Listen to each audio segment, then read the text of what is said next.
Here is what I was looking for. My grandfather wrote that, according to his father, the last true administrator, the system before the calamity was a rolling ocean. It was wild, strong, and unbridled.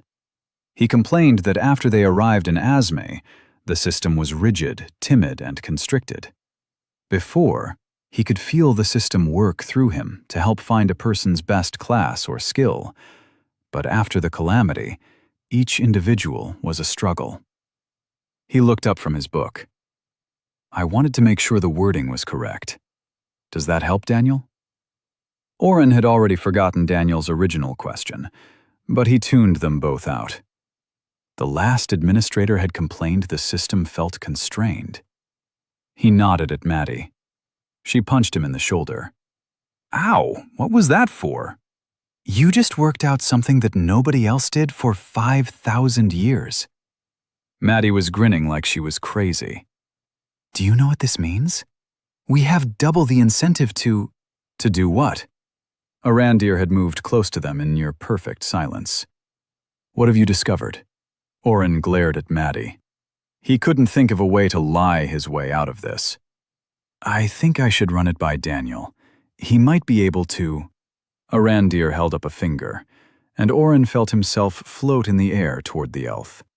His grandfatherly visage disappeared, and the powerful de facto leader of the elves took on the grand air of state. I have been very forthcoming, I believe. We made a deal to work together, did we not? Oren could feel Arandir's power invading his body. The elf's magic was holding his limbs still. He couldn't even move his jaw. Underneath everything, he felt something else, a feeling that tickled his memory. Arandir, put him down, Daniel demanded. He had Gertrude drawn. Please. The elf blinked twice and dropped his finger, setting Oren down gently. I apologize, Oren. I forgot that you are not. I should not have done that. The elf sighed and slumped into the chair Daniel had just vacated. Being in charge and responsible for so many lives draws my temper thin at times. Please accept my apology. I have not slept in 3 days. It is not an excuse, but I am also excited beyond measure. Of course you should speak with the hero. Daniel returned his sword to his back and gestured for Oren to get behind him. Maddie followed as well. What the hell was that? Daniel hissed. I just almost attacked him. What were you guys talking about? Maddie glanced at Arandir and put her hand on Daniel's ear. She quickly and quietly whispered the outline of Oren's theory. Daniel smirked. You know what's funny? Oren hadn't taken his eyes off the elf elder. What? I was thinking it was weird that dungeons didn't appear until the hero ended the world. Great minds think alike, huh? Oren rolled his eyes again. You reached the first step while I was at the top of the stairs. I'd have gotten there too. Boys, this isn't the time. What should we do? Maddie nodded toward Arandir. Daniel crossed his hands over his chest. He frowned as he thought. Oren could almost hear the hamster wheel start spinning. A hamster wheel that needed oil. A lot of oil. He attacked Oren. You guys want to leave? We did what we came here for, and I'm not... He just made me float to him. He didn't actually attack me. Daniel blinked in surprise. You want to trust him? He might have some more nuggets of info, but we can figure it out for ourselves. We already gave them the quest. We don't owe the elves anything. Oren shook his head. We don't owe them. But remember how he threw that other elf? He could have done that with me, but just tried to be a little intimidating. I never felt danger from him. That's not why I want to tell him, though. Whatever spell he used to pick me up was powerful. He had complete control of my body. Like a mind mage? Daniel reached over his shoulder and touched Gertrude's handle. Fuck, I hate this world sometimes. No, not like that. Oren gently touched Daniel's hand and brought it away from his weapon. The spell isn't what matters. When he touched me with his magic, I could feel him, I guess. I know why I feel so weird around him. He's an administrator, but he's not. Whenever I've triggered an admin power before, I could feel this power rushing through me. I thought it was my own power, but after all this talk about administrators being like an autocorrect for the system, I realized it was the system itself. I don't actually have any usable admin powers yet. Arandir does, but they are weak. It's like he has a regular class skill instead of an admin skill. What are you saying? He told us he's not a true administrator. Oren nodded at Maddie. He did, but I still thought he had the ability to gain more points. He can't. It's like he looks like a tree and moves like a tree, but he's actually a wooden pole. Daniel glared at him. I hate riddles, O. Say it straight. Arandir can't use administrator points. I don't know what happened, but when his magic touched me, I felt it. He's forever limited to what he has. Oren felt bad for the man. Sure, he didn't have any purchased administrator powers yet, but he had the points to get them whenever he wanted. He had figured out where the power behind the points came from and knew how to get more. In one afternoon, they had solved a problem plaguing this elven family for 5 millennia. Now, we just have to make sure he doesn't kill us. Chapter 51. Daniel stood in front of Arandir, his arms crossed and a scowl on his face. If it was up to just me, I'd put this entire forest in my rearview mirror and go back to day, he started. What is a rearview mirror? Arandir asked. That's not important, Daniel said, flustered at being interrupted.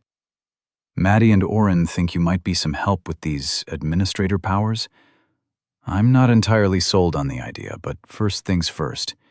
If you or any elf attacks me or my friends again, I'm going old school on your entire city. Understood? Arandir let out a bark of laughter before suppressing his smile with his hand.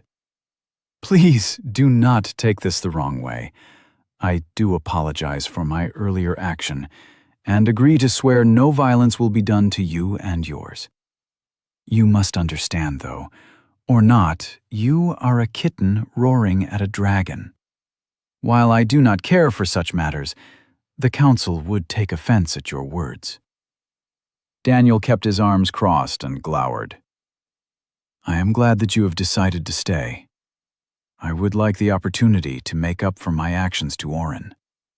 I would not have it said that I do not honor my debts, and attacking someone in my own home unprovoked is a slight on my honor. Arandir turned to Oren. If there is anything I can do to show my regret, please do not hesitate to ask. Oren nodded, but kept his mouth shut. They'd agreed to let Daniel handle Arandir. He'd promised Maddie that he would manage the situation with tact, and so far, he hadn't attacked the elf. He was improving. We know how to get more admin points. Maybe he wasn't. Oren rubbed his eyes. He listened as Daniel told the story of the dungeon core, but as if he was the one who'd absorbed the core. Arandir remained unnaturally still. If what you say is true, the people of Azmay will be forever in your debt. Arandir stood up and paced the room with the nervous excitement of a small child. He began pelting Daniel with questions. How many points did the dungeon give you? How many floors was the dungeon you defeated? Is there a trick to absorbing the dungeon core versus destroying it? Daniel held up his hand. Have you ever destroyed a dungeon, Arandir? Of course, every elf spends time clearing the blasted things. Why do you ask? Daniel shifted his weight to his other foot. When you used your magic on Oren, I could feel your power. I don't think you can absorb a core. If you destroyed one before, it would have given you the option. Arandir's face flared with a flurry of emotions. Disbelief, anger, loss, suspicion, and acceptance, all in rapid succession. But you do not know for sure, Daniel shrugged. It hardly matters. If you want to go destroy a dungeon, I'm all for less of the things in the world, but that is a great idea. We can test out your claim in a dungeon. Yeah, no. Daniel held up his hands. We just left a dungeon, and I'm not in the mood to go traipsing through another 10 floors of... Of course not. I will see you to the last room. Let me get Leanthan to find the nearest dungeon. We keep a few cultivated for training purposes. Arandir walked to his elevator and stepped off the ledge before Daniel could argue. They cultivate dungeons? Maddie said with a low burn of anger. Maddie? Oren put his hand on her shoulder. Why does he think we would agree to another dungeon run? Daniel stomped over to his friends. We just left one. Besides, he's obviously at a much higher level than us. Wouldn't that hurt any experience gains? Oren rolled his eyes at Daniel. That's not the issue, Dee. He nodded his head at Maddie. They keep dungeons as training grounds. Daniel finally caught the look in Maddie's eyes. Then we should totally take them up on the offer and destroy every single one, huh? Maddie smirked at that. She stretched her neck. I'm fine. I think it might be a little soon to go. Wonderful news. Leanthan has informed me we have 3 dungeons currently, with one at only 20 floors. Arandir appeared by the door. He must have jumped or flown up. Oren was more concerned with how stealthy the old elf had been in re-entering the room. It took us forever to get through 10 floors, Daniel complained. Plus, we didn't agree to do a dungeon run for your people. Nonsense. We use these dungeons to train up our forces. We cull them before they get too large. Arandir walked toward his desk and rummaged in a drawer. Leanthan and I will do all the work while you rest by the door. Lady Catanzano and Master Oren can relax here or anywhere within the forest, really. We have some wonderful restaurants. I'm not going anywhere without my friends. No matter. They are welcome to come as well. The experience returns for all 3 of you will likely be abysmal, but 20 floors should only take a day or 2 at most. He pulled a key from the drawer and tossed it in the air, catching it again. Daniel, if you could push that couch toward the wall? A day or 2? Either he is overpowered as fuck or he's cocky. Oren watched his friend simply pick up the edge of the 3-seater couch and move it with ease. Then again, Daniel's strength is stupid high, and we haven't been here half a year. What kind of power would he have after 1,000 years? Arandir knelt and threw the rug up. Hidden by the couch and carpet, and easy to miss even when Arandir was running his finger around it, was a small hole. It could have been a knot in the wood, but when the key sank into the crevice, Oren realized Arandir was opening a hidden safe. A plank of wood pivoted and opened to reveal a bow and staff, nestled together in a bed of velvet. Arandir picked both up slowly and whispered softly to the weapons before strapping the bow to his back. Are you ready, or do you need supplies? Arandir stood, using the staff to straighten up. For the first time, Oren felt the power radiating from the man. The dungeon is not too far away, but it is on the eastern front of the forest. I can have us teleported there, and we can be back for dinner tomorrow. Arandir, Maddie said, stepping forward. We haven't agreed to this. Even with you and Leanthan taking point, a dungeon isn't something we should or can just rush into. He paused and tapped his finger on the staff. If it is a matter of safety, I have already promised you no harm will come to you. If you require payment, this will be a free run. Even with the level disparity penalty, you will likely gain at least a level. If that is not enough, I can offer gold. What is the problem? Oren inspected the staff more closely. The wood looked the same as Arandir's bow, obviously Citrandish. However, while the bow was polished and smooth, the staff was gnarled and pockmarked. He wanted to know more and tried identify. Intense pain smashed behind his eyes. He was screaming as he fell to his knees, holding his head. Blood poured from the corners of his eyes and his ears as he slowly fell back. He blinked. He was standing in the same place as before. Daniel was saying something to Arandir. The elf wasn't listening, but frowning at Oren. Oren touched his ears but found no trace of blood. He rubbed his eyes, but his fingers came back clean. "It is settled, then. We can leave as soon as you are ready." Arandir nodded to Maddie and Daniel. "I will send Leonthan ahead to tell the council where we are going." As the elf swept by them, he leaned close to Oren. "Some things are better left unknown. It can be dangerous to use identify on others and their belongings." Oren shivered. "What did he say to you, O?" Daniel asked, grabbing some food from the table. "Nothing," Oren muttered. "Did we just agree to go defeat another dungeon?" "No way!" Daniel tossed a grape in the air and tried to catch it. Maddie snatched it before it landed in his mouth. "We agreed to get carried and get free experience. We get to be the ones who are sneaky and learn all his moves. Plus, we get paid."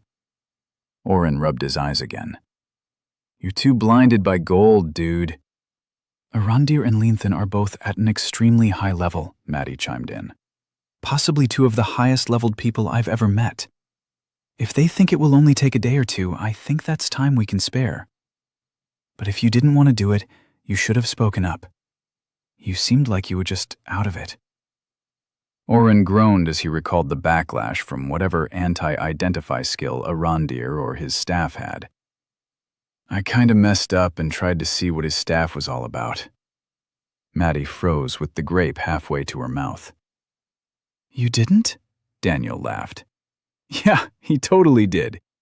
Maddie shook her head in disbelief and ate the fruit. "You are lucky. Some skills cause real damage. Did it knock you out or just confuse you?" "When I tried to identify his staff, I had a vision of me dying. Blood was coming out of my eyes and ears. I fell down and darkness was creeping in. It felt so real." Daniel clenched his fingers hard on the back of the chair he was standing behind. "But you're okay, right?" "Yes, Mom, I'm fine." Daniel smirked, but then got serious. "If you don't want to go, we can still call it off. If we don't go through with it, I think we should head back today. What do you both think?" Maddie didn't hesitate. "I'm for crushing another dungeon. We're going to need to figure out a way for Oren to be the one to absorb the core without them noticing, but he can always use his invisibility spell." "It's not invisibility, and we don't know whether Arandir would be able to see through it," Oren countered. "I guess you're against it then." Daniel came around the chair to stand by him. Oren noticed him glance at his ears, checking for any damage. On one hand, they'd accomplished what they'd set out to do. Daniel had given the quest to the elves. They could be using it as a workaround to their now-or policy, and going after the Odranan forces right now, for all he knew. He hadn't used his administrator points, but with the few hints he'd gotten from Arandir, he knew enough to figure out what path he'd want to take. There was absolutely no reason for them to stay. On the other hand, free experience and more admin points. Oren didn't care about the gold as much as Daniel, or about destroying dungeons like Maddie. It would be cool to see Leonthan and Arandir operating. From what Oren had read, having a party member 20 levels or more above you would result in an experience penalty, but they would still be getting 20 floors worth of experience. That was not even counting the dungeon stat bonus or the admin points he would get. It would be difficult to pull off, but the worst-case scenario was Arandir finding out they'd pulled a fast one on him. They could still escape as soon as they left the dungeon. "I'm not against it," Oren said slowly. Maddie pumped her fist in the corner. "I just needed a minute to think it through. I guess we're going to defeat another dungeon. Chapter 52. 20 hours later, Oren stood staring at his status in disbelief. Oren Utility, Warder, Level 17. 5,286 out of 8,000. Ability points, 39. Administrator points, 10. HP, 120 out of 120. MP, 380 out of 380. Strength, 9. Constitution, 12. Dexterity, 11. Will, 28. Intelligence, 11. Once you have recovered sufficiently, we will go to the next floor. The floor boss is much stronger than any of you, so please continue to only hit it from a range. Arandir was sitting cross-legged on a small pillow he'd brought for the express purpose of resting between floors. They were in the in-between room after the 19th floor of the Elven training dungeon, Falling Leaves. Lenthan and Arandir had cajoled Daniel into joining together in a group and teleported the small entourage to a nondescript part of the eastern forest edge. The two elves took turns defeating the dungeon floor by floor. Oren, Maddie, and Daniel were sent into each room ahead of the two elves. As soon as they did any damage to a monster, Lenthan would cut the beast down, or Arandir would simply make the creature explode with his magic. According to Lenthan, they were receiving a quarter of the experience they would gain from doing the dungeon on their own. The first 10 floors had given the three of them half a level of experience. Not much, but still a nice boost on the way to completing their Reach Level 20 quest. Floor 11 had been a puzzle room, with nothing to defeat. It was floor 12, where Oren learned how much harder the second Deca set made a dungeon. There was a reason they'd only been allowed to go after a Tier 1 dungeon before.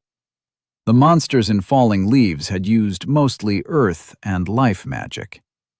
Earth magic wasn't anything too new, but the life magic had some interesting quirks. Each monster they encountered had more health and could cause conditions with their attacks. It reminded Oren of the after effects of using his utility ward on too high a level. The trio hadn't been in a single prolonged fight since they entered, with the two elves doing massive damage to anything nearby. Lenthan had even brought a plain bow for each of them in case they had no long-range spells or attacks. Daniel had played around with his for a while, but still preferred to rush in with Gertrude. The first 10 floors had contained nothing the three of them wouldn't have been able to take down together, and that included the defensive and very tanky tree that was the 10th floor boss. Yes, they'd cut down a tree to pass the 10th floor. It was the most ridiculous boss that Oren had ever seen. The 12th floor had spread out in front of them, looking almost the same as many floors before. A small forest that used some sort of spatial magic at the edges made the entire room feel like it went on forever. In actuality, if one of the party members just walked in a straight line, they'd eventually run into the back of those who remained stationary. This floor looked no different, until the trees attacked. The actual monsters were tiny deer, no taller than Oren's knees, but with serrated edges along their antlers. As the beasts appeared, 2 swiftly became 6, then dozens rushed into their line of sight. Daniel was grinning and laughing like an imbecile as he swept his sword back and forth, punting the small animals into the air. Their life magic had 2 main properties. 1, they could heal any damage at an insanely high rate. Second, each attack the little beasts made had a chance to give them a condition that froze them in place. Oren's seemed to block it on his friends, but he had to keep it fully charged. The one time a deer hit Daniel with a completely empty, he froze in place for only 2 seconds. But the number of attacks they got off on him kept Oren healing for longer than he wanted to. From here until the end, attack the trees as well, Leanthan said, standing behind Oren, who was spending his mana to keep his wards going on his friends. Daniel was back in the fray. Oren used his toxic touch on trees, while Maddie and Daniel damaged the level 22 Fear Fawns. Leanthan finished each damaged fawn, while Arandir touched each tree behind Oren. His poison hand melted the wood, and whatever Arandir was doing left the stink of smoke drifting on the wind. Within minutes, the floor was deathly silent and suffused with the faint smell of burned wood, each tree a dried husk. They received as much experience on that floor as on the 10 previous floors combined. They saw good gains on the next 7 floors as well. Without Arandir casting spells that seemed to destroy things from within, and Leanthan's quick-moving attacks, Oren would have turned back after the first fight. He ended up spending more time keeping his wards going on his friends in the last room than actually damaging things. Daniel's gloating was proof. "How are you only at 17? I hit that 3 floors ago." Daniel bounced in place, ready to continue to run. "You've got to get in there more and attack. Could you imagine how much experience we'd get if we brought a regular group in?" Oren didn't even try to explain why that would be a bad idea. Again. Maddie was sitting next to him, rolling her arm in circles. She'd taken a direct hit and been thrown to the side. While she hadn't taken any damage thanks to Oren's ward, she had twinged her shoulder from the force of hitting the ground and was trying to work out the kink. "It is time." Arandir stood gracefully and handed his sitting pillow to Leanthan. The younger elf had a small backpack stuffed to the top with items, mostly for the elder. "Let us destroy this dungeon." Stepping through the last door, Oren looked around. The trees still surrounded them, but in the distance, a break in the tree line revealed a cave nestled against a hill. Oren's senses wouldn't let him take his eyes off that location, which had a powerful aura emanating from it. "Stay behind us and attack from a distance," Leanthan directed, moving in front of the party. "We didn't come this far just for one of you to die." 5 minutes later, Daniel was rolling on the ground. "A bunny! A cute little white bunny with pointy fangs! And you made us sit back! I can't believe it got an attack off on you, Leanthan. That was so much fun to watch." The elf glowered at Daniel until Arandir chuckled. "It did get a solid blow on you, nephew." Experience gained, 850 XP. The aforementioned beast was dead, and Oren could feel the dungeon core present itself inside the small cave. A core in a cave in a dungeon. How original. "Daniel, if you would not mind, I would like to attempt to absorb the core," Arandir said, leaning on his staff. "If I cannot do so, I will call you in. Would that be acceptable?" Daniel waved his hand. "While you try, the 4 of us can start cooking something. I'm starving." Oren tried to catch Daniel's eye, but his friend was looking everywhere but at him. "How am I supposed to absorb the core? Stop giving me useless tasks." Arandir left, walking into the darkness of the cave. Oren pulled out some food and equipment, including a few chairs from the elven prison villa. "These look familiar." Oren smiled innocently at Leanthan. "Hey, Daniel said nonchalantly. "Why don't you go and check the perimeter for anything else?" "We already killed the floor boss." "Yeah, but you never know what could happen in a dungeon. Just a quick check." "Daniel, did you hit your head?" "Oren, I'll come with you," Maddie said, standing up. Oren figured it out a second later and just shrugged. "There is no need for that," Leanthan started. But Daniel pulled him into a conversation about his fighting techniques, and Oren and Maddie were able to slip away. "You almost blew it," Maddie ribbed him as they walked in the opposite direction of the cave. "How thick can you be?" Oren rolled his eyes. "I didn't think you'd want me to go in while Arandir is trying to absorb the core." "That would be stupid." We'll wait until he leaves, and then have you go in. I'll be your alibi after you sneak in and absorb it." "My alibi?" Maddie turned away. "You don't think Leanthan really believes we're checking the perimeter, do you?" A beat later, Oren blushed. "But then they'll both think." "We'll get the points and keep your secret," Maddie stated. "That's what's important." Oren wisely kept his mouth shut. They walked a large circle and ended up to the northeast of the cave. Oren pulled up his map and waited. As soon as Arandir walked out in a huff, Oren activated camouflage and dashed inside. The core hung in the air in the back of the dank cave. The dungeon had generated bones of multiple races that had fallen to the bunny, and Oren stepped carefully around them until he reached the dark orb. "Welcome, Administrator. Would you like to absorb this core for 20 Administrator points?" "Not yet." Oren waited until Daniel walked into the cave, with Arandir close behind. "You didn't even get the option?" Daniel's voice echoed loudly in the cave.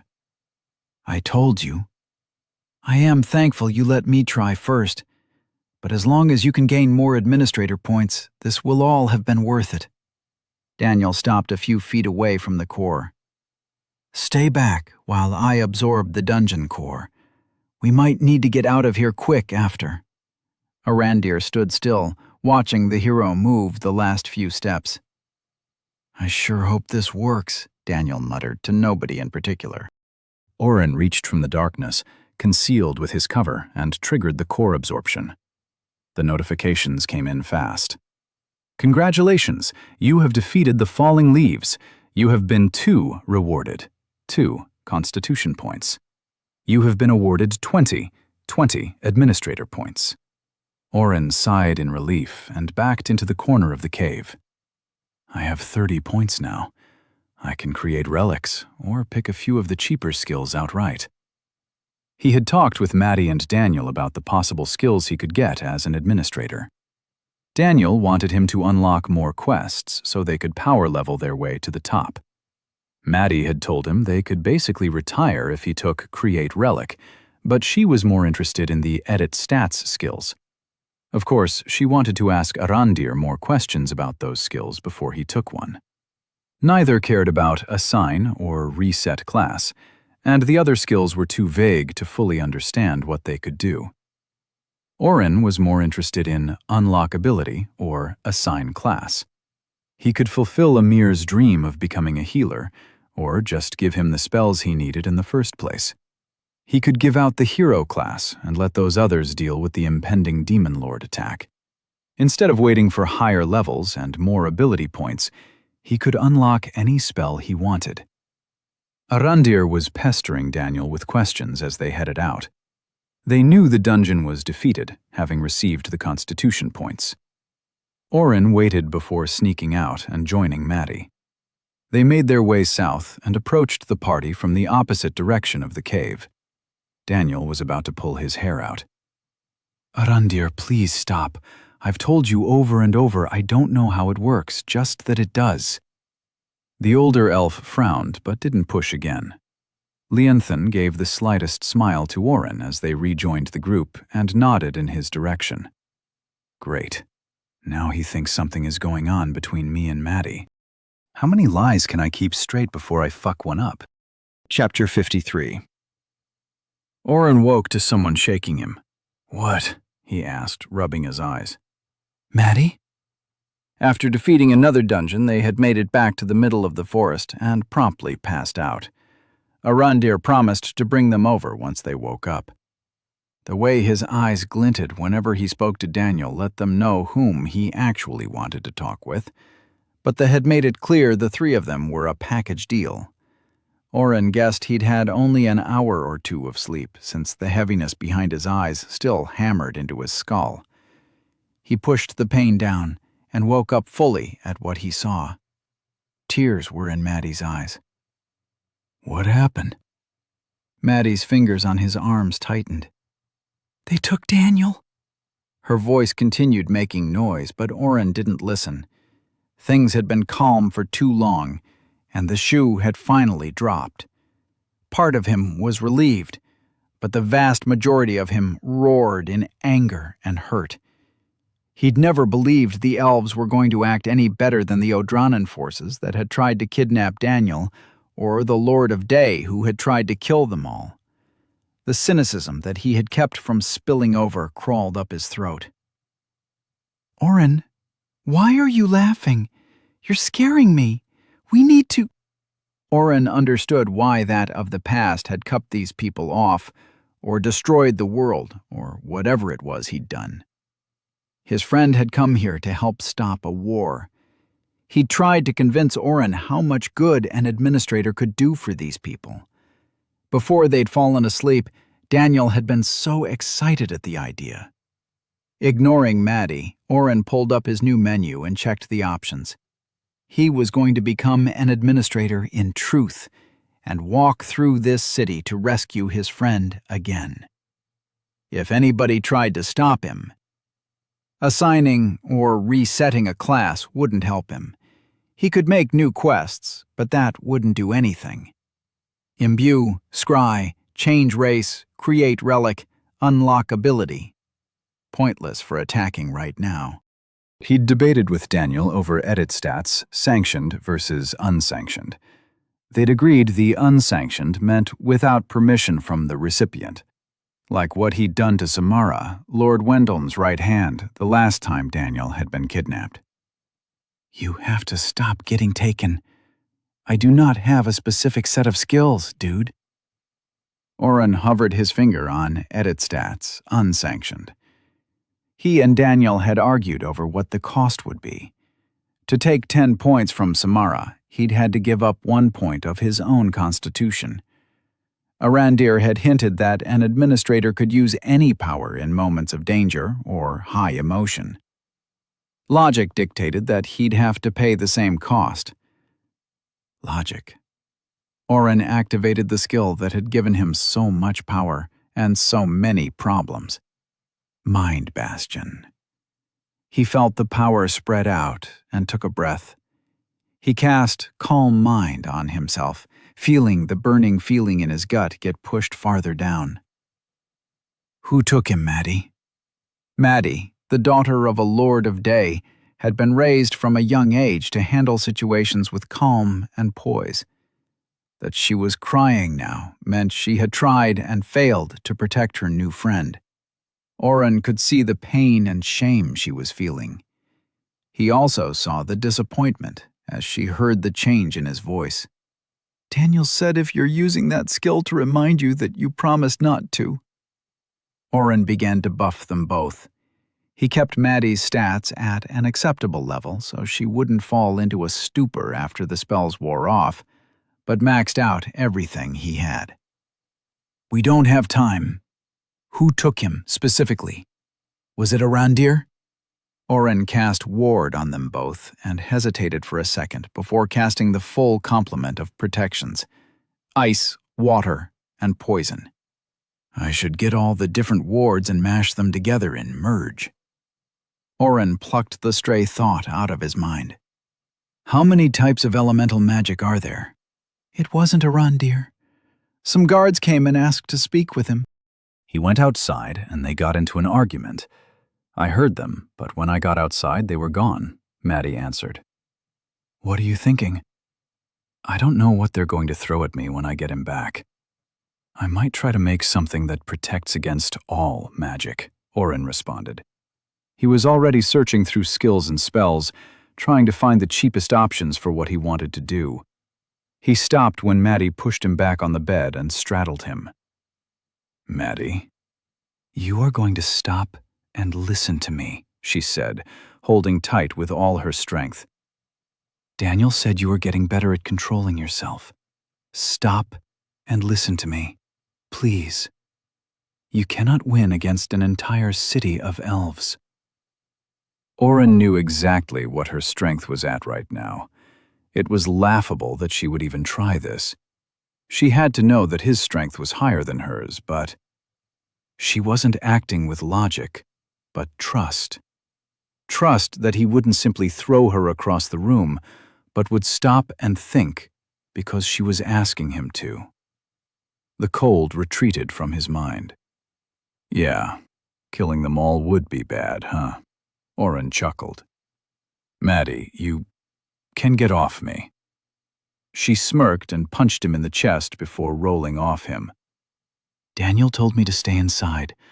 I could only hear their voices, but it wasn't Arandir or Leonthon. Like I said, we should get them. When did you say that? She flicked him between the eyes. When you started using your dumb skill. Is it still on?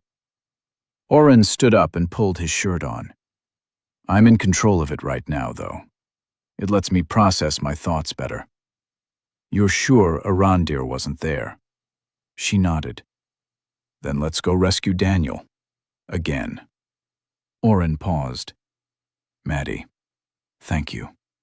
She smiled and pointed. Don't forget to bring his sword. He's going to be pissed if we get into a fight and he can't swing that hunk of metal around.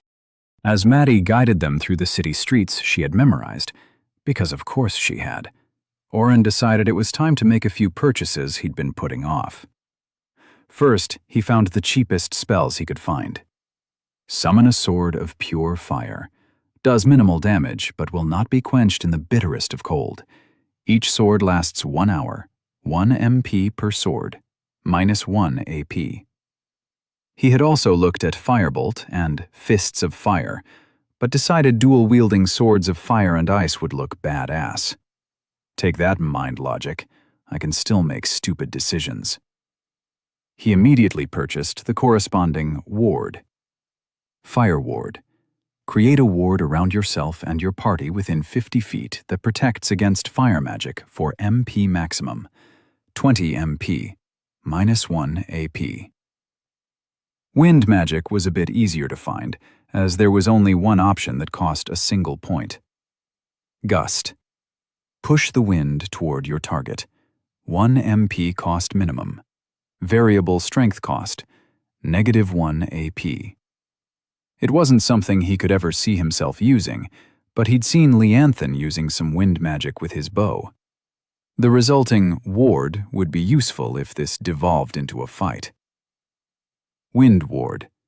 Create a ward around yourself and your party within 50 feet that protects against wind magic for MP maximum, 20 MP, -1 AP. Earth magic had too many options. Most had to do with farming, while the few offensive magic types cost more than he wanted to spend. He was also a bit confused about the difference between earth and plant magic, but settled on one he hoped would give him a ward for both. Tilth. Rework soil for better crop return. 5 MP per acre. -1 AP. Oren wasn't a farmer, but crossed his fingers he'd get the ward for at least one type. Luckily, the system seemed to be on his side today. Earth Ward.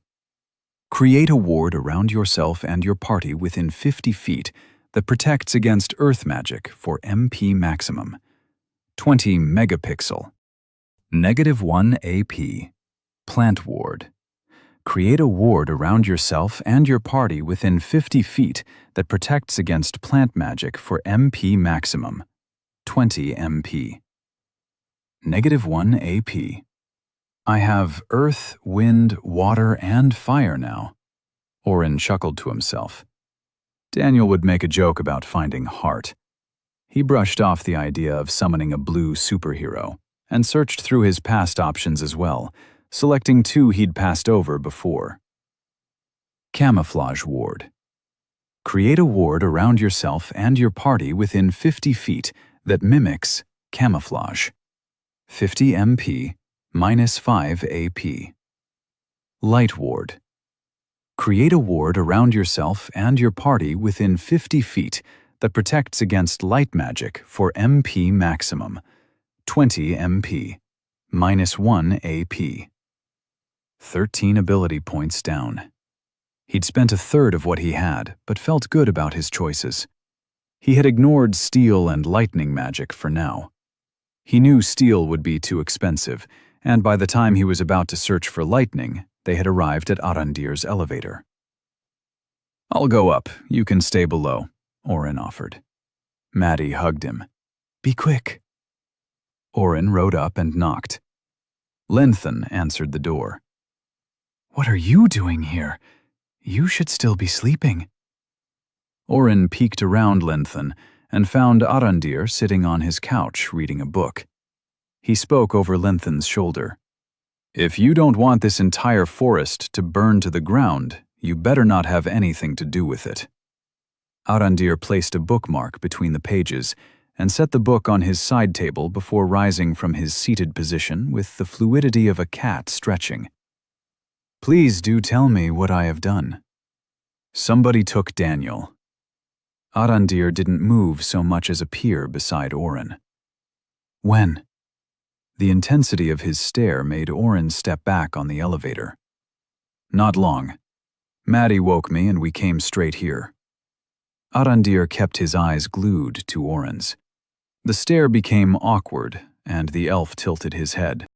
He is not here, and yet I still feel... "Are you going to save my friend or not? I'm only here first because Maddie convinced me I shouldn't make an enemy of the entire elven community."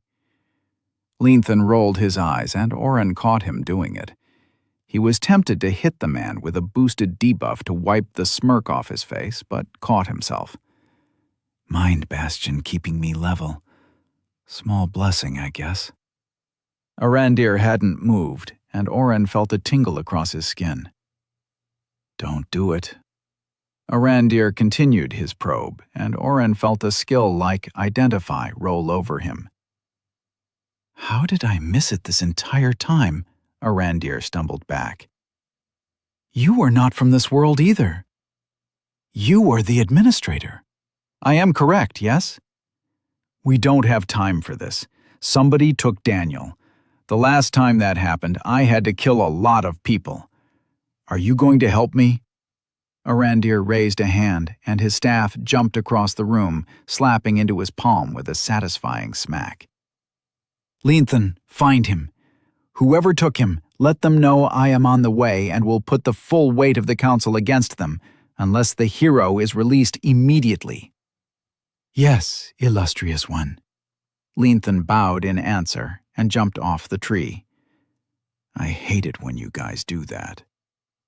He will find your friend. Let us follow. Arandir rode the elevator down with Oren.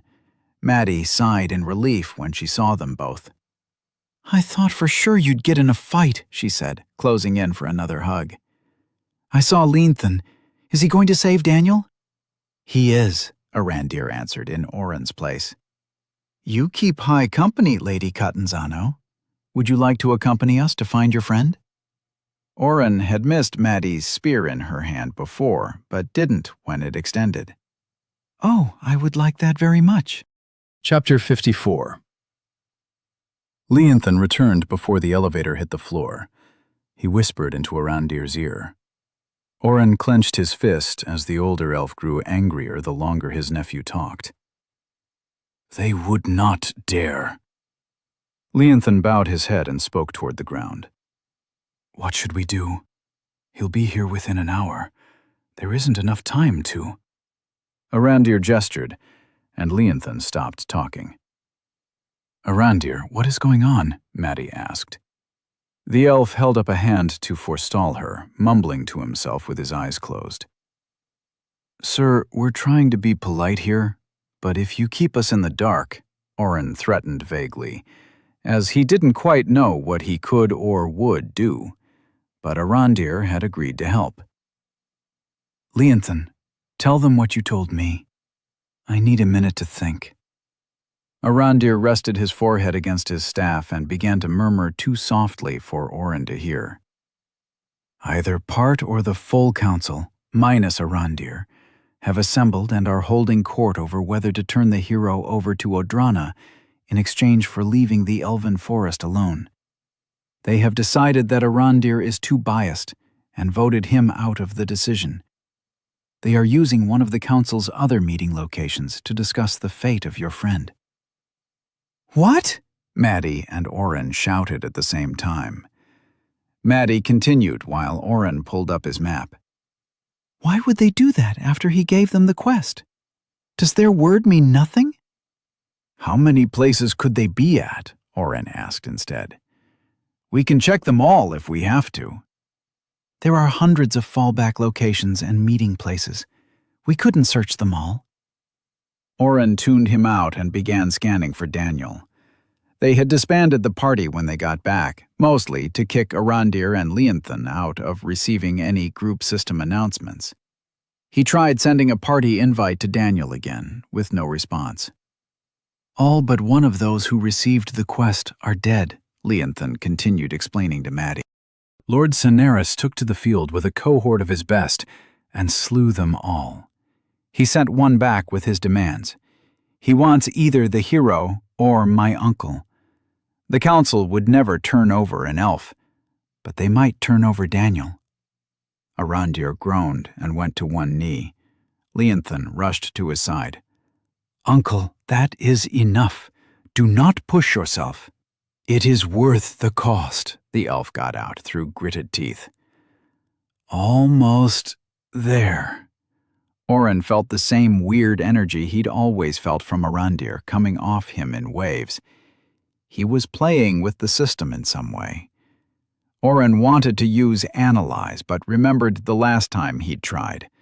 Something inside told him it would be a very bad idea to use it at this particular moment. Maddie turned to Oren. Pull up your map. He had to dodge her spear point when she moved to grab his arm. Watch out. I tried that already. I can't find Daniel in a sea of people. The council is now an enemy. Imagine them turning Daniel over. They are no longer friends or random people. They are monsters trying to attack your friend. Huh? Try it, please, Maddie begged. Oren zoomed out of his map and focused his thoughts. White dots spread out everywhere, too many to count. He focused on the man Arandir had tossed across the room and imagined his smug face throwing Daniel to the wolves. A white dot flickered on the far side of the matriarch tree. It only moved for a split second, but Oren kept his eyes on the location. Leonthan, there is a row of houses near what looks like a fountain or spring of water about a mile northwest of the big tree. Do you know it? Leonthan looked up from his uncle and frowned. You haven't been to that part of our city, but yes, I know what you are talking about. There is a communal pool built out of the remains of I don't care about what it is. There is a building or treehouse, I don't know. It's 2 streets north of that pool and 1 street over. Behind a building that looks bigger than the others and is shaped like an X. Do you know it? That would be the holding area behind the Justice Hall, Arandir groaned. I do not know if that is where Daniel is being held, but that is where the council is meeting. How do you know? Maddie spun back around, almost clipping Oren again. She is dangerous with that spear. I need to have a talk with her about proper weapon safety. I have lived a long time, dear. I have many powers, but this is not one I will share. Argue about it later. Oren threw out a party invite to them all. Accept the invite. We will need to be swift. Arandir pushed himself taller using his staff. He accepted the invite, as did Maddie and Leonthan. I can use teleport, so I'm going to bring us up into the matriarch tree's branches, Oren explained, pointing to the big tree in the middle of the forest clearing. One of you needs to point out which building I need to target, and then I'll do it again and land us right on the roof. Arandir's look of surprise was almost worth all this hassle. You can what? The 4 of them stumbled as they landed on the roof of the Justice Hall, the elves' version of a courthouse. Well, Oren and Maddie stumbled. Leonthan and Arandir appeared to be out for an afternoon stroll. Oren drank a mana potion. Teleporting himself and 3 people twice this close together was a drain on even his large mana pool. We will speak with the council while you get your friend, Arandir said, waving his staff in a circle. The air around them swirled in a haze of lights, and a cloud of fast-moving wind coalesced in front of them. He beckoned them onto the floating cloud. "Good luck to you." Maddie held tight to Oren until they landed on the ground. "Don't wait. If you get a chance, all three of you need to get out of here," Leanthan whispered as he unhooked his weapons. "We will do our best to find you, if we survive." "Hold up." Oren slid to a stop. "What do you mean, if we survive? You aren't going to fight your own people, are you?" Arandir smirked. "It will not be much of a fight, I am afraid. I trained most of the council myself at one point or another. Nonetheless, it is never wise to believe everything will go according to plan. Rescue your friend and return today. We will find each other again, fellow administrator." For the first time since meeting Arandir, Oren realized his distrust and strange feelings regarding the elder elf were from the weird powers they both had. He was actually good people, trying to do what he believed was best for the elves, but not at the expense of his own honor. Arandir was going to help them rescue Daniel and hadn't asked for anything in return. Oren stuck his hand out. "I'm sorry I didn't trust you sooner. When this is all over, maybe I can help you figure out a way to bring administrators back." Arandir took Oren's hand and squeezed. "Keep your skepticism, but trust yourself. I believe you will do what is best for the world." Maddie hip-checked Oren. "Buff us up." Oren cast his spells, drinking a mana potion to top himself off. He was still running Mind Bastion, but didn't want to blood cycle unless it was absolutely necessary. "Everybody ready?" Leanthan answered by kicking in the door to the holding area behind the courthouse and rushing in. Arandir followed close behind with his staff held out in front of him. "They could have just said yes," Oren complained. He and Maddie ran inside. Oren was prepared for anything. When Maddie had told him that Daniel was taken, he'd begun having flashbacks of finding his friend tied up in a tent. He wasn't sure how many of the Elven Council members were going to be waiting for them, or if the Odranan leader, Lord Sanarus, would be there already. He summoned a fire sword in one hand and an ice sword in the other, ready to take on everything they threw at him. What he did not expect to find was Daniel sitting all alone in the middle of 20 holding cells. He was tied to the chair, but nobody else was present. Leanthan and Arandir were searching corners for the elders. "Hey, took you long enough," Daniel said with a grin. Maddie tackled Daniel, knocking the chair backward. "Ouch, watch it," he complained, as she began pulling at the knots to untie him. "Why did you go off with them? What were you thinking?" Daniel frowned. "Sorry, Maddie. One of the elves who so politely asked me to come meet the council threatened to firebomb the house if I resisted. I knew you were awake and could probably get out, but I also knew this shithead was probably sleeping." Oren sighed. Daniel was calling him names. He was worried about the situation he was in, but still felt comfortable enough to mess around. "Oren, take Daniel and leave. Now!" Arandir yelled from the back of the room. Oren made it 2 steps before the back door exploded, flinging wooden shrapnel at all of them. Oren was knocked to the ground. Maddie covered Daniel with her body. Oren had already cast another ward on all 5 of them before the dust settled, crawling over the debris toward his friends. He reached out his hand and grabbed Daniel before casting teleport. It failed. "They have a teleportation ward," he croaked around the dust in his throat. He swallowed to clear it.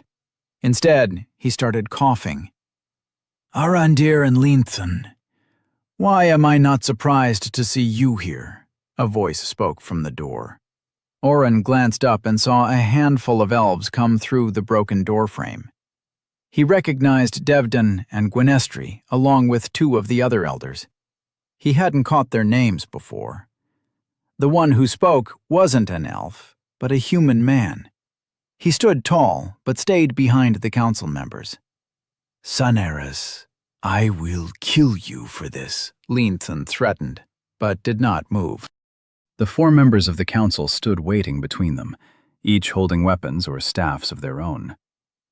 "This would have been so much easier if you had simply agreed to help me," Lord Saneras said, pushing his fingers back through his golden hair. His clothes gave no indication of his class, and he wore no weapons, but Oren felt the distinct aura of a predator on the leader of Odrana. "Now it has come to this, kidnapping the hero yet again. I knew you would come running once I trapped your new little pet."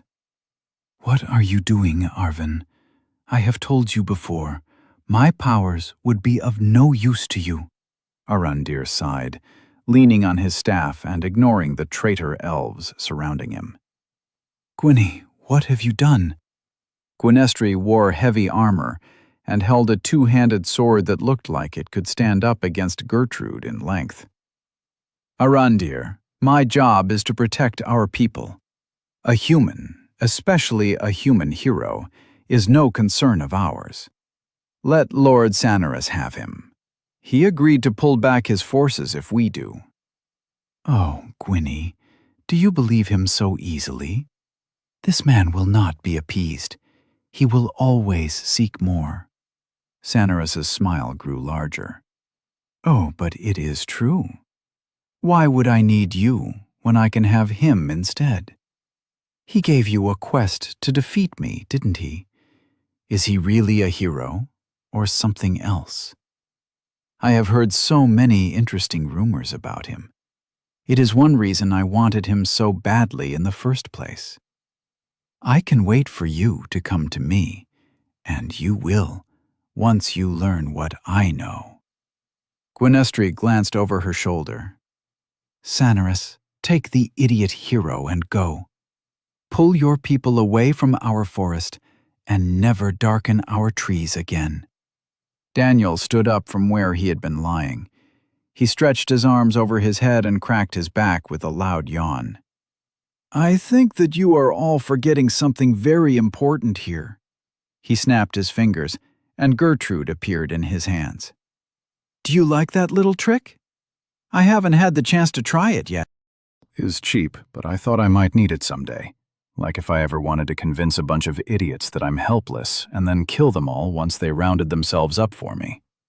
Daniel bent his knees and took a ready stance. "Oh, wait. Is that what I did here?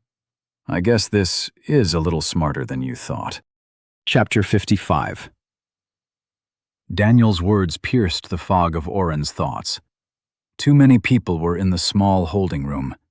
They had rushed in the front door and found Daniel tied to a chair, 10 empty cells to either side of him, and only one other entrance. The sudden betrayal of the council in forcibly taking Daniel was a surprise. Finding them siding with their enemy was a completely separate issue. "Daniel, we should run." Oren sidled up alongside his friend and felt his body take a natural defensive position as Way of the Water flooded his mind with knowledge. He didn't know what skills or spells the 4 council members could use, but the aura coming off Lord Saneras alone was enough to set his neck hairs tingling. "This isn't a fight we want to be part of." Despite his words, he quickly made sure to buff Daniel and himself to the max. Maddie, Leanthan, and Arandir were already holding the top increased stats Oren felt comfortable giving. "Oh, you didn't meet all those volunteers I gave the quest to," Daniel spoke through gritted teeth. "When they were tying me to that chair, the other elven chick there said she blamed me. She said it was my fault they all died." Behind Gwynestri, the other female council member hissed at him. "It is your fault. You escalated everything by coming here." "Sorry, Andi, calm yourself." Devdan held an arm out to keep her from charging forward. The elder Arandir had thrown across the room before, looked calm as he turned back to the party. "Arandir, surrender him. You and your nephew cannot hope to take all 4 of us." Daniel stood up straight and let Gertrude dip. Is he ignoring us?" Oren closed his eyes and dropped his head. "Damn it, you'd think they'd learn, right?" The female council member, Sariandi, raised her staff and pointed it at Daniel. Oren swept his ice sword along the tip of Gertrude, pushing Daniel back a half step. A bolt of green light twisted by his face. "Andy!" Devdin knocked her staff down. Incapacitate, not kill. There was a split second after the word kill where nobody moved. The flurry of movement, magic, and mayhem that followed surprised Oren with its intensity and violence. Gwynestri and the other male elf advanced on Arandir. Lenthan dashed in front of the older elf and caught Gwynestri's downstroke with his kopesh, twisting the longer sword to the side as it slid along the metal. The other elf swung his 2 hammers in opposite directions, aiming to hit Lenthan's outstretched left arm and his right knee at the same time. Lenthan's spiked mace head detached, letting out a few feet of thin metal chain. A quick loop of his hand, and Lenthan tangled both weapons. Hammer Elf had to move to the side as his own attack swung the spiked tip of the mace into his path. Arandir ignored the 2 attacking him. He sent magic flying at Cineris, which fizzled out as it closed in on the human. Cineris leaned on the broken doorframe and faked a yawn as the various spells failed to hit. Daniel had ducked under Oren's guard and attacked Devdin and the female with the staff. Maddie was jabbing with her spear and sending her own spells at both in an attempt to disorient them. Devdin was waving his hands like he was at a rave, throwing her spells into the ceiling and deflecting Daniel's attacks with bursts of air and ice. Oren cast inversed increase stat spells on the elves. He got Devdin and Sariandi with both will and intelligence before hitting Gwynestri with dexterity and strength. Her sword dipped for a moment, but she powered through and caught Lenthan's counterattack. "That looks like a fun spell," Cineris said, tilting his head. "I must have it." Oren felt a spike of pressure behind his eyes for a moment before Mind Bastion sealed his brain up tight. "Oh, Arandir, what is this one?" Cineris pushed off his bored perch and began to hop through the battlefield, avoiding the skirmishes going on. Did you teach him some tricks? Oren's fighting skill was telling him to run and not look back. Cineris's nonchalant attitude in the middle of a fight this intense was disconcerting. Daniel activated his speedy skill and pushed the 2 elves back. Devdin used his air magic to push himself back, sliding on ice to avoid the strikes. The woman dodged 2 strikes but grunted when Daniel stabbed when she expected a swing. Daniel's sword came back red, and she fell to the ground. "You're next," Daniel threatened, pointing at Devdin. He activated Gravity Well, trying to pull the elf in. Daniel's skill also caught Cineris. For the first time, something affected him. Cineris tottered to the side and made his first move. He simply flicked his fingers at Daniel. The hero was thrown across the room. His head struck the metal bars of one of the cells with a clang that echoed across the room. Daniel did not get up. Oren was moving before Daniel landed on the ground, sliding on his knees to grab his friend and pour healing spells on him as he checked his health. "It's all good," Daniel slurred, blinking with one crossed eye. Several teeth were missing, and the side of his face was crushed. His cheekbone was caved in but popping back out, making crunching noises as Oren's healing set the injury. "Just need a minute or few." Oren felt Maddie at his back, holding the rest of the attackers off with her spear. Daniel's health was leveled, but the injury would take a minute or 2 to fully correct itself. Time they didn't have. Oren had dropped his swords as he rushed to his friend. He turned as he stood, taking in the room in a glance. Lenthan, bleeding, was fighting Gwynestri, while Arandir was standing over the still form of the man who used the hammers. Cineris was smiling at Maddie, and holding the tip of her spear between two fingers. Devdin cast a spell that caught her under the ribs and lifted her up before slamming her to the ground. Oren knew this was going to end badly. He was not built for up-close fighting. His way of the water skill was about avoiding attacks. The best he could do was use toxic touch to do some damage, but it was a cheap skill for a reason. It didn't do much damage at all. Strangely, as the sleazy-looking elf advanced on him, he felt the calm in his mind, still trying to find options. He could use the administrator powers, but against this many people, it would cost him everything. He needed to be stronger. He needed to hit these people for everything they'd done. They were trying to hurt his friends, and he was not going to stand for that. He would do it, whatever the cost. Oren moved to pull the skill up and spend the points. A sensation that he'd felt only once before reared its head. Blood mana darkened his vision, making everything he saw look as if it was far away, down a tunnel. Instead of pushing back, the logical side of Mind Bastion embraced the darkness.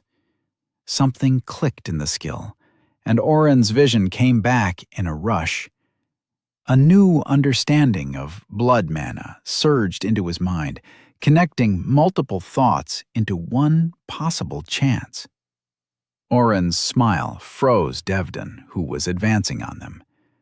Oren pulled the stopper from a small glass vial he kept on his belt and downed it. "What?" Oren didn't try to hit him. He simply reached out and touched him.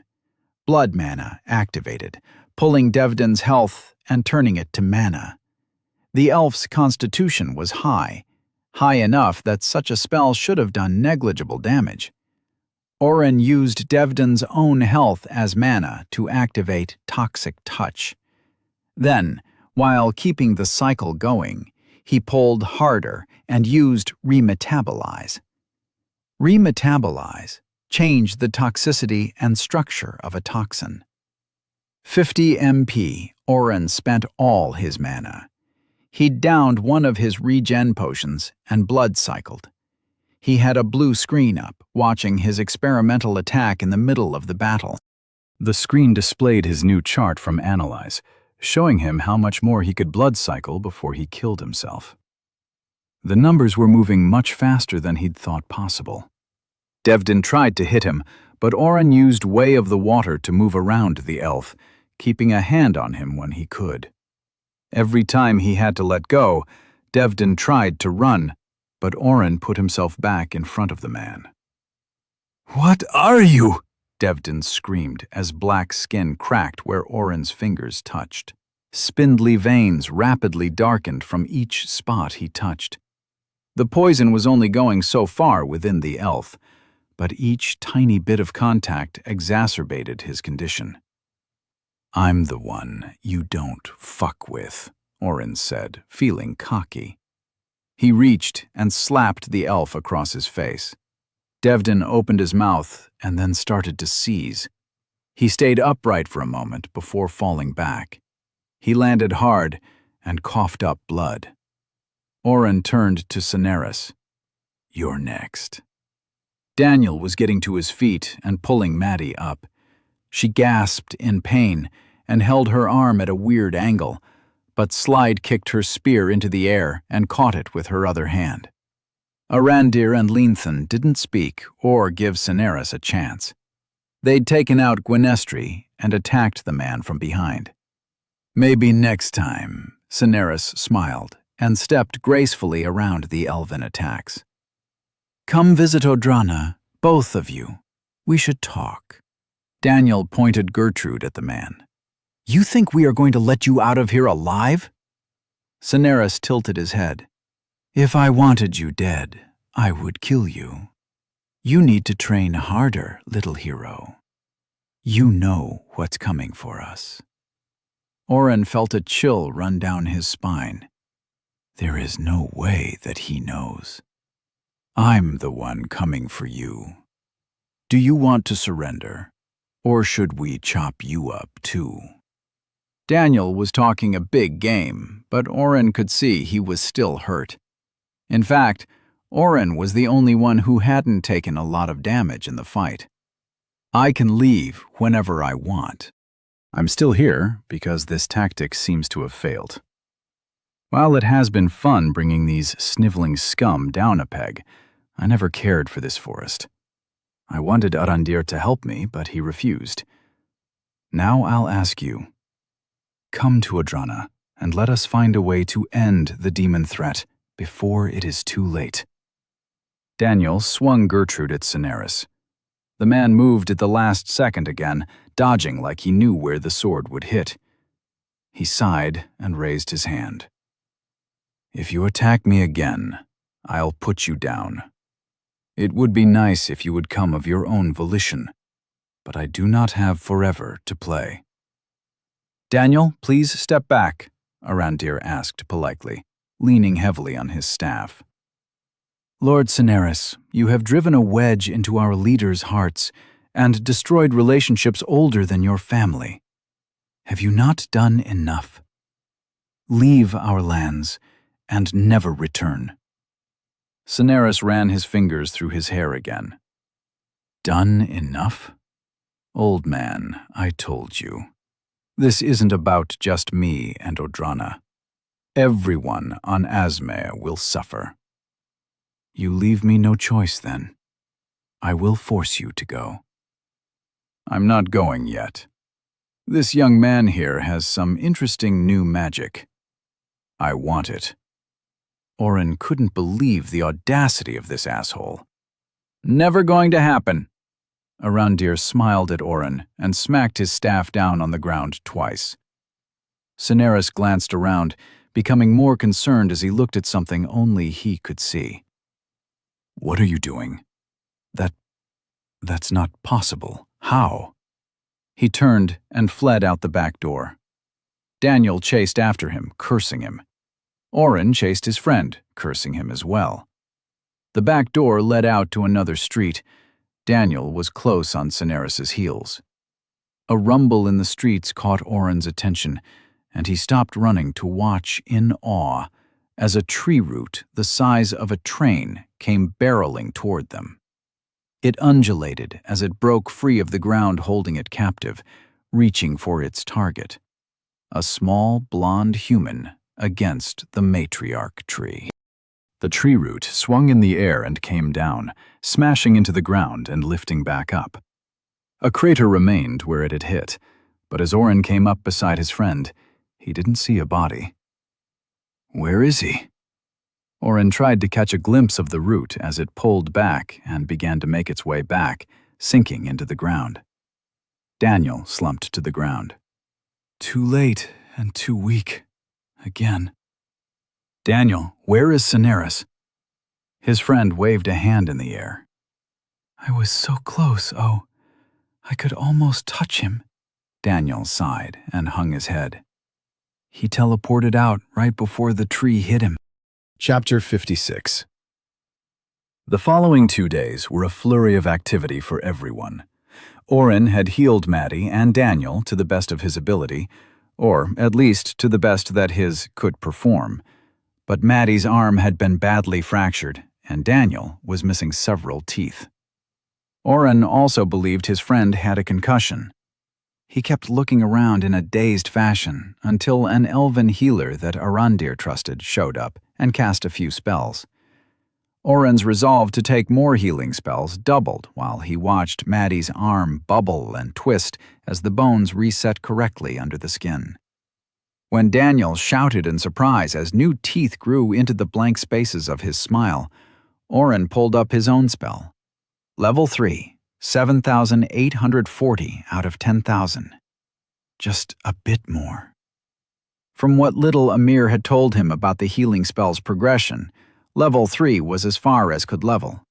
Completing all 3 levels opened up an entirely new tree of healing magic, and Oren was tempted to ask the elf healing his friends for some pointers. Arandir had the surviving elders restrained. Devdan was dead. Oren learned he had been the elder of justice, magic, and education. The elf was considered one of the foremost authorities on wind magic and had been known to be a master duelist. He was also the head judge of their legal system, something that Arondir didn't seem to be as worried about as Oren was. "He underestimated you," Arondir had said, clapping his hand on Oren's shoulder. "Learn from his mistake." Saryandi, the elder of healing, had been in charge of the elven hospital. Maddie had concerns about letting the healer in to see her dead body, but Leanthan had assured them their version of the hospital was not as corrupt as the human variant. Saryandi was a healer, but she'd been in an administrative role. Those who performed the work of healing were valued more in the elven nation. The two elves, Leanthun and Arondir, had fought had been taken alive. Gwynestri and the Elder for Agriculture, Housing, and Development would be spending the next few weeks answering questions from the other elders. Those who had not been present all swore to Arondir they had not been party or privy to the betrayal with Lord Cineris. Leanthun was taking the lead on keeping the council in check and working hard.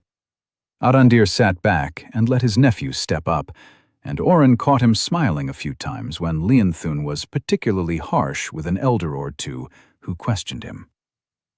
Oren spent time relaxing with his friends and discussing the future.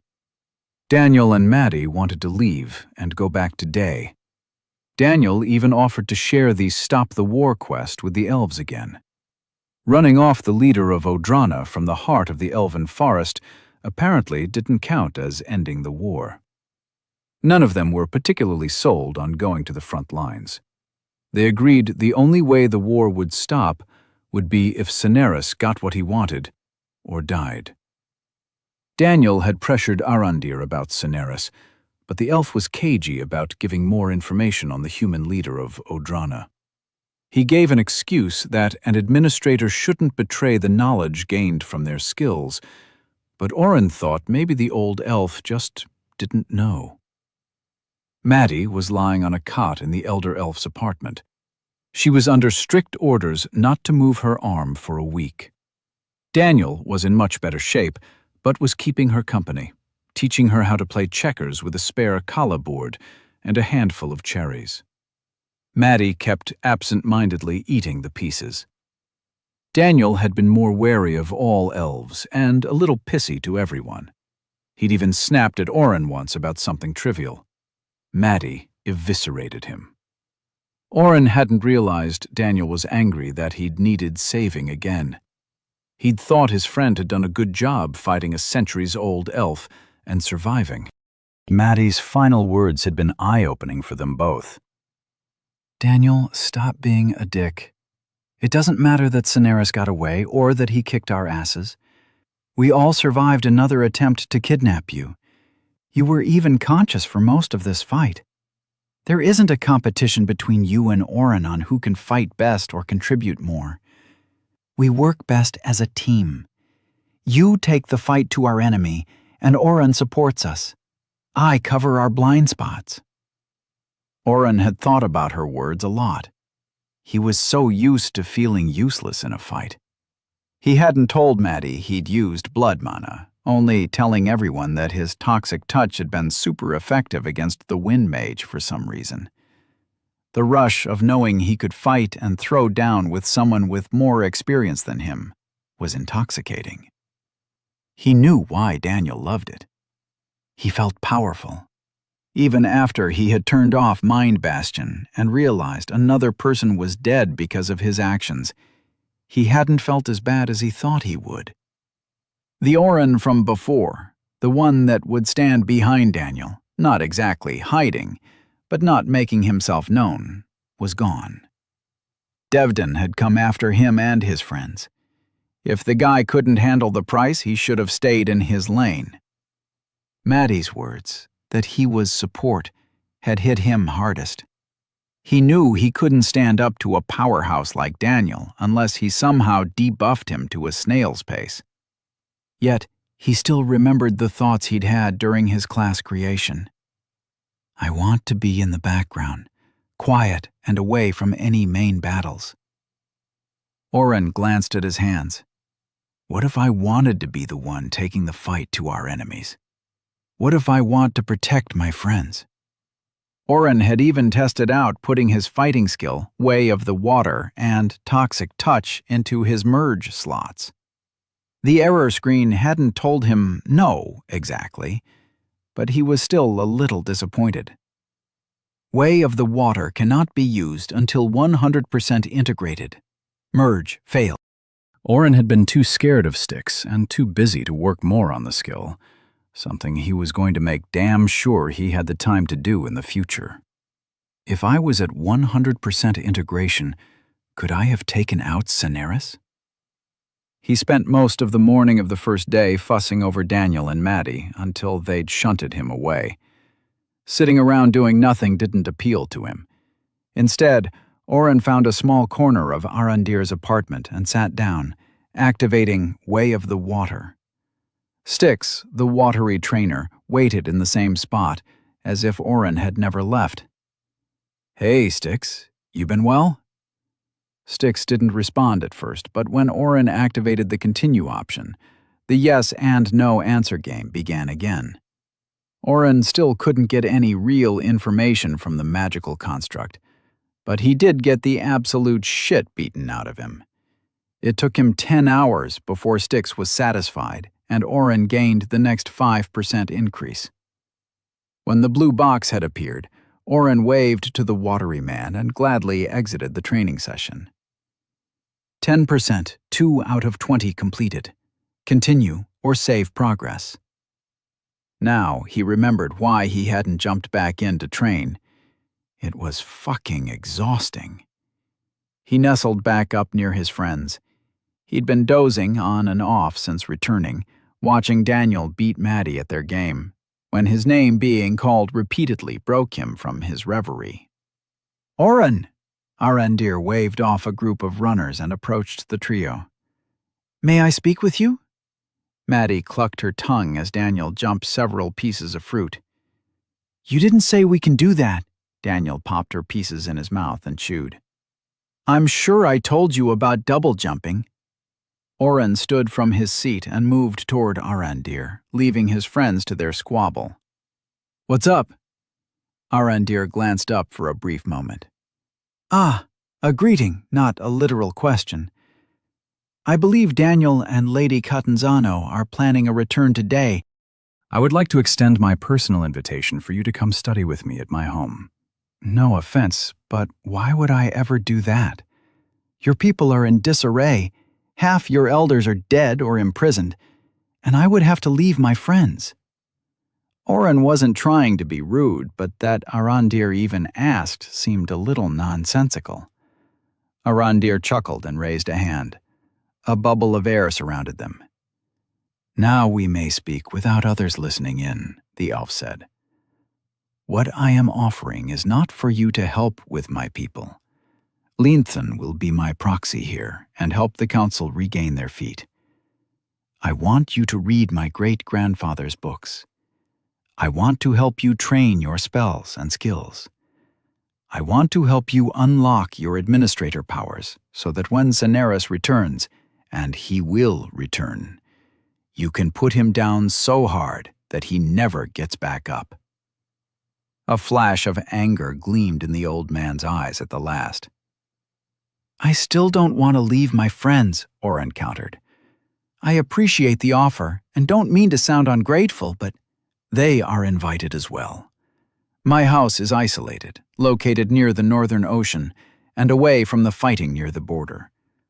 A wonderful place for the hero to train.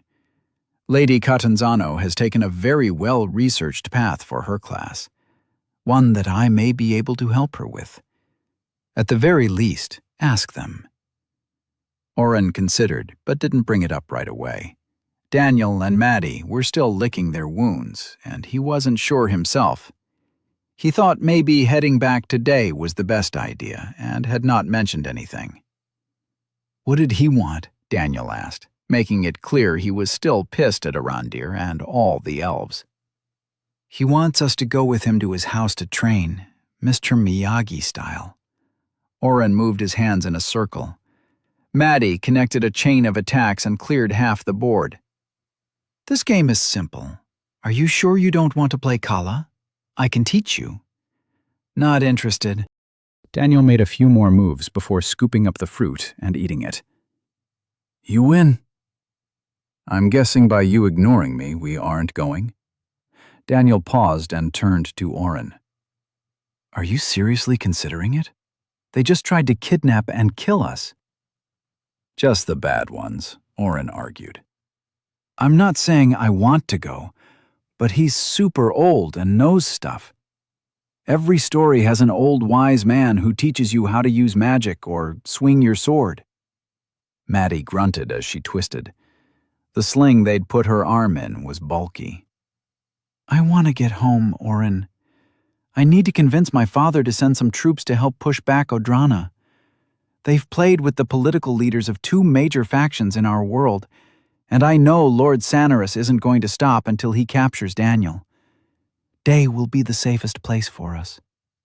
Fuck's safe. I want to attack Odrana directly. Daniel stood up from his seat and swayed. The healer had told him to take it easy and not make any sudden movements for a few days. Brain injuries weren't an exact science, or magic. His concussion would likely linger for a while yet. He sat back down gingerly. I hate it when the room spins.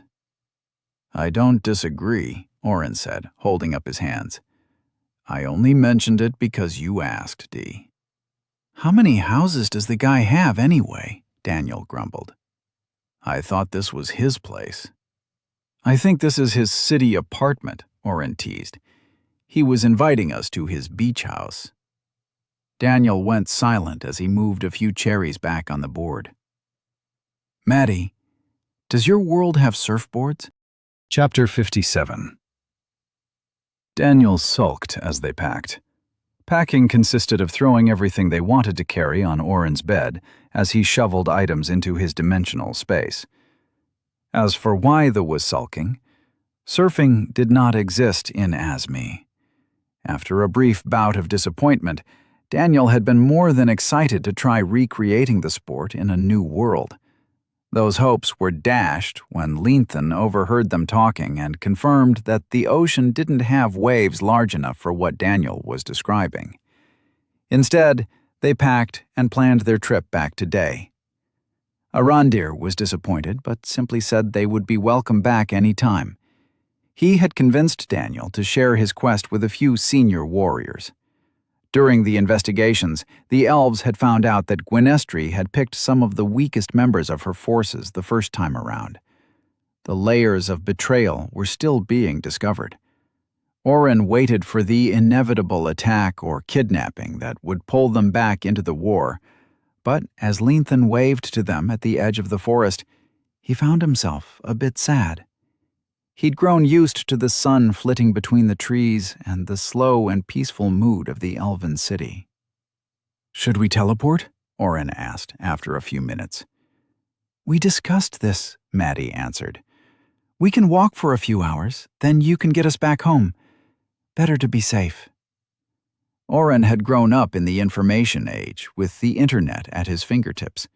He'd argued that he'd used so many powers in front of so many people that surely any enemies they had could compile a full list of what he could do. Maddie's explanation of information brokers, spy networks, and disinformation had boggled his mind.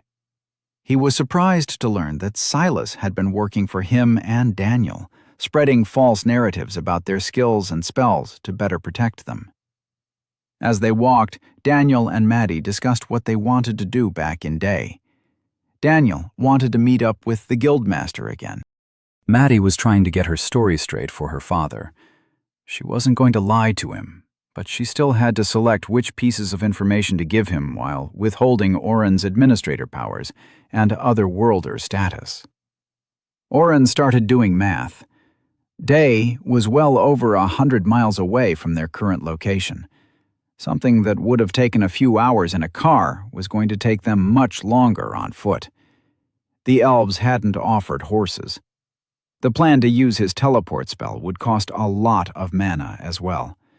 Even with his buffs, 50 mana per person for every 10 miles was going to eat into his mana pool quickly. Oren slapped his forehead. He stopped walking and pulled up his status. Specifically, he clicked the teleport spell. Teleport. Teleport to any known point within 10 miles. 50 MP per person. 5,000/5,000. He selected the exclamation point that he had forgotten about. Would you like to upgrade teleport for 10 AP? Yes or no? Oren checked the upgrade. Teleport, level 2. Teleport to any known point within 50 miles.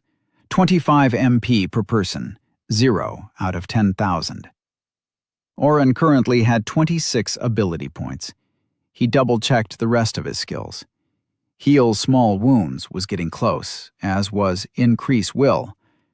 He used Increase Will more than any of his other buffs, usually keeping himself topped off throughout the day. I should try to do that with all my buffs. Faster leveling.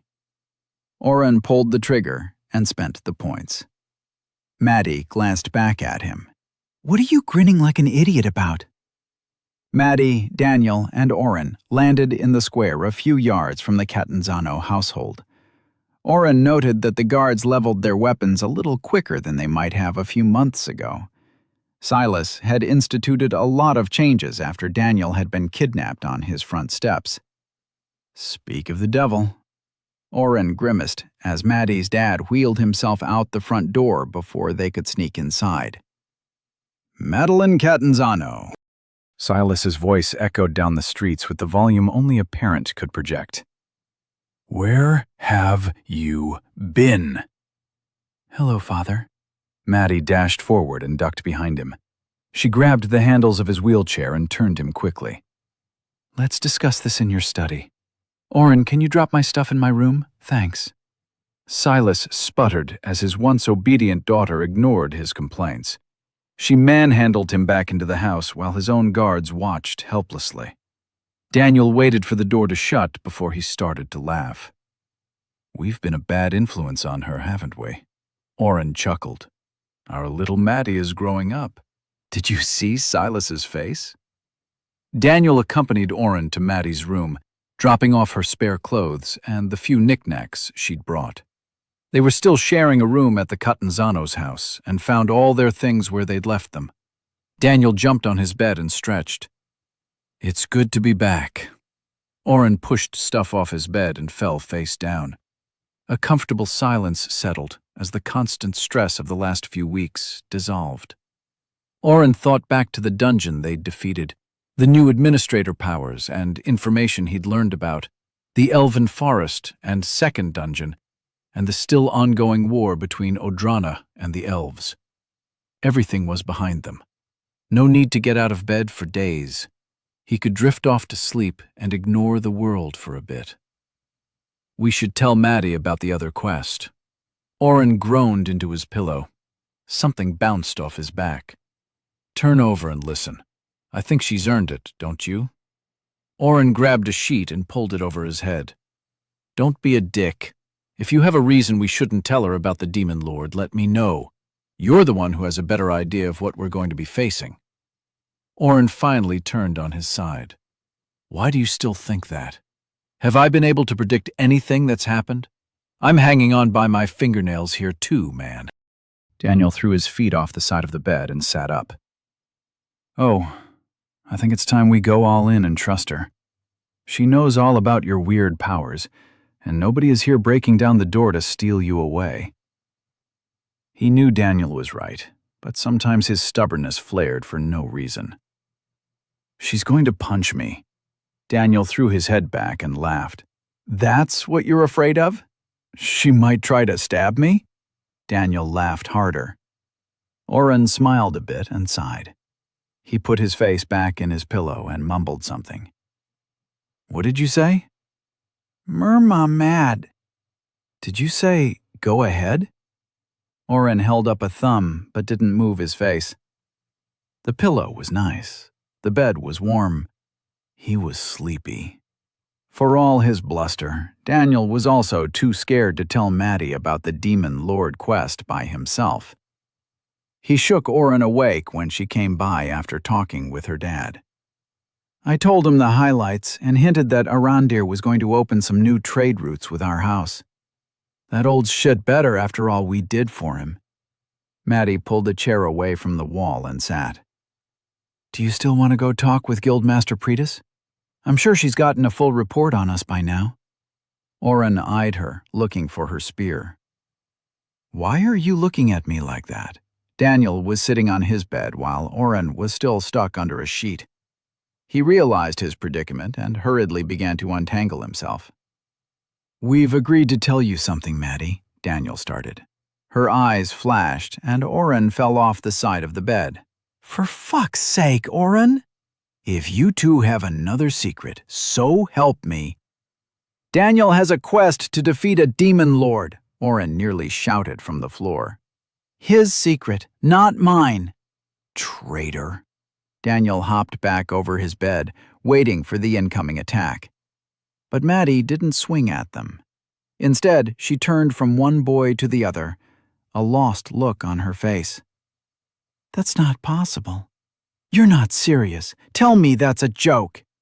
Her voice got higher with each sentence. Daniel moved his hand and flicked toward her. Oren knew he'd just shared the quest. After a minute of silence, Oren crawled over his bed and reached toward her. Maddie, are you okay? It's just a quest, Daniel added. He kept his distance, though. We've completed almost all of the ones we originally got. He paused, then said, well, except for the war one, but that doesn't count. Why doesn't that count? Oren risked a glance at Daniel. How are we supposed to stop a war? That's not fair. We have to warn the lords, Maddie whispered. I thought it wasn't even possible for a... This changes everything.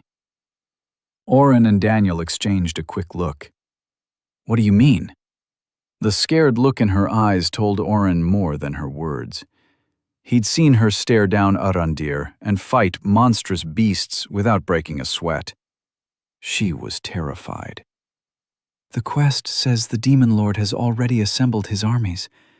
We have to defeat him before he moves through the pass and attacks. That's our only chance. Daniel finally stepped around and moved within striking range. What are you talking about? There isn't a timer on this quest. We can find out where the southern lands are and go defeat him once we level some more. He's not going to come today. Maddie read the quest language. The dark armies have been assembled. Seek out and defeat the Demon Lord before the Dark Horde attacks. Do you know what that means? A Demon Lord is going to attack Day. A Dark Horde is what we call it when a bunch of demons attack all at once. There hasn't been a Demon Lord in over 1,000 years. Daniel's brow creased with worry. How many demons are you talking about? Hundreds, if not thousands. Day had struggled against 2 demons during the last Horde attack. If it hadn't been for Oren and his utility ward buffs on the entire Dragoon team, the second demon might have escaped anyway. Oren tried to imagine the people of Day dealing with hundreds of the same. They wouldn't all be the same level as the Fogbinder, would they? Maddie shook her head.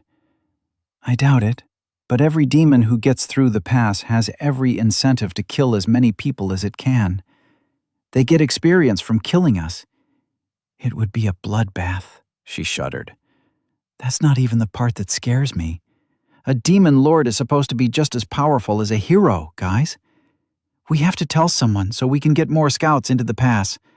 Hodrana and Veskar need to be warned so we can put together some sort of stand against them. Oren was confused about one thing. Maddie, there were demon lords in the past, right? Yes, Maddie responded, but he could tell her thoughts were running away, chasing every plan they could implement. Why is Day still here then? It should have been destroyed the last time a demon lord rose up. Questions like that, and I never figured out you weren't from here. What is wrong with me? She shook her head.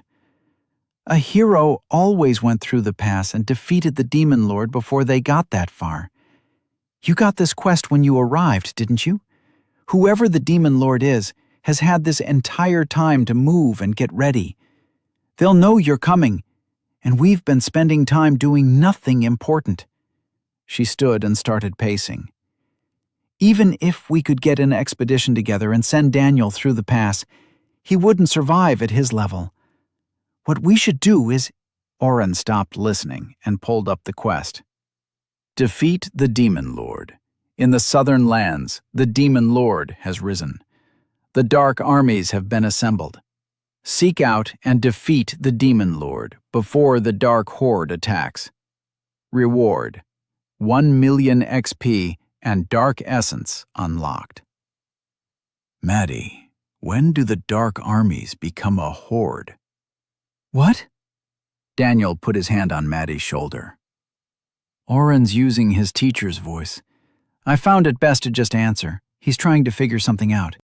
She pushed his hand away and answered, I don't know for sure, but we never call a group of monsters a horde until they enter the pass. Maybe then? Oren nodded.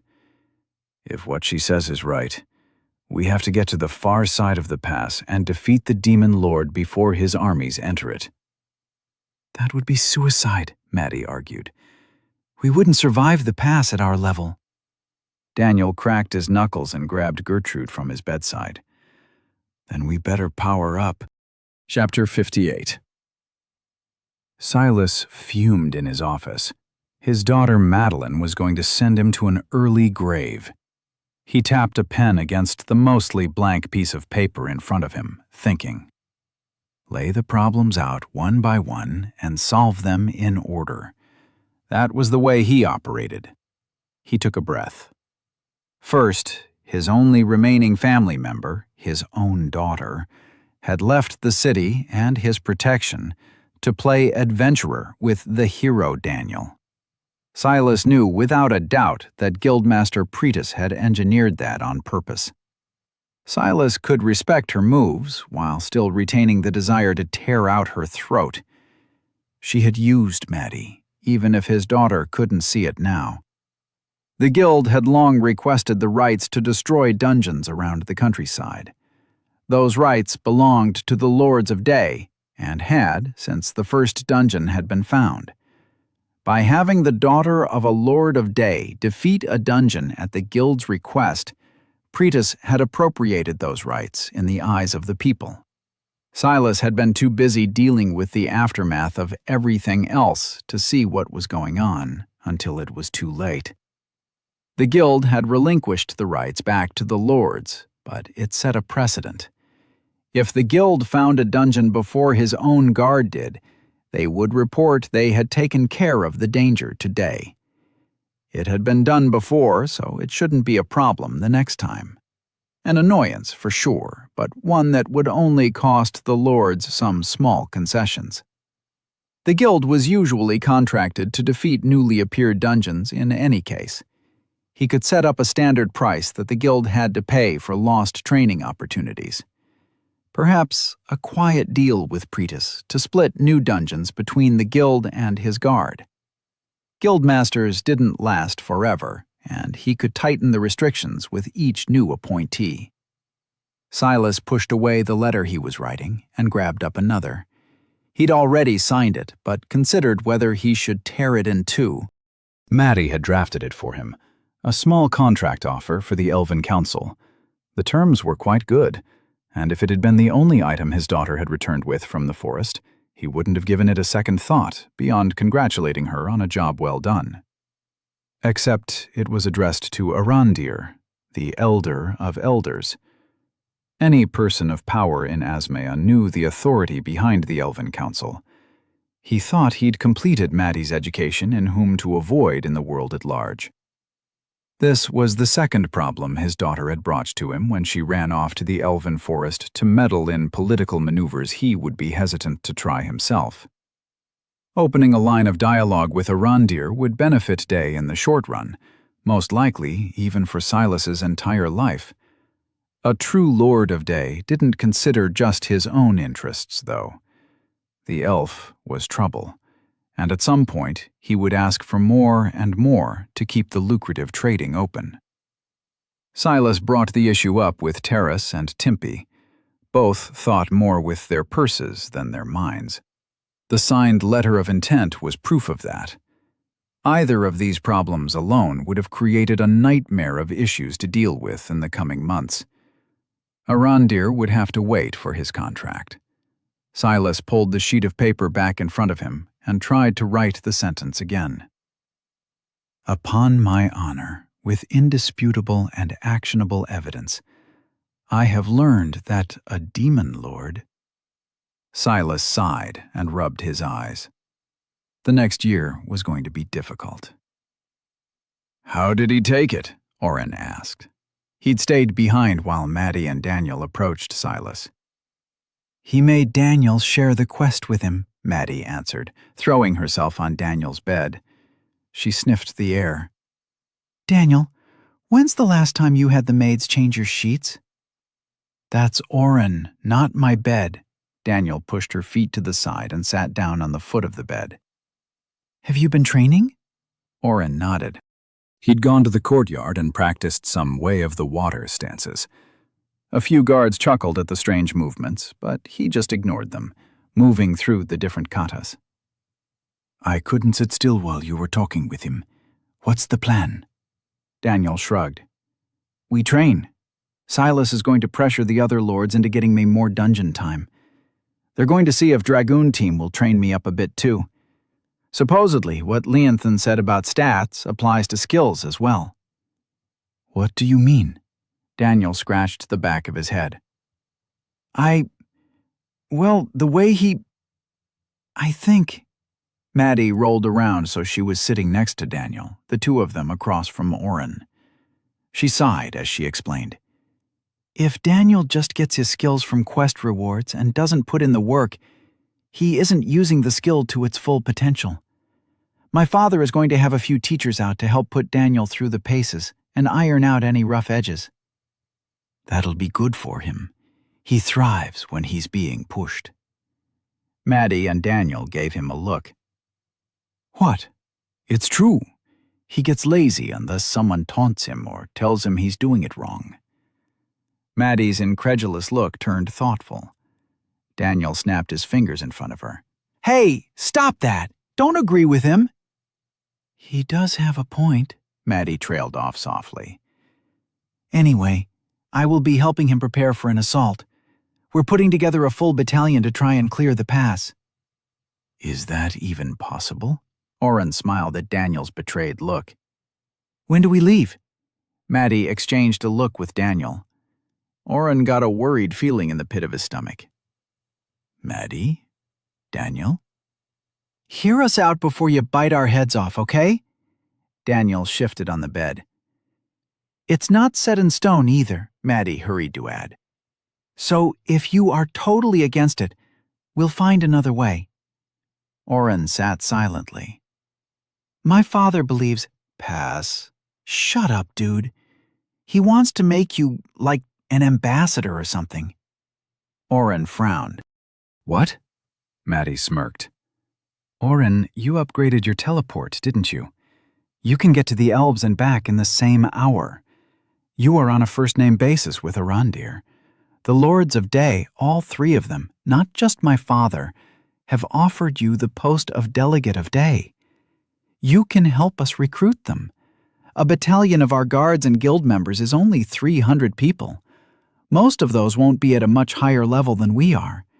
If we can get Arandir to send even a dozen elves, we'll stand a better chance at succeeding. You still haven't told me what the plan is, Oren grumped. I'm not going to be a glorified messenger. Can you stop being impatient and let me talk? Maddie shot back. On the far side of the pass, there was a small outpost.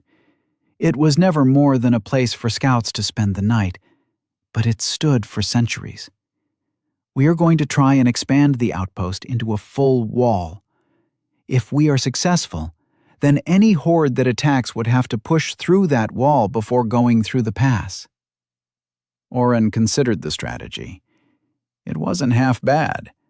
They wouldn't need to defend the new wall to the last man, and could always retreat through the pass if they were overrun. But how long would that take? Building something like the wall must have taken years. From what you said, we don't have that kind of time. Maddie rolled her eyes. We have stonemasons and builders who can have it up in a day or two. The main point of bringing an entire battalion is to protect them while they work. We can't afford 300 people to watch the wall once it's built. We would have to create entire supply chains. People wouldn't be near family, and the logistics of it just wouldn't work. The new wall would funnel the majority of any attacking force through the gate system, giving us time to prepare. Why not build a bunch of walls and defend each one in a fallback pattern? Don't fight to protect the wall, but take as many out from the top as you can until you are forced to retreat to the next one, all the way back to day. Maddie rubbed her eyes. Daniel suggested something similar. What was it you said? Draw them in and blow them up? I said we should build a few walls and line some with explosives. When they get through, we blow it up. Oren grunted in appreciation. Not a bad idea, Dee. If we don't have the time or resources to do that. Getting one wall built is going to cost a fortune. Those people we will have to draft to put up the wall will need to get back to work. They don't have unlimited mana or stamina to build wall after wall. Even if we could get it done, the city would see it as a failure if we simply destroy it as we retreat. Oren forgot sometimes that this world operated with a different set of values. They sent groups of 5 into dungeons without a healing class because each person wanted as much glory and experience as they could get. High-level adventurers went on suicide missions for the chance they'd be talked about as heroes after the fact. Silas promised to bring it up, but they're still down one ruler, Daniel added. But if we could get a few elven archers on the wall, we could hold them off longer. Maybe Arandir could grow a few trees together into a mini-wall or something. Oren hated the idea of leaving his friends, even for a day or two. Why me? There must be other people with teleport who could do it. Sure, I know Arandir, but that's not enough reason to make me deliver letters. Maddie shook her head. You wouldn't be just delivering letters. You would be the voice of day in the forest, in Veskar, and in Odrana. Oren stood and walked to an end table holding a pitcher of water. He could have pulled a water skin from his dimension hole, but he needed to walk away from what he'd just heard. Oren, Maddie said quietly. She had moved up behind him without his noticing. We are not sending you away to protect you or because we don't want you around. You really are the best person for the job. Talk with Arandir. Get him to send a letter to Saneris. A demon lord means the end of the war if Saneris has any sense. You'll be completing the quest. Oren doubted that very much. Lord Saneris had had the glint of crazy in his eyes that spoke of a spoiled upbringing and getting away with whatever he wanted. Oren was under no delusion the man would remain dangerous, no matter the circumstances. It's not like you'll be gone all the time, Daniel chimed in, standing up as well. You need to get back here and train with me. I need my sparring dummy. I haven't agreed to this, Oren retorted. Maddie laid her hand on his arm. Take the day off and rest, or go explore the city a little. My father won't have finished getting things settled until tomorrow anyway. Daniel leaned in as if to say something more, but Maddie gripped his sleeve and dragged him out. Oren's fingers trembled around the pitcher handle. His mouth was dry, but no matter how hard he tried, he couldn't lift the glass to pour. You're not being left behind, he chanted over and over. They are not leaving you behind. Chapter 59. Small waves crashed against Oren's feet as he gazed at the horizon. Arandir's retreat was half a mile beyond the tree line, but the elf spent much of his free time at the rocky beach. The older elf stood by Oren's side, content to wait patiently. When Oren had made his first trip as an official delegate of Day 2 weeks ago, Arandir had been delighted. Although he was still dealing with the war with Odrana, the fallout from half the council turning out to be traitors, and the surprise announcement from the Lords of Day that a demon lord had risen, Arandir had left the main city and brought Oren to his home. Lenthan was put in charge in his name. Oren could not think of Arandir's home as anything but a treehouse, no matter how beautiful it was. Despite its small size, it had windows and balconies to spare. Oren half wondered if the house had been built as an excuse to simply watch the surroundings and escape to the ocean. Not that he minded it at all. His trips to Arandir's home were a welcome respite. Although Oren had fought against it, Silas convinced him that he was the best person for the job. Arandir and Silas had negotiated various small trifles over the last week, with Oren's ability to jump from city to city making the normal back-and-forth negotiations seem laughably slow. Silas had recently offered to double the stipend the delegate job was paying him due to the progress they'd made. Silas had even let Oren train with the teachers brought in for Maddie and Daniel. He seemed to have accepted that his daughter was going to be an adventurer, so he'd hired the best he could find. Maddie and Daniel spent their days drilling with weapons, and their nights doing magical theory homework. There was even a history teacher for Daniel so that he would understand more about Asmia. Oren had been able to do some weapon training, but they tried to kick him out after he kept dodging the attacks. Simply wouldn't let him parry when he could duck. The Lord of Day also had spotters out, looking for any high-experience, low-threat monsters for him, Maddie, and Daniel to kill. They'd only gone on 2 outings, but Oren was so close to leveling he could taste it. Another 1,000 points, and he'd be at level 18. "Oren, did you hear my question?" Oren snapped his attention from the sea, giving a guilty smirk to Arandir. "Sorry, what did you ask?" The elf kicked the water and smiled gently at Oren. "How much more time do you believe Lord Catanzano will waste?" Oren turned his mind back over the conversation they'd been having. The latest missive had been about sending elven archers to train the guards. "I think he doesn't want to ask for too much from you. You are still at war and have to protect your people." The war with Odrana was a technicality at this point. Silas hadn't wasted time and sent runners to both Lord Saneris of Odrana and the current various leaders of Veskar, telling them of the Demon Lord. He was attempting to rally as many of the nations and people of Asmia as he could. Oren would call it fear-mongering, but since he had the quest from the system to defeat the Demon Lord, he wasn't going to decline any help they could get. Odrana hadn't attacked the forest since that time. A few soldiers, not even 100, had been left to guard the elven forest, but the majority of Odrana's forces had been recalled. Silas hadn't told Oren or Daniel what was going on with Saneris yet. The fact that the Stop the War quest hadn't been completed was enough for Oren to guess that the leader of Odrana wasn't giving up just yet. Arandir knelt and picked up a few small shells. He handed half to Oren before he chucked one into the distance. "There will not be anyone left if the Demon Lord is coming for us." Oren knelt as well and felt the water resting his palm against the surface. Still in a squat, he twisted his body and launched his own shell, skipping it across the small waves until it launched high, almost as far as he got it. Arandir laughed. He laughed more out here by the sea than he had in the city. "Did your skill do that, or did you?" "Didn't you say that a skill is just a manifestation of your potential?" Oren countered. "I might have. I do occasionally say something wise." The other benefit of the new job was that Arandir was teaching him. There wasn't a curriculum or even a linear set of topics.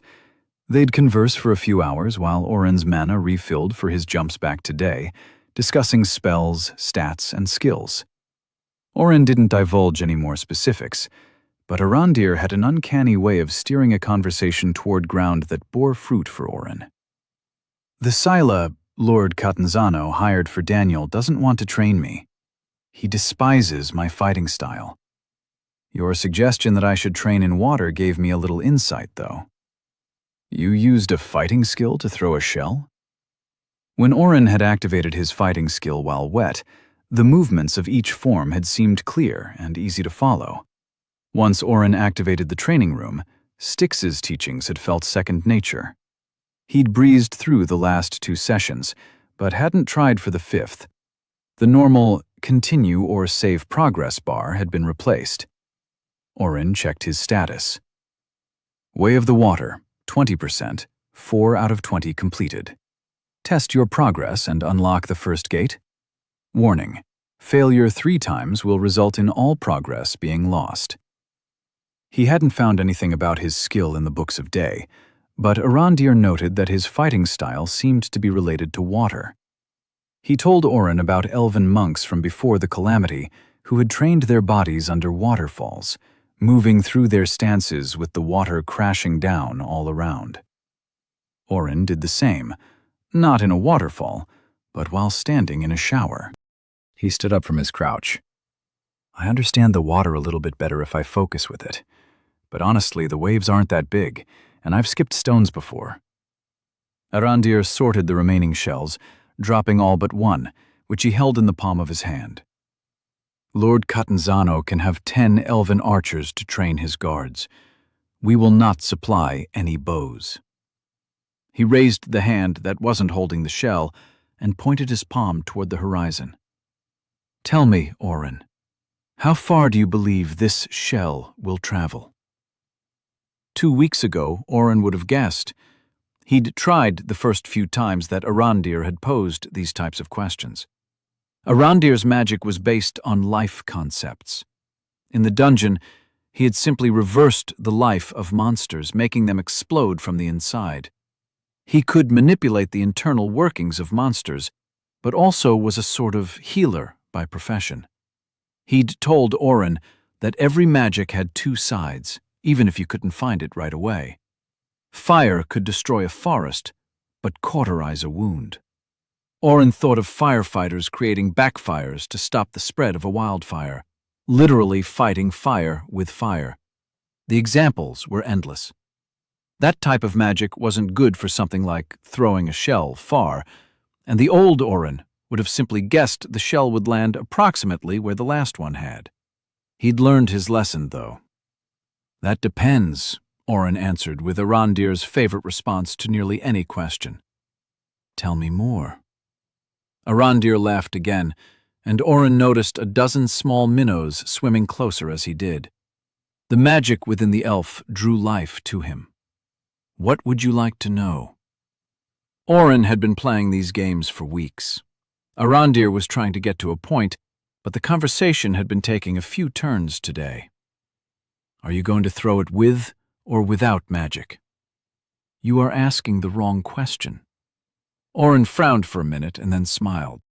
Do you mean how far would it travel if you throw it, or how far will it travel with the tide and movement of the ocean? Arandir nodded and held the shell up between his fingers. If I dropped this shell here, or threw it, the waters would move it by nightfall, and your answer would be incorrect. Oren let out a groan, dramatic enough that Arandir knew it was fake. You're saying the question has no right answer? Remember what I told you. When someone asks you a question, they also give you a glimpse into themselves. Why would I ask you this question? Oren shrugged. To confuse me? I'm not sure. Arandir was quiet. Oren checked his status and saw his mana was nearly full. He could make it back to Day and meet up with Amir for some afternoon coffee. I asked the question so you would know there are times when no answer is correct, Arandir said softly, breaking Oren from his daydream of hot Java. Lord Catanzano tiptoes around the question he wants to ask. Will the elves go to war and fight the invasion in the pass with the humans who have ostracized us for centuries? Oren wasn't stupid. He'd heard the nervous talk of the guards around the Catanzano house. He knew how stressed Silas appeared each day, and how hard Daniel and Maddie were training. The fact that Odrana hadn't attacked the forest in weeks meant even Lord Cineris was worried about the impending Demon Lord attack, to some extent. At first, he'd been sure that everyone would travel today and put up a united front against the attacking demons. 2 weeks later, and Odrana wasn't responding to missives. A third of the leaders of Veskar had sent money, a pittance, to help with the effort. The second third had demanded proof, and the last third hadn't responded at all. He tried to put himself in Arandir's shoes. The entire world had stood back and watched as Odrana attacked the elves who had been corralled into this forest and were routinely snatched up as slaves. I'm not sure I'd be able to do it. Arandir's brow furrowed. Do what? Forgive all the humans and fight with them? Oren said, taking his remaining shells and dropping them at his feet. I'm pretty sure I'm not supposed to say this, but I don't think it would change your mind. Lord Catanzano, wants 12 elves to help defend the wall. That's what I've heard. I don't think anybody in Day expects you guys to leave your forest and fight. From what I've seen, even your weakest warriors could take out 100 of our recruits. We have bakers training with spears and florists practicing with bows. They'll have a few months if we're unlucky, maybe a year if our luck holds out. Oren waded to the shore and sat down on a rock they'd sat and chatted on before. He needed his feet to dry before he put his socks and shoes back on. Arandir stayed in the water. Once his mana was topped off and his shoes were back on his feet, Oren waved to the old elf. I'm heading back. I'll meet you here again tomorrow, all right? Oren, wait a moment. Arandir made his way out of the water, dropping his robes as he finally cleared the waves. I want to send my own request to the Lords of Day. Do you have a letter? Oren glanced around but saw nothing. Everything was usually conveyed through letters. If it's important, I don't want to mess up the wording or something. Arandir shook his head. I don't think you will forget it. I want to request lodgings for 1,000 elves be made available on the northern outer wall. It took a minute for Oren to realize what he meant. You're going to fight with us? The elder held up a finger. On one condition. You have told me that you still have not spent any of the administrator points. Is this still true? Oren felt the noose tighten. Yes. I want you to tell me everything about the available administrator abilities, and I want your promise that you will consider rebuilding the administrators if you can. Chapter 60. Oren thought over the offer. He'd tried to discuss his administrator powers with Daniel and Maddie over the past few weeks, but they'd both individually told him to wait. We can research more when we have the time, Daniel had said, covered in sweat. Oren had only been able to talk with him between melee practice bouts. Everyone is a bit focused on getting ready for the Demon Lord in case you haven't noticed. Silas had told him getting in Arandir's good graces was of paramount importance in his position as a delegate. The Lords of Day needed elven archers for training. Raining arrows from the wall was the easiest and safest way to thin a horde, and nobody was better at archery than the elves. He confided in Oren that they'd scoured the slave pits for elves but found none. Silas's greatest hope was that Arandir would relinquish 10 or so archers to train the humans. The reason was simple once Oren thought about it for the first time. The normal way of getting a skill like archery or bow proficiency was using the weapon over and over until you were rewarded by the system. The more you practiced, the higher you could level your skill. Humans could spend a decade shooting arrows and reach the 3rd or 4th level. Elven adventurers didn't leave the forest until they'd reached the 4th level of archery, with most being significantly higher. To be trained by someone with such a mastery of the weapon could jumpstart the advancement of your own skill. Arandir was offering 1,000 elves. That many bows would save more lives than Oren could imagine. If I said yes, you aren't going to send your sick and elderly, right? Oren tried to think of what Maddie would ask. You have to send 1,000 elves who can use archery and are willing to train humans. Plus, they have to help defend against any horde that attacks, including the Demon Lord. Arandir nodded. No tricks. We cannot send our best, but nobody under 200 or over 800 will be sent. Every elf will swear to defend Day until given the order to retreat. I will be up front and tell you that we plan on sending reinforcements no matter your answer, but the number will not be as high. I cannot risk elven lives for nothing. If Day falls, the Demon Lord and his horde will come after you in time. Arandir looked past Oren at the forest behind them. Our lands have not fallen since we settled here. We may be better protected inside our forest than you would be behind the walls of Day. Oren tried to act cool and collected. Who would be in charge? Would your people take orders from Silas? Lord Catanzano? Arandir brushed the rock next to Oren and sat. I am considering Lienthan as our captain. He would need to be given an equal say among the Lords of Day in the distribution of troops against attacks. From what we have been told, the Lords of Day do not believe the Demon Lord will attack immediately. Therefore, he would have training sessions for all interested in learning. I do not plan on sending just archers, though. I will send those skilled in different weapon paths and magic as well. He paused. You may not believe me, but I want to use this as an opportunity to create closer ties with the people of Day. Perhaps if we can bring our people together, Odrana will be less likely to attack again in the future. Maddie's lessons on diplomacy popped into his mind, letting Oren read between the lines. If the elves cozied up enough with the people of Day, they might defend the elves when Odrana came knocking. Oren dug the toe of his shoe into the sand, dislodging a shell. Legs spilled out, and an angry crab skittered away, hiding behind another dune. A flurry of movement as it worked its arms, and the shell was half buried again. I have to run it by Lord Catanzano, he finally answered. I'm not sure what I'll tell him, but I'll ask. He does not know? But his daughter? Oren almost laughed at Arandir's surprised face.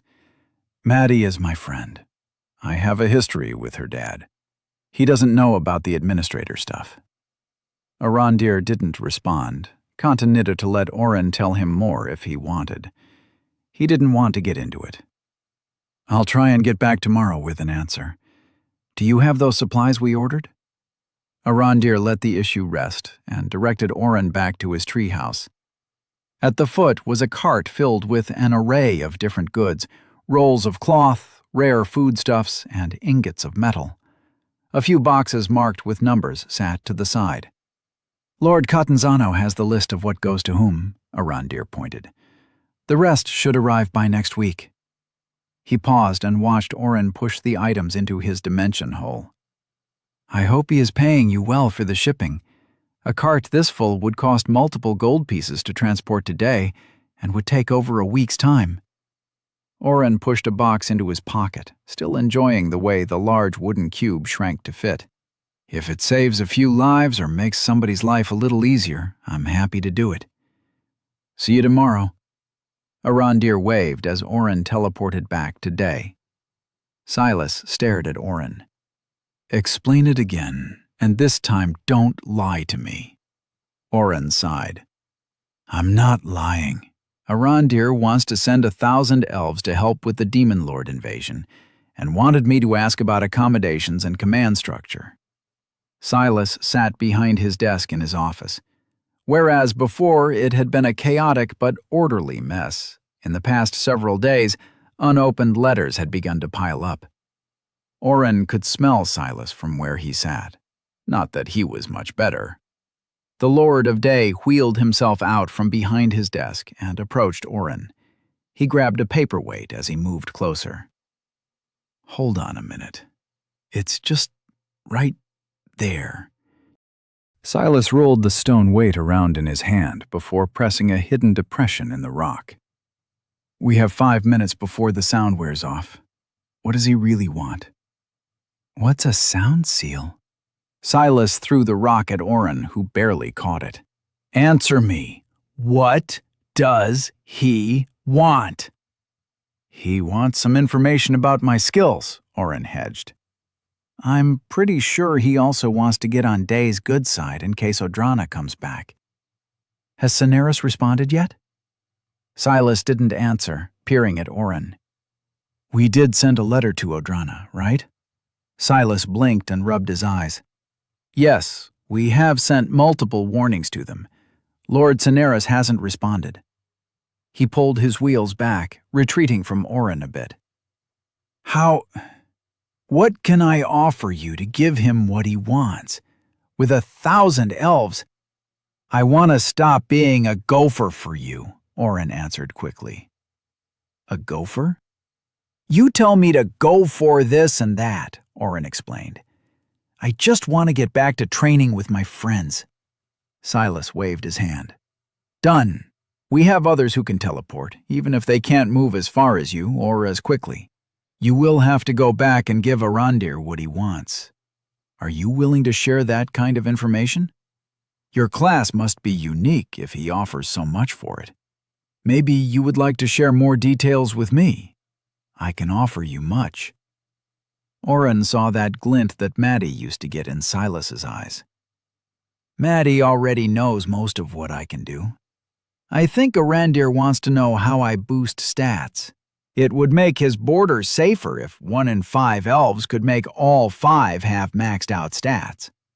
Silas nodded. "When you get back, I may have you sit with Lord Terrace. His magic is a bit one-track, but he has a quick mind. Perhaps we could recruit a few people to take your class as well. Utility warder, correct?" Oren nodded.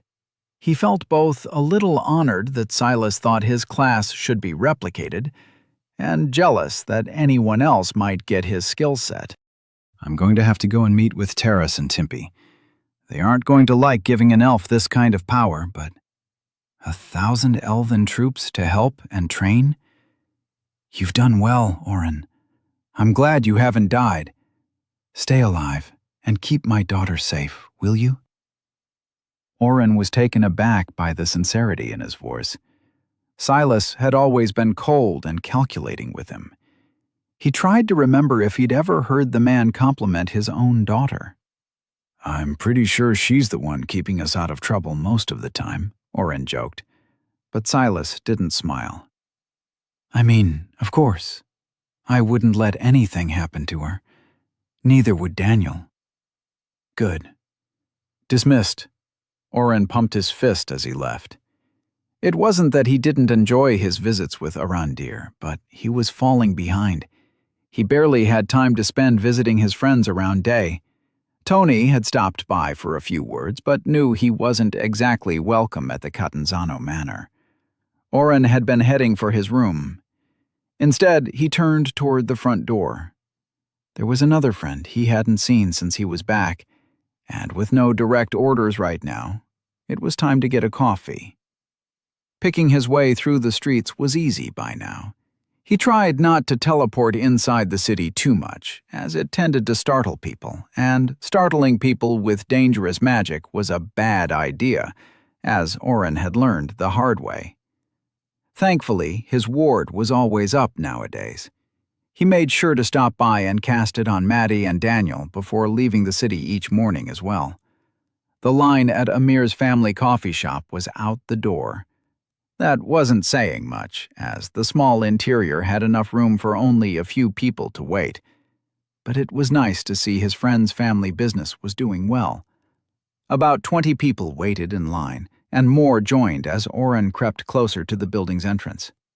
"Oren!" Oren had barely made it through the door when a body came flying around the counter to grab him in a hug. Hey, Amir. How are you doing? Amir, we have customers. Get back to the coffee. Welcome, Oren. Black with no cream, correct? Amir's father was also behind the counter in the small alcove, twisting knobs and pouring bags of coffee beans into the weird contraption. Sorry, father. Amir squeezed Oren's arm and moved back to his station. You must stay and tell me how you have been, where you have been. His words were not a request, but a demand. Oren smiled. Black would be perfect, Oren answered his friend's dad. How long until Amir can have a break? 10, 20 minutes. Unless you want to help, then 10 minutes and your coffee is on the roof. On the house, father. That is what I said. He shook a finger at his son. Oren, can you pour the beans into this hopper? It must be kept at this point or the coffee runs watery. Oren rubbed his hands in anticipation. The work was demanding, but not outrageously so. Amir moved cups through a progression of different spigots while his father checked gauges and pulled handles. Knobs were twisted and steam whistled. The entire time, Oren had to run from one side of the shop to the other, pouring dried beans into the small container that ate the poured beans and spat out wet slop underneath. I can take over for now. Amir, you have 5 minutes. Oren has just returned. I need at least 20 minutes. You may have 10. Oren turned away to hide his smirk at the bickering. He took his mug of coffee and sat against the wall outside. All the tables were full. You two are doing well, he commented when Amir walked out. He accepted one of the cookie sticks Amir offered. Business has been good recently, Amir said, with a strange twinge in his voice. That's a good thing, right? Amir shrugged. Father is happy. Oren dunked his cookie in the coffee, waiting for it to get soggy enough to bite. What are you not telling me? Amir sighed. I've officially been relieved of my position at the hospital and my class. Oren scanned Amir. Amir Fala Brewer, level 4. Dude, that sucks. Do you want me to put in a word with Lord Catanzano?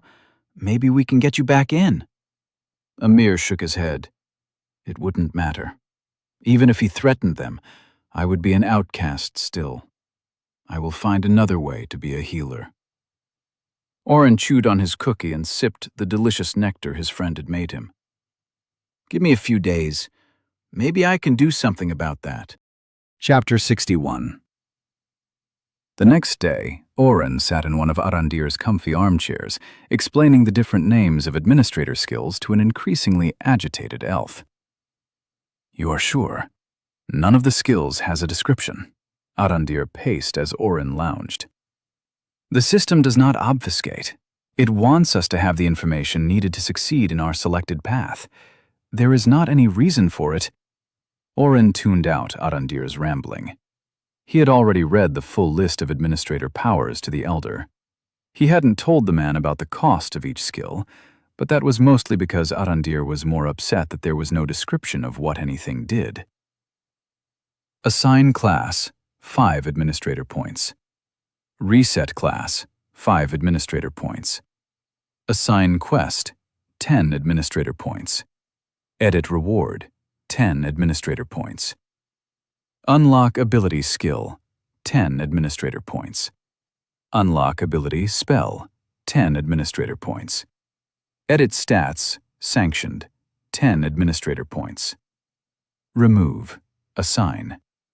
Edit stats, sanctioned, 10 administrator points. Full reset. Edit stats, unsanctioned, 10 administrator points. Remove, assign. Edit stats, unsanctioned, 10 administrator points. Full reset. Imbue, 50 administrator points. Scry, 20 administrator points. Change race, 15 administrator points. Create relic, 30 administrator points. Oren, we will simply have to unlock every skill. I will have my scouts search for dungeons. While I believe that assign class is unlikely to be the skill that helps us, there is a small chance. Or perhaps assign quest or edit reward would allow you to create more administrators. I am going in circles. Despite Arandir's words, the elf was more animated than Oren had ever seen him. The hope of fulfilling his family's greatest wish, restoring administrators to the world, coupled with his enthusiasm at the new puzzle in his life, was the greatest gift Arandir had ever received. He was acting like a child on Christmas morning, with so many presents to open he was frozen still. I was sort of hoping to use some of my points on assign class, Oren interrupted his constant stream of consciousness talking. I have a friend who wants to be a healer, but the hospital has kicked him out. Arandir frowned. What did he do to deserve that? I would not suggest going against them if they had cause. Oren felt his temper rise a bit as he thought of the unjust treatment of his friend Amir. When I first met him, he was passed out from disobeying orders and trying to heal more people than allowed. He was bullied by other healer wannabes for no reason. He's a good person and a friend, but didn't want to play the games the hospital plays. You know, technically, I think the hospital would try to have me arrested. I healed a bunch of people during a demon attack a few months ago, while all their healers stood around watching people die. I know nothing about being a healer. I just have heal small wounds, which has come in handy a bunch of times, but my friend has studied his entire life to be able to help people. So, no, I don't think he did anything to deserve it. If I can help him, I want to do it. Arandir's frown grew as Oren spoke, revving him up more. Also, stop talking about me like I'm some sort of experiment. I agreed to tell you the skills, but I never said you could pick what I end up spending my points on. The older elf pulled a chair up to Oren and sat, reaching out his arm. Oren hesitated before clasping the man's hand. Oren, forgive my words if they offended you. Our hospital would never allow those sorts of things to happen. Our healers view their powers as a gift for all. Arandir spoke softly. Whatever path you decide to take is your own. I will make suggestions, and perhaps at times beg you to consider my words, but only you can make your own choices. If you want to take assign class and help your friend, do it. I will send for a friend who knows the different healing classes so that you can help him. Oren felt his face go red as Arandir spoke calmly, making him feel like he'd thrown a tantrum. I'd appreciate that. I don't want to give him a class that gets him in trouble somehow. Arandir laughed. Somehow, I think that is exactly what would happen if I let you stumble your way through this alone. He paused. Go ahead then. Oren smirked and selected his first administrator skill. Unlock the administrator skill, assign class, for 5 administrator points? Yes or no? Yes. Oren caught Arandir's eye for a moment as a well of power rose up inside him. He couldn't figure out why the elf was bending sideways and moving so fast.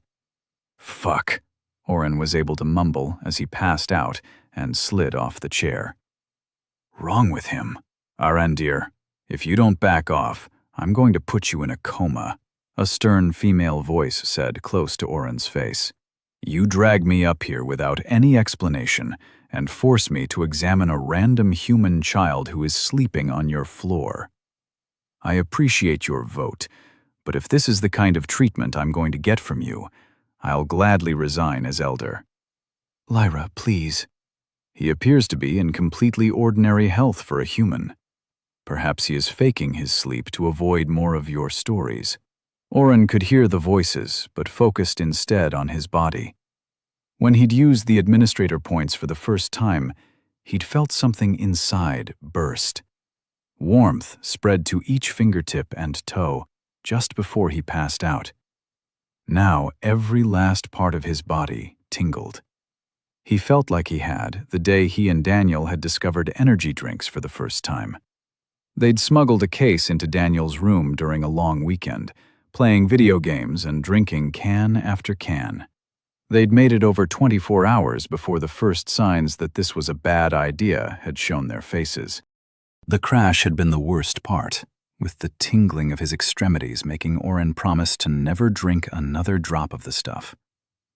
Until he'd found coffee, that was. He clenched his fingers. "See, he's moving. 100% alive and well. I'll be off then. Leanthan lied to me about the paperwork. If I end up a bureaucrat because of you, Arandir." Oren opened his eyes. The voice that was threatening Arandir belonged to a rather pretty and very short elven woman. She was leaning over him and used 2 fingers to pull his eye open more. Even while she threatened to leave, she was performing a full exam on Oren, poking and prodding him until he finally spoke. "I'm fine," his voice came out in a croak. He swallowed twice. "I'm fine. You can take your hand out of my shirt, thank you." She ignored him and pushed her hands up to his chest. Oren felt a gentle vibration from her palms. "His lungs are clear. No problems with the heart that I can detect." "Arandir?" Oren glanced up at the man. His hand was covering his mouth, but Oren couldn't tell if he was worried or amused. "Oren, this is Lyra, the newest elder of healing. Lyra, this is Oren, friend to the hero and delegate of the Lords of Day." Oren glared. Arandir was definitely amused. "What made you pass out, Oren?" Lyra moved her hand south. "Are you ill, or was I correct in my assessment that Arandir was boring you to death?" Oren slapped her hands away and crawled backward, climbing onto the couch. He sat with as much dignity as he could with his shirt half undone. I'm better now. Thank you, I guess." "Better manners than most of the humans, I suppose." Lyra slapped her knees as she stood. "Arandir, never a pleasure, but you keep it interesting." "Before you leave, Lyra," Arandir moved in front of her. "Oren has a passing interest in healing. If you could—" "Ari, I'm not a teacher. I'm not wasting my time answering questions from a child." Find a novice trainee from the hospital to satisfy his questions. "Now, if you'll excuse me." Arandir did not excuse her. He stayed planted in her path. "Lyra." "Arandir." Oren couldn't help it. He laughed. They both turned on him with their hawkish eyes. Arandir's blue and Lyra's green, stopping the laughter in his throat. Oren held up his hands. Sorry. I just haven't seen anyone stand up to Arandir since I met him. It's good to see him told off a bit." Arandir continued to glower, but Lyra held out her hand to shake. "It's my pleasure. Someone has to keep him from getting too big ahead. He might be in charge, but not really. He's still such a child at times. Honestly, trying to tell me what to do." Oren shook her hand. He'd met a few different important people who felt they had to meet the day delegate. Some had soft hands from working in the government, and some had hard, calloused hands. Lyra's hands reminded him of his mom's. They were hard from constant work, but the way she held his hand was soft and kind. These were hands that treated patients and soothed loved ones. The hands of a healer. He meant well. "I have a friend who wants to be a healer, but the hospital in Day isn't what it is here, so I hear." Oren released her hand. "He's just looking for a few pointers on the best path." Lyra frowned. "The hospital in Day has always been a bit backward, but they usually do well enough with the training. If he can't get through the basics, I'm not sure he'd be able to handle most of the usual healer classes." "What exactly are you looking for?" Oren explained Amir's situation, watching as Lyra became more agitated. She muttered under her breath, and Oren distinctly heard, "Kill them all," more than once. "They took away his amulet and effectively killed his dream of becoming a real healer," Oren finished. He lost his class and is helping run his father's shop. I have, but I'm not a healer and thought there must... You have? How? What is your class? Oren glanced at Arandir, who shrugged. He was still pissed. Utility warder. It was available and I thought it would be helpful, so I bought it. Lyra scoffed. You just bought it? How many times have you almost killed yourself overdrawing and trying to heal someone? Oren thought back to healing in the square outside the hospital and the backlash he'd suffered at Tony's after. He relived the moments of healing himself, Daniel, and Maddie. All the lives that would have been lost if he hadn't taken this one spell. Enough to learn the risk is necessary sometimes. I'm getting better, though, Oren answered truthfully. Is there any recommendation you could make for my friend? It's unlikely he'll ever be a healer, Lyra answered bluntly. She stood in front of him with her arms crossed. As the elder for healing, I'm the head of our hospital now. I'm only saying what I'm about to tell you because Ari asked, and even if he's a bit uptight, he's an all right guy. Our trainees use the amulets because it's the safest way to get people. There are some old records of classes that came preloaded with healing spells, but over the years the best of the best kept their secrets to themselves. They wanted to create demand for their unique skills, a healer who could regrow a limb or one who could make you see again. Slowly, our ancestors lost more and more. The calamity was the final straw that crushed our profession. Using an amulet until a trainee can purchase was all that was left to start the process. Depending on what branch of healing you want to go for, and there are a lot, you can apprentice with someone who knows a few auxiliary spells and skills. But it takes decades to reach a high enough level to evolve the spell into something better. Humans usually take heal moderate wounds if they reach that stage. There is a way to get small wounds without the amulet, but your friend would need to treat injuries with potions and bandages for several years. What are the classes of the hospital? Are they all just healer? Lyra glanced at Arandir again. The questions you ask are well protected. We don't give that information out to anyone who asks. Tell him, Lyra, Arandir commanded, standing straight and looking regal. Lyra stuck her tongue out. After an acolyte passes a certain threshold in training and gets heal small wounds on their own, they are promoted to healer. Some people stick with that their entire life, moving from small to moderate wounds, then to heal great wounds. Those are the people who make up the rank and file of the hospital. Mana for health, as the trainees say. There are other paths, too many to count really, and we do try. When heal small wounds reaches its maximum improvement, a few other skills and spells are unlocked. The most important is diagnose. But there are also spells like purify, calm, or excise. If an acolyte takes moderate wounds, the others disappear. As long as you don't take heal moderate wounds, more skills and paths open up. We teach our apprentices enough to figure out what they want to do, but some want the easy path. Different classes can evolve with different combinations. Mindwalker sounds like a mind mage, but nothing could be further from the truth. They help patients wrestle their traumas into manageable parts of their mind. I've seen raving men calmed to gentleness again by our Mindwalker. Others experiment and see what classes they can unlock. But it all comes down to having the spell first? That's correct. You have to prove to the system that you want to be a healer. The amulets jumpstart that process. Where do the amulets come from? Oren asked.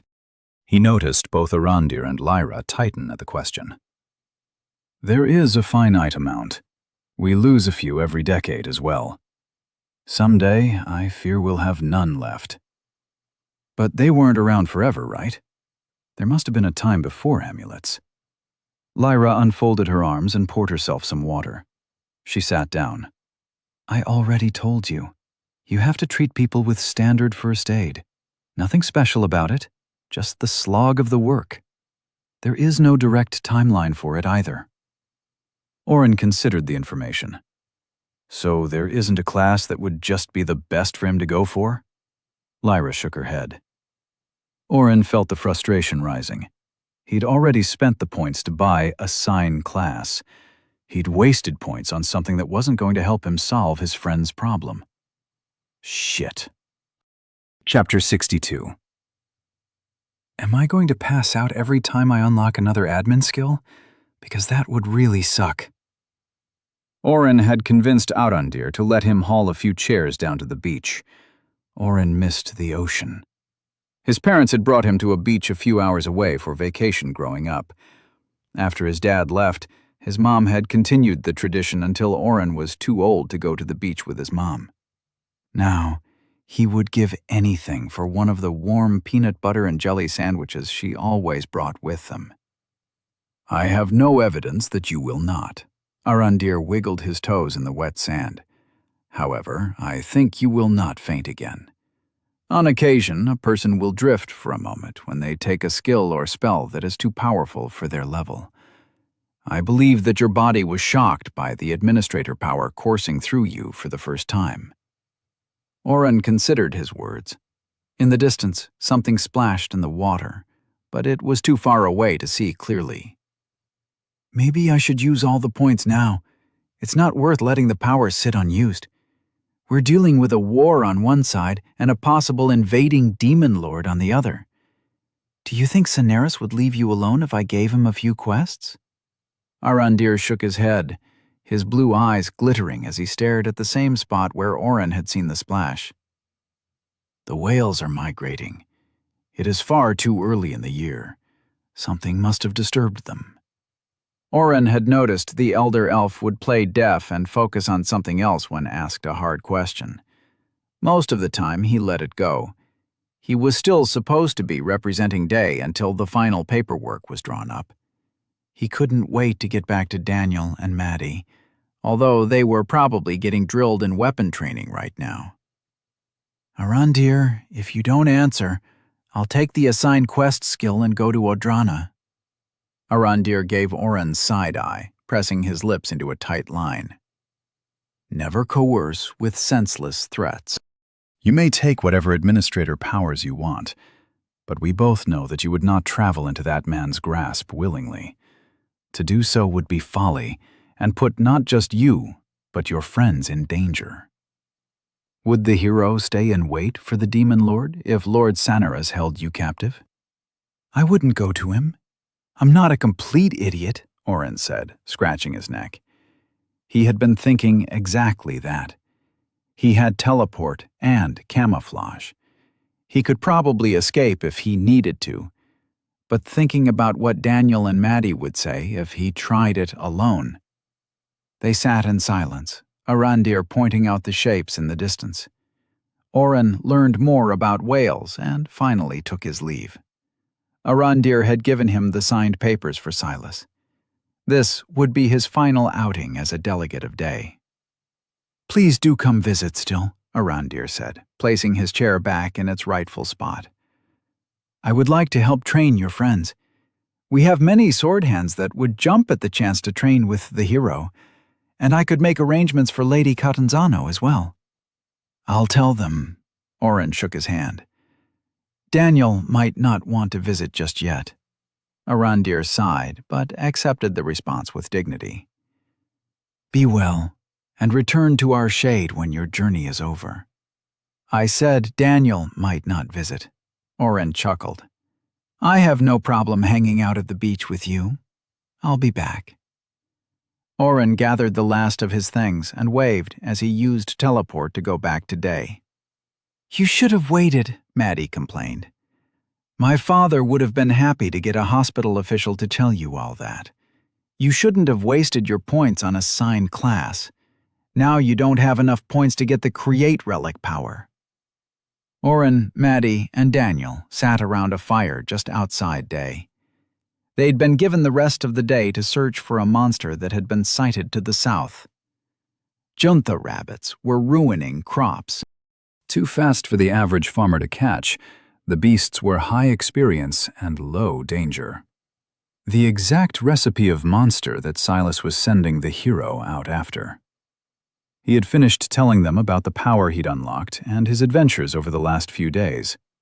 Maddie was pissed about the lost chance at making more relics, but Daniel was unusually quiet.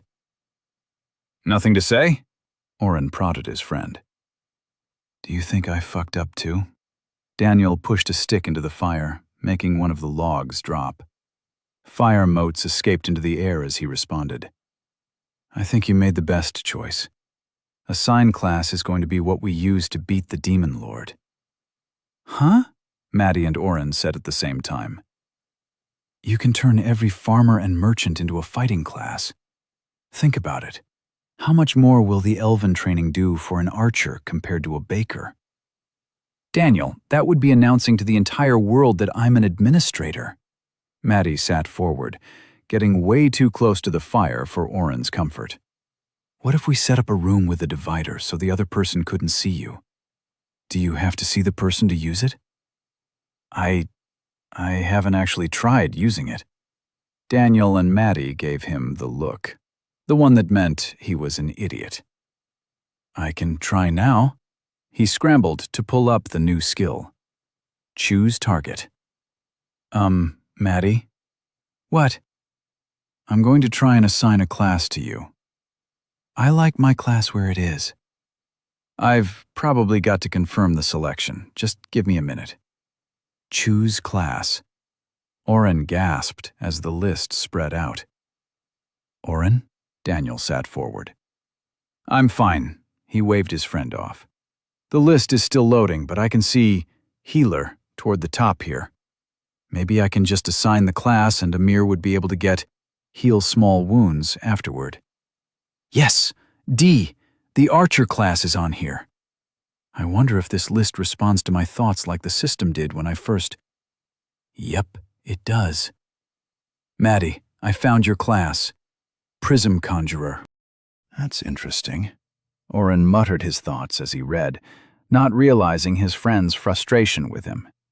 "We can't see what you're reading, dumbass," Daniel poked him with the pointy stick. "Maddie, I think there are a few variants of Prism Conjurer. At least, I think these are versions of your... That one, Prism Wizard, has to be for sure. What's the difference between a conjurer and a wizard? Oh, there's a class called Optical Conjurer, too. Then... Oh, shit.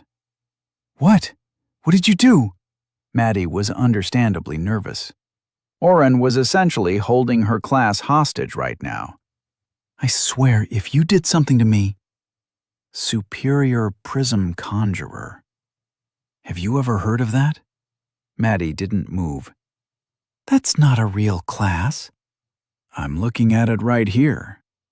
I don't get any descriptions of what the classes are. I feel like this could be dangerous to play around with." Oren kept scrolling. "It is cool, though. There are so many different options." "Is Utility Warder available?" Daniel asked. Maddie was still staring at Oren. "I'll check." Oren scrolled, and scrolled some more. "It isn't there. Why isn't it there?" "Oren, are you sure you read that class right?" Maddie's voice was brittle. Yeah, it's here. Superior Prism Conjurer. It was actually near the top of the list. I wonder if the skill automatically gives me options geared to the person. That would be Can you change my class?" Oren jolted out of his thoughts and really looked at his friend. She was shaking despite being so close to the fire. "Maddie, what do you mean? We don't even know what the class does. He's just checking if the..." "Can you do it or not?" Maddie interrupted Daniel. Oren scrolled to the class and rolled over it. The class highlighted, and a new prompt popped up. Replace Prism Conjurer with Superior Prism Conjurer. Yes or no? I think so.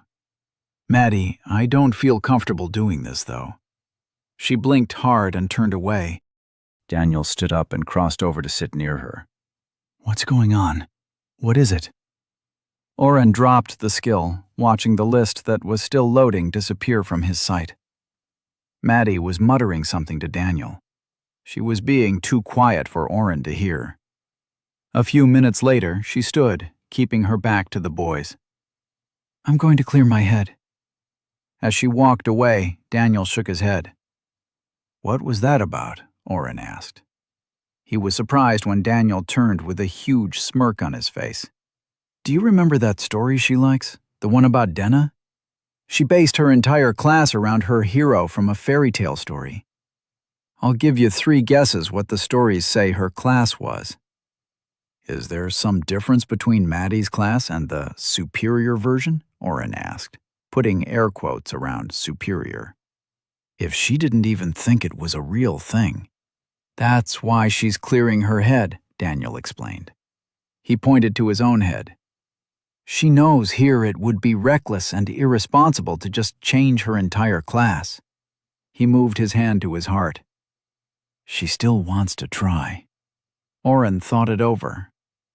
"We need to do some research." Daniel groaned. "Why do you take the fun out of everything?" Maddie returned 10 minutes later. Nobody spoke until Oren shot to his feet. 5 of them just appeared to the east. Let's go." The race to the Juntha rabbits let them all blow off some steam. Oren increased everyone's dexterity to what he felt comfortable doing. Daniel tried to use his skills to boost forward, but he had to return to keep on track. Only Oren could tell him where the rabbits moved. They approached from separate directions, making sure to get a single hit on each cute bunny rabbit before Daniel bounced between them in a series of vicious attacks. Experience gained, 1,000 XP, 200 XP times 5. Level 18 obtained, plus 10 AP. "About time," he muttered. "Did you finally get your level?" Daniel asked. "I thought you were going to be behind us forever." Oren glowered. Daniel and Maddie had been hunting without him. He'd kept up his routine of using as much of his mana each day as he could, but gaining experience to level was hard to squeeze in between all the teleporting he'd been required to do. Daniel was already halfway through level 18. Maddie was on level 19. She would likely reach the level 20 quest before either of them. "Some of us have to do work," Oren shot back. Daniel raised his hands in surrender. Oren checked his status. Oren Utility Warder, level 18, 786 out of 9,000. AP 36, Administrator Points, 25. HP 140 out of 140. MP 825 out of 1,100. Strength 9, 100. Constitution 14. Dexterity 11, 100. Will 28, 100. Intelligence 11, 100. His skill and spell list had become too long to read through outside of bed. He'd created a smaller list of the powers that could be leveled. Abilities: Sidesteps, level 3, 34 out of 300. Way of the Water, 20%. Spells: Heal Small Wounds, level 3, 9,840 out of 10,000. Camouflage, level 2, 5,980 out of 10,000. Teleport, level 2, 1,225 out of 10,000. Remetabolize, 700 out of 1,000. Increase Strength, level 3, 5,160 out of 10,000. Increase Dexterity, level 3, 5,105 out of 10,000. Increase Will, level 3, 9,550 out of 10,000. Increase Intelligence, level 3, 6,985 out of 10,000. Maddie was squatting by the rabbits, working hard at skinning them. Daniel was standing over her, watching as she described the process. "Did anybody take any damage?" Oren asked eagerly. "I'm so close to finishing off Heal Small Wounds." Maddie and Daniel shook their heads. Daniel's face split into an evil grin. "No, I'm not going to let you beat me up so I can heal myself. Oren flipped him off. When did you stop being fun? Daniel pouted. Maddie pushed her spear between Daniel's feet as he talked and then kicked him in the knee. He fell back and landed hard. She smiled innocently up at Oren. Oh no! I think Daniel needs some healing. Chapter 63. The next 20 days were some of the longest of Oren's life. Silas had brought in the best teachers he could find for Daniel and his daughter. The training was intense. A handful of the weapon masters turned up their noses at Oren joining at first, but each accepted him after a demonstration of Way of the Water. His ability to dodge nearly any attack vexed and intrigued even the most stubborn of fighters. After breakfast, the trio would spend a few hours drilling with different weapons under the watchful eyes of one or more teachers. Maddie worked almost exclusively with a spear dancer. The tiny man made even Oren feel tall. He had been the only person to actually strike Oren during their spar. He was also the only teacher to give immediate advice to Oren after their fight. That was well done, he had said, leaning against his spear, which towered over his head. If you had kept yourself inside my range, I would not have been able to touch you. Work hard and learn the range of each weapon. Your skill is impressive, but not infallible. While Maddie labored at thrusting and stabbing at a straw dummy, Daniel fought with a different sword user. Originally, Silas had brought a sword master in to train the hero, but the Lord of Day had dismissed the man after he refused to work with Oren. The new trainer, Sasha, was a sword hand, one of the predominant classes for a sword wielder. She refused to let Daniel use Gertrude, drilling him with different swords of regular size. Oren had joined for a few lessons, learning to use his summoned swords for more than just an overhead slash. Daniel threw the iron short sword on the weapons table angrily. This is stupid. I should be using the weapon I like, not these pieces of shit. Oren sighed and caught a staff that had begun to roll off the table. You have sword proficiency. You can use any sword with ease and know the exact way to hold and thrust and all that. I have to learn the hard way. Shut up and stop complaining. Daniel took a cup and dunked it in the water barrel used in the training yard. He drank the full cup and slammed it back down. Exactly. I already know how to use swords. They should be teaching me how to push myself farther, not making me use swords I'll never use. Oren saw the shadow coming up beyond them and kept his mouth shut. I mean, what's the point? Daniel continued, oblivious that the was standing behind him with her hand on the pommel of her longsword. I'm not going to fight without Gertrude. I'm going to tell Sasha she needs to let me train with my own sword, or I'll get Silas to get another trainer for me. The sound of steel being drawn rang across the yard. Sasha tapped Daniel with the flat of her blade. Pull out your big sword then, hero. No skills or spells, sword on sword only. 3 touches or drawn blood to win. Sasha never raised her voice during training. She would put a finger in the air and wait for all sound to cease before she gave instructions, and she carried herself with an air that Oren had first thought was disdain. It was only when he'd fought her that he'd realized she was just bored. She had come alive when he dodged more and more, trying to find a way to hit him. Her laughter when she had conceded was the loudest Oren had heard her be.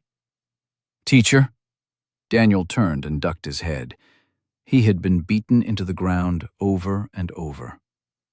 Gertrude is dangerous to use in a sparring session. I could hurt you. Sasha's eyes widened. Oh?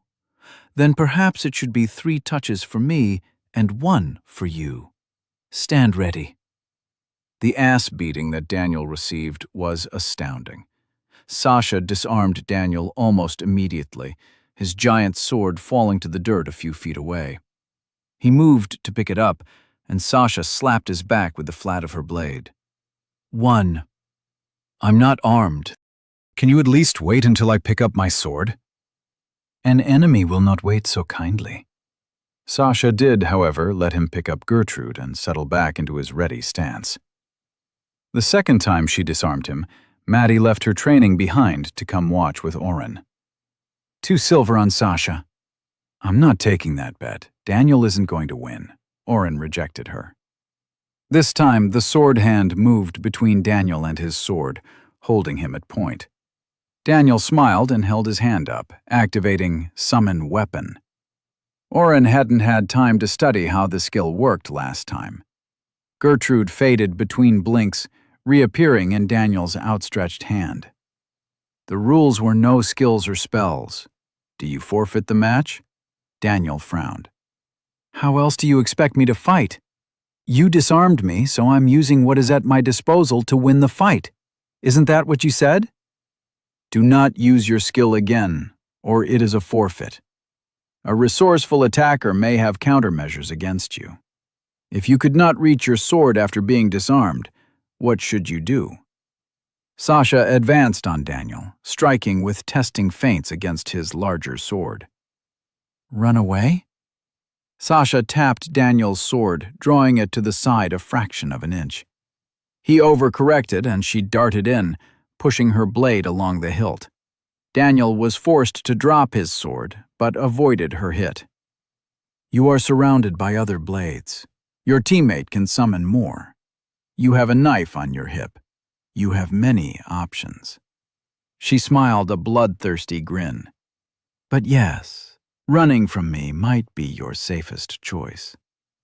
Oren was enjoying the cat-and-mouse game. Daniel ran to the weapon table and grabbed the short sword he'd abandoned. Sasha disarmed him again, pushing him in the opposite direction. He pulled a long sword from a weapon rack, and she disarmed him.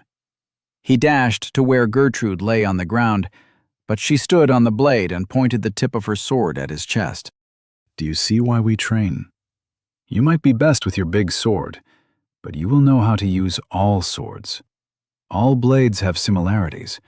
All blades are one.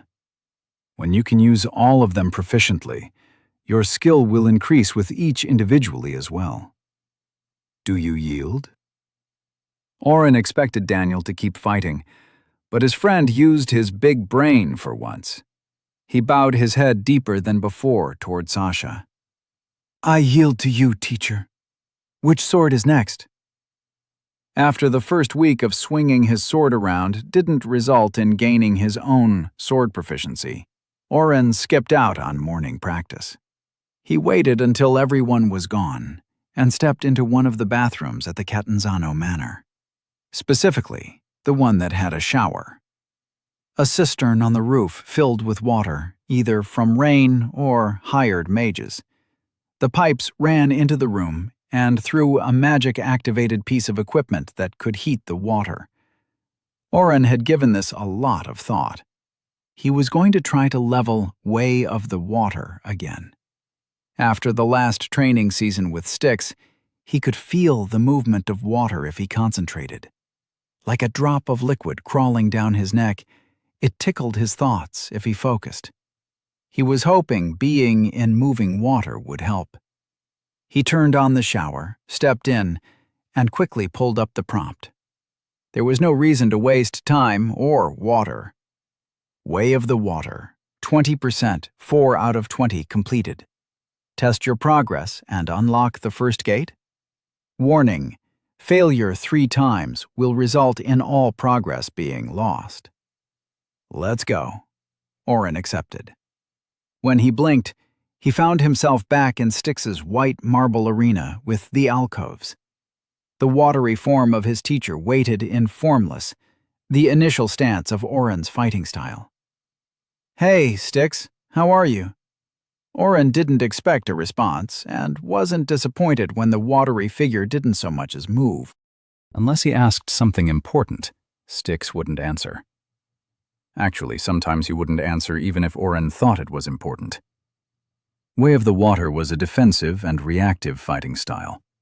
As soon as Oren took the formless stance, Styx would attack. Oren felt that he had fully mastered the other stances: river, ocean, rain, and mist. Each stance had its own movements.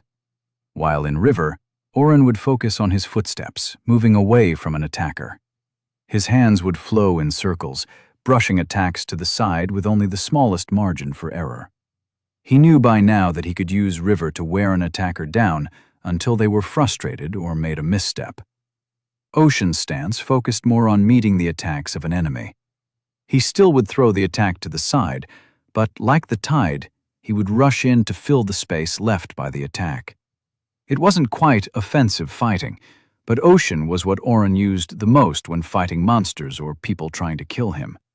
He needed to be able to attack, and the moments when he surged forward gave him the opportunity to do so.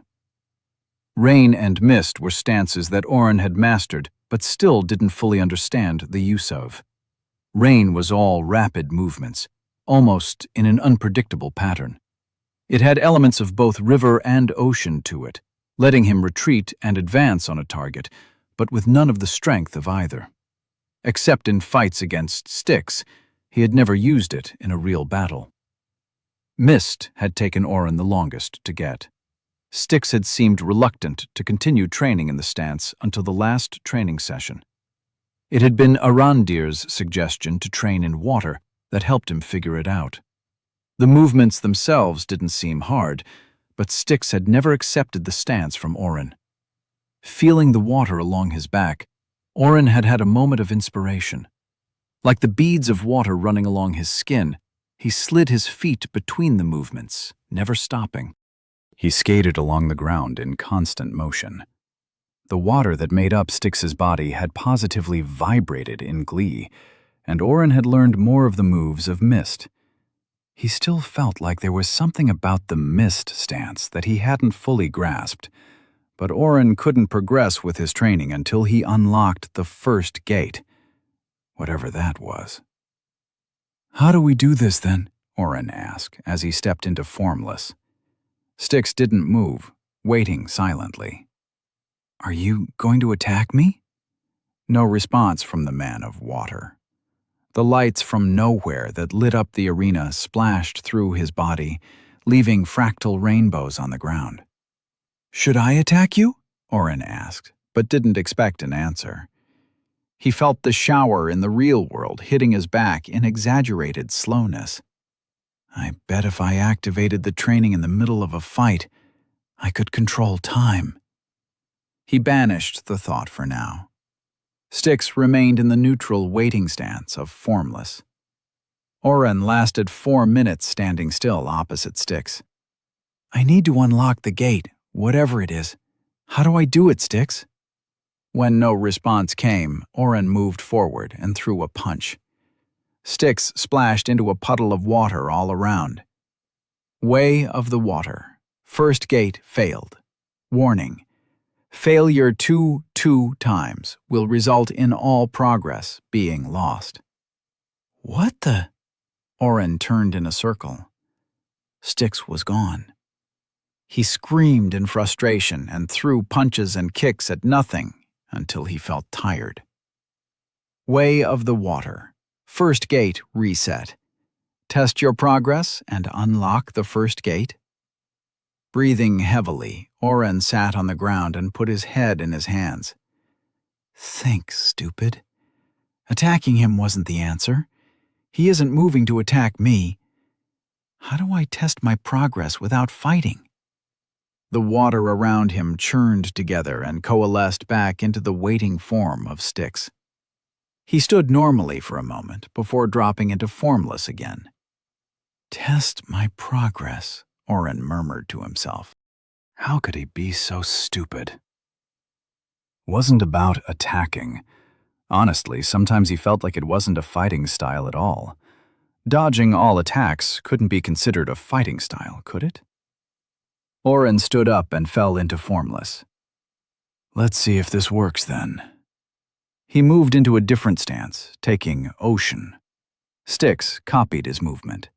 He swung his foot up into one of the first attacks Styx had taught him, Scorpion Fish Strike. Again, the watery teacher mirrored his movements. Oren spent hours moving from stance to stance, repeating every attack, move, counter, and dodge that he could remember. He fell into a trance, watching Styx watching him, moving together until they were one. Oren couldn't say when their arms connected, dancing through the various elements of Way of the Water. His arms pushed while Styx pulled, the attacks speeding up as Styx stopped copying, and instead synced with Oren's waltz. They gracefully combined moves in a way that Oren had never thought to try, reading the other's tiniest movements. Speeding up as the strikes and kicks moved with frantic energy, chaotically missing each other in a frenzy that ended when Styx pulled away violently. Oren was dripping with sweat. Styx bowed his head and disappeared. First gate unlocked. Chapter 64. Way of the Water. First gate unlocked. What does that even mean? Oren asked the empty air. Instead of an answer, the prompt for his fighting skill popped up. Way of the Water. 25%, 5 out of 20 completed. Continue or save progress. Oren groaned at the lack of explanation. He was tempted to continue training at the next stage, but he could feel his body back in the real world starting to get cold. The magic water heater unit had a timer that you had to manually activate. He'd spent more time in the skill training room than ever before. He thought it had to have been 10 hours of going through the forms with Styx. In the past, he had needed to reactivate the shower's heat function every 10 minutes. I spend an hour training with Styx for every minute in real time. A 1-to-10 ratio is insane. Oren considered the implications of the magic of this world letting him train in time dilation. There had to be time magic out there. Oren grinned as he saved progress and quit. He was going to find a way to unlock time magic for sure. Daniel would be pissed. After toweling off and getting dressed, Oren made his way out for more training. He'd been focusing on activating sidesteps as much as possible, but with Way of the Water, it was getting harder for anyone to trigger the skill. If he simply stood still, the skill let him get hit in retaliation. Not that he minded. He was so close to increasing both Heal Small Wounds and Increase Will that he'd started casting the spells to the exclusion of all others. By the end of a spar with Maddie, Oren felt his system notify him of something. Yes! Oren jumped up and down. He'd been casting this spell every time one of them hit the other. Really just healing Maddie. Heal Small Wounds, Level 3, 10,000. Upgrade to Heal Moderate Wounds. Upgrade available. 12 AP. Oren whistled. He remembered getting Heal Small Wounds, Level 3, from his Heal 200 People of Day quest. He'd forgotten that it cost 6 ability points, but seeing the price double to 12 for Heal Moderate Wounds put into perspective how much the spell cost. From what Lyra, the Elven Elder of Healing, had said, he shouldn't buy the upgrade unless he wanted to close off all the other branches of healing. Diagnose was the main one, right?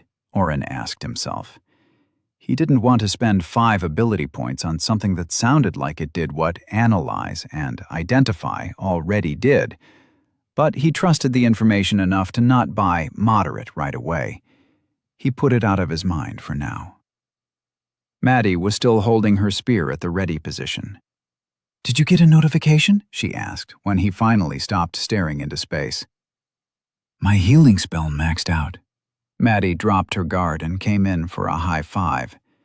She'd seen Daniel and Oren do it a few times and was trying to implement their rituals into her own life. Oren slapped her hand. "Do you want to continue fighting?"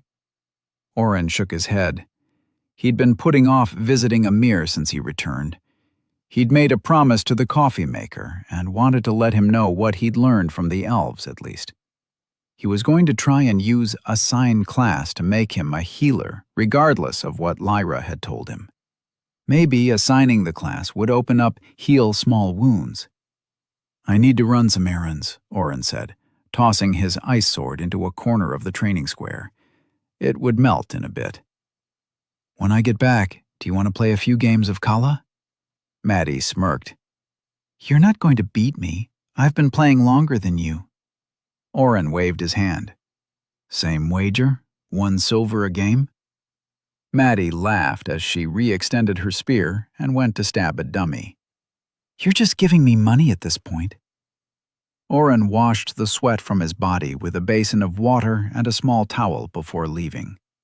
He didn't want to waste all the house's water and had barely worked up a sweat with Maddie. The first gate of Way of the Water was still a mystery, but the skill itself seemed easier to use. Maddie hadn't come close to connecting a single hit on him. Trudging down the streets, Oren found Amir pulling in the furniture from outside. He stacked the chairs and folded the tables, leaning them against the wall. Oren grabbed a chair and helped. "Welcome back. How have you been?" Oren handed the chair to Amir. "Fine. I had to go back to the Elven Forest, but I got to talk with the leader of their hospital. I learned a lot about being a healer."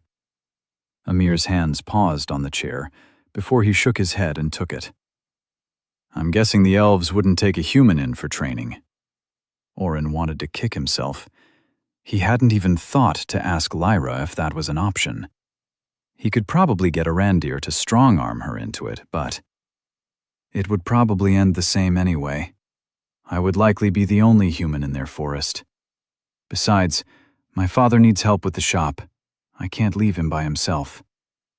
Oren grunted as he tried to fold up one of the tables. Amir smirked and showed him the small contraption that released the pin. He took the table and set it inside. "Would you like a cup?" Amir stuck his head out the door. Oren smiled and nodded enthusiastically. Amir waved him inside. While his back was turned, Oren pulled up Assign Class. Choose Target. Oren selected Amir. Choose Class. Oren selected Healer. Replace Brewer with Healer, yes or no. Oren paused. He had to double-check. "Amir, if you could become a healer, would you want to?" His friend had pushed the last chair onto a stack and closed the door to the shop. It was early afternoon, but Oren knew from experience they closed for a few hours so Amir and his father could take a break and grab a late lunch during the slow hours. He imagined having to pull all those chairs out twice a day, as well as putting them back away in the middle of the day and night. "It has always been my dream, but I don't see how it could happen at this point. Even if I wanted to move back to Odrana, I'm not sure I could get into the hospital there. There have been talks of trouble between Day and Odrana lately. I don't know the particulars, but my Da said we should keep out of it. People are likely to target us anyway, as he still speaks with a slight accent from the northern country, but..." Oren mulled over his choice. If the class change worked, Amir could train on his own. Oren could shuttle him to Lyra for a few pointers, and Amir could continue working with his father. The downside was Amir might talk and let people know how he got the class. All that was even if the change to healer worked, or if it gave him access to the core healing spell in the first place. What if he changed Amir to a healer and he still couldn't heal? "I will not give up, though. If it takes a decade, I will find a way to help others." He finished his rambling as he pushed a cup of steaming hot coffee across the small counter. Oren took a sip. "Coffee cures everything," Amir laughed. "My Da says the same thing." Oren set the cup down and stared into it. The worst-case scenario was Amir got his hopes up. Oren could deal with rumors that he could change a class. He trusted Amir, despite the fact that they had never been in a party together or fought side by side. Amir wanted to help people. He would give up anything to. Realization hit Oren. Amir wanted to be healer.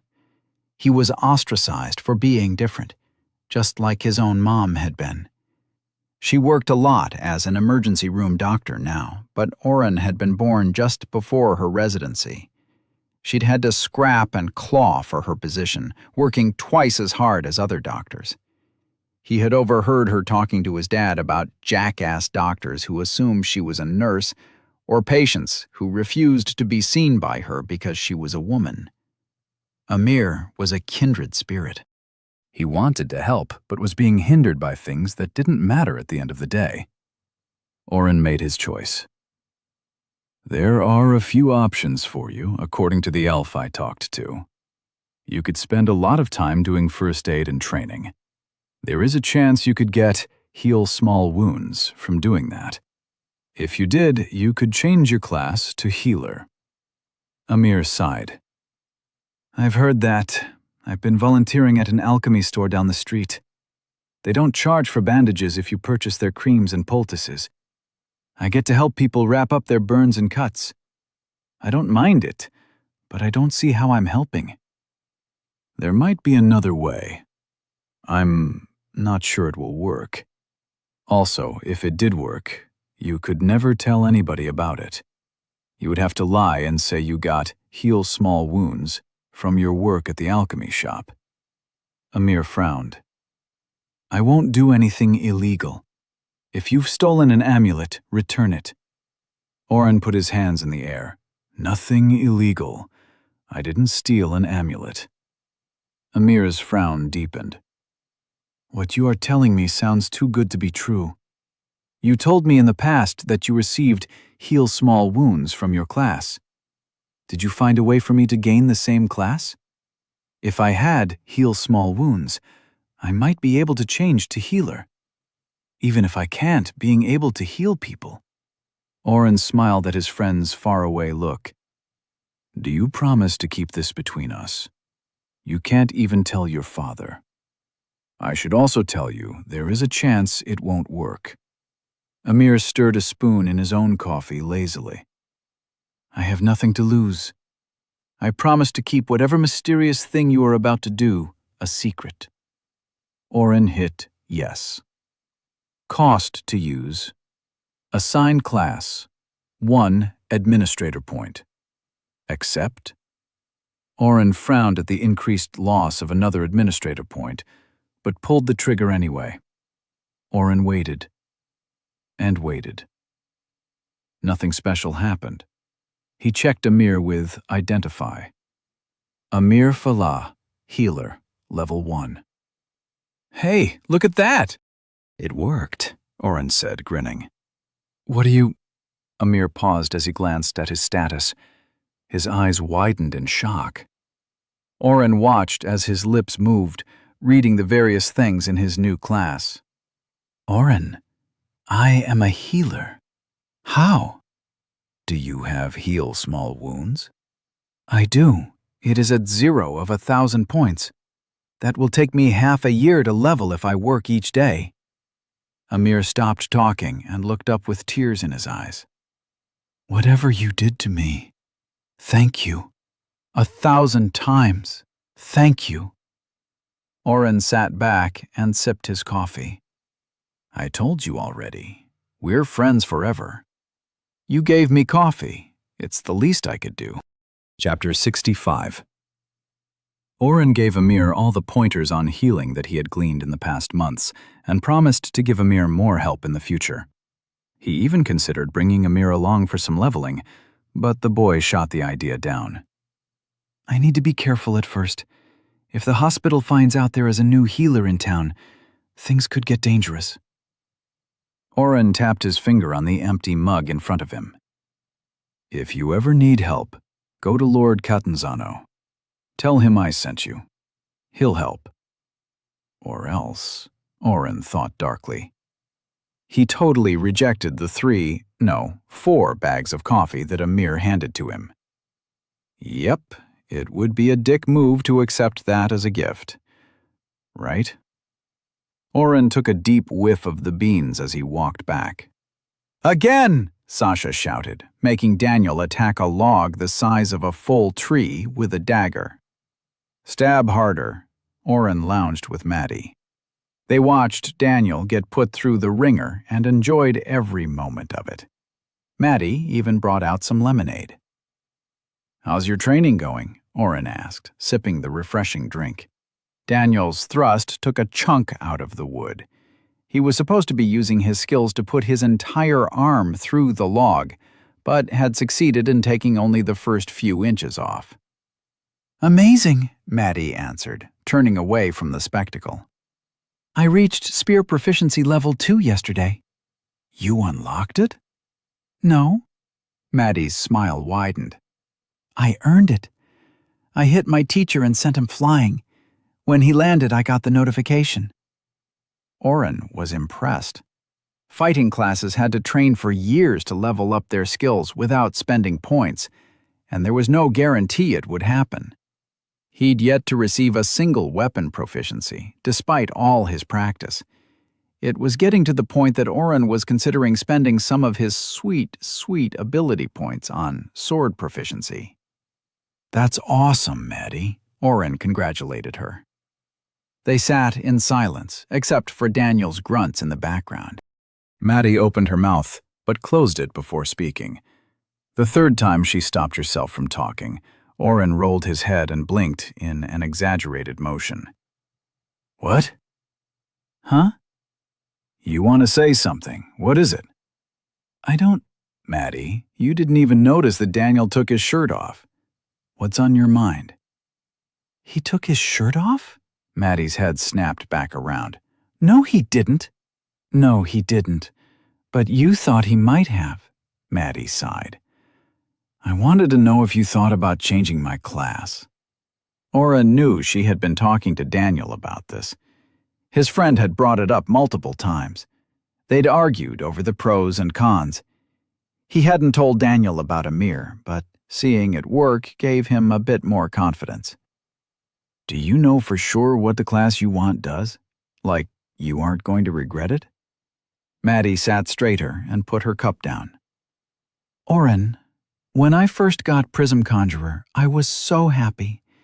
It isn't unheard of to unlock, but not a lot of people get it anymore. I thought that the superior version was just a story. I'm sure Daniel told you about that. Denna is a superior Prism Conjurer, but every story we tell has someone with a made-up class. I wanted to be able to do what she does in the stories. She can use light and fire magic to create different attacks. Sunbeam, the spell in that book we found at the guild, do you remember? That's one of her core spells. Most of her story is stuff like, Denna cast Sunbeam through the 4th circuit and green light filled the cavern, which isn't a real skill or anything. When you said the class actually exists, I'd risk it. I want this, Oren. Please?" Oren watched Daniel hacking away with his dagger. The cuts were getting deeper. "You'd have to start over at level 1. Maddie froze. "You don't know that for sure, right? Maybe my levels would transfer over, or—" "I used the power. It resets the class to 1. You might even lose Sunbeam." "What if Denna used a skill book for that attack, and you can never find another?" Maddie paused, and then did something Oren had known she would. Maddie was her father's daughter. She had thought through her options and figured out exactly what she wanted. But now that she knew she hadn't had all the facts, she asked for time to think about it. "Those are good points. I hadn't considered. Can I have some time?" Oren grabbed her hand as she stood up to leave. "Maddie, I'm not saying no. If you want this, I'll do it." She squeezed his fingers. "Thank you, O." Oren stood in the shower, letting the water hit his back as he activated Way of the Water. "Hey, Styx," Oren said, as the watery man formed. "Welcome." Oren didn't move for a full 2 seconds. "What?" "Welcome." "You can talk?" "Yes." "What the fuck, dude? You've never talked before." "Gate." Oren poked Styx's arm. His finger dipped into the water, depressing the shape a bit. When he removed his hand, Styx formed up normally. The gate upgraded you, huh? Styx didn't respond, but stepped side to side as he had in the past when Oren asked a question that couldn't be answered clearly. This is great, Oren cheered. I have so much to ask you. What's up with the statues? Later. Oren considered the answer. Either Styx wanted to train first, then talk, or I have to get past more gates to learn about that? Yes. Damn. Oren scratched his head. It didn't really matter. He had come here to level his skill up. He wanted to fight Daniel and put him on his ass without using a buff or debuff. Let's train then. Styx moved his head in what might have been a nod. Oren fell into formless. Styx sat on the ground. What? The watery hand patted the floor. Sit, Oren sighed as he knelt and then sat down. What are we doing, Styx? Focus. Styx held his hands out, inches apart, as if he were about to clap. Oren copied him. Focus. I am.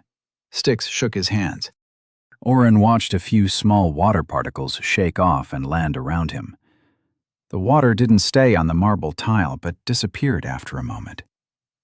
What? Where did it go? He looked around where Styx was sitting. The floor should be wet where the man was standing, right? Oren thought back to the long fights. Even when he'd destroyed Styx in a battle, the man pulled himself back together. The floor should have kept some moisture, though. Oren couldn't remember ever thinking the floor was slippery. Focus! Oren almost argued that he was, but while he was turning his head up, a little light refracted off something between Styx's hands. Oren focused not on his teacher, but on the space between his palms. A single water droplet hovered between Styx's outstretched hands, not touching him, but flying in the space between. Are you using magic? Oren asked excitedly. Reflect. Oren was stumped. He asked more questions, but Styx only sat still, repeating the one word over and over. Reflect. I don't know what you are talking about, Oren shouted. He'd tried attacking Styx, but he just reformed and yelled his single-word response. He'd sat in the same position and held his hands out. He'd tried to scoop some water out of Styx and drip it between his hands, but the water didn't float like it did for Styx. He was missing something. Or maybe Way of the Water is supposed to be used by a water mage, and I've reached a roadblock. Oren shivered at the thought. He could buy a spell, but that would suck. He didn't want to spend more ability points on things right now. He was still trying to weigh the different options from heal small wounds leveling up. Reflect. You reflect, Oren countered, slapping Styx's arms to dash water across the room. Oren's hand slowed as it neared Styx, and then was pushed away. What the fuck was that?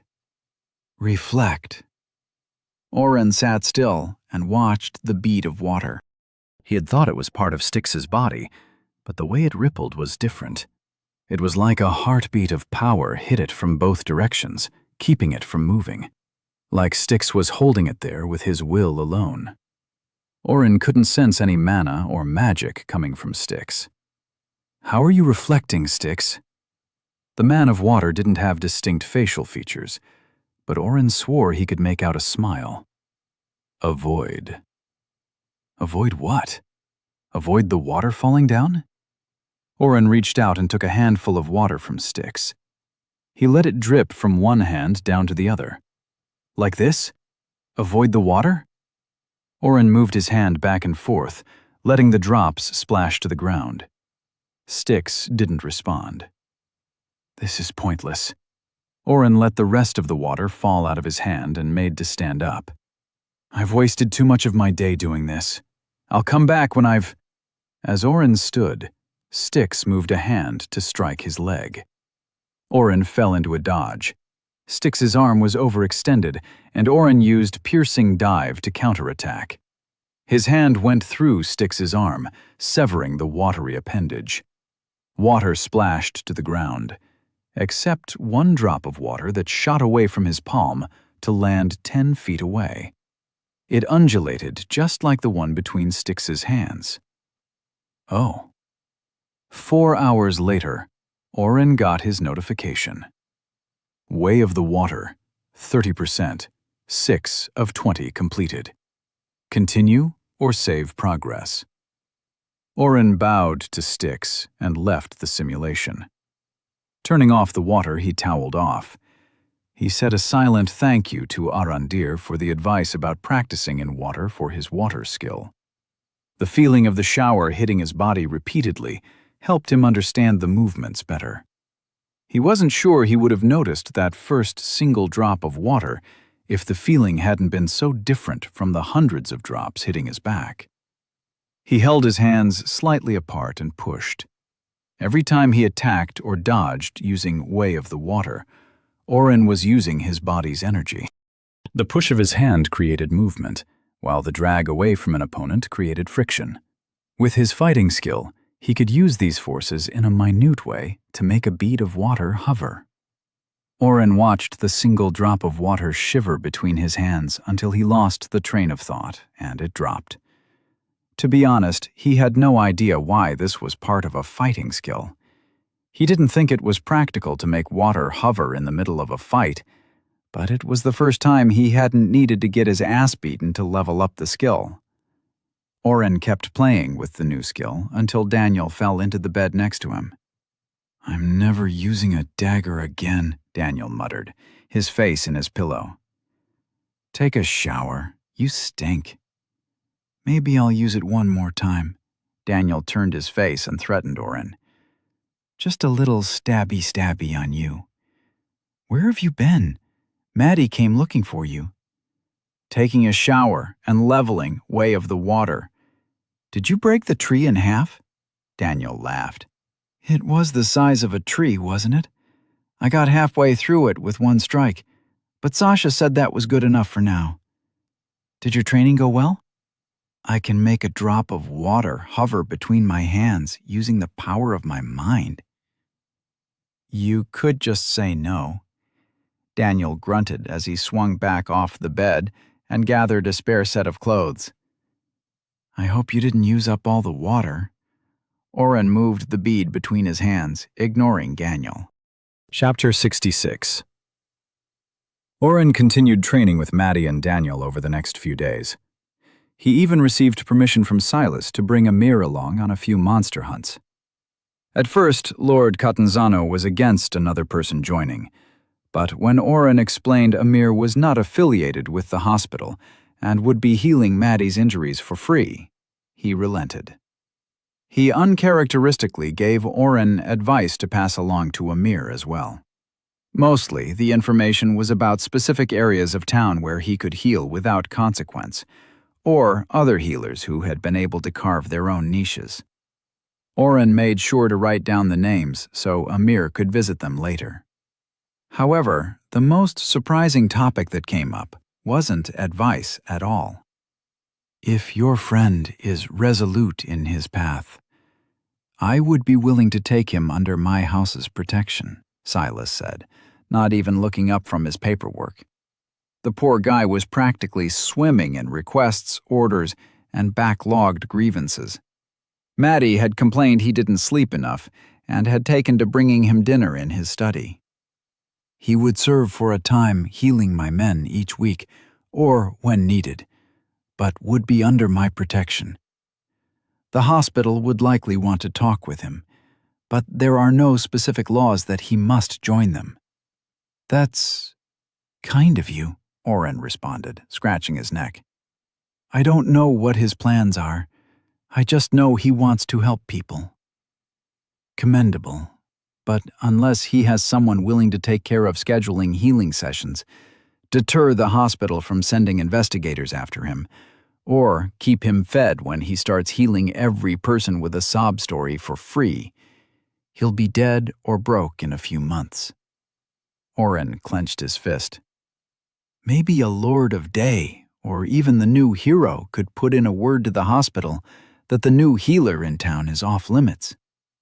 Silas glanced at Oren and spread his hands over the papers in front of him. I have other things to do than get into a pissing contest with the hospital.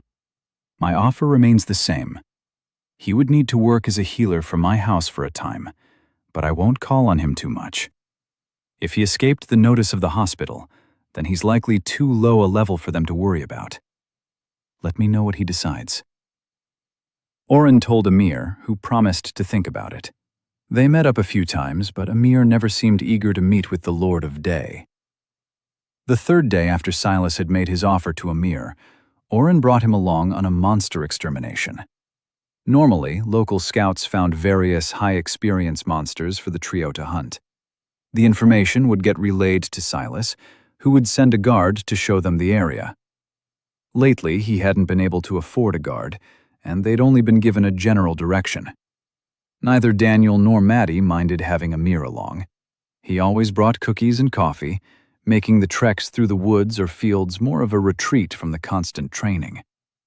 Working with them, Amir was able to gain 6 levels in healer in just a few days. After meeting Maddie, Amir asked to meet Silas. Oren didn't ask if they'd made a deal, mostly because he wasn't sure if it was a good thing or not. Oren was sure that Amir was more excited to be spending time with Maddie than gaining levels. He had a crush on her that was obvious to everyone, except Maddie. Oren didn't spend all his time leveling. He also continued to practice his way of the water skills. Maddie, in particular, was fascinated with the magic that was not magic. The water droplet moving between his hands didn't cost any mana to manipulate, and it irked her that she couldn't figure out how to do it. "It makes no sense," she complained. "I've seen attack skills that throw fire or some other element, but they always use mana in some way. The closest thing to what you're doing was this performer at a festival when I was younger. He could move the wind without mana. My father said it was a scam, but now that I'm seeing this..." Oren was hesitant to go back into Styx's training. He'd spent so much time in the last session trying to get the single bead of water to stay between his hands. Somehow he knew the training was only going to get more difficult. Instead, Oren focused on his other skills and spells. He worked on camouflage, while his friends looked for him in an elaborate game of hide-and-seek. Maddie figured out a way to use her spells to see his heat signature, proving that the spell was not foolproof. It only worked when she was close, though, which gave Oren some hope. He also hit a major hurdle with his increase stat skills. Specifically, he maxed out Increase Will to its 10,000 mana used marker.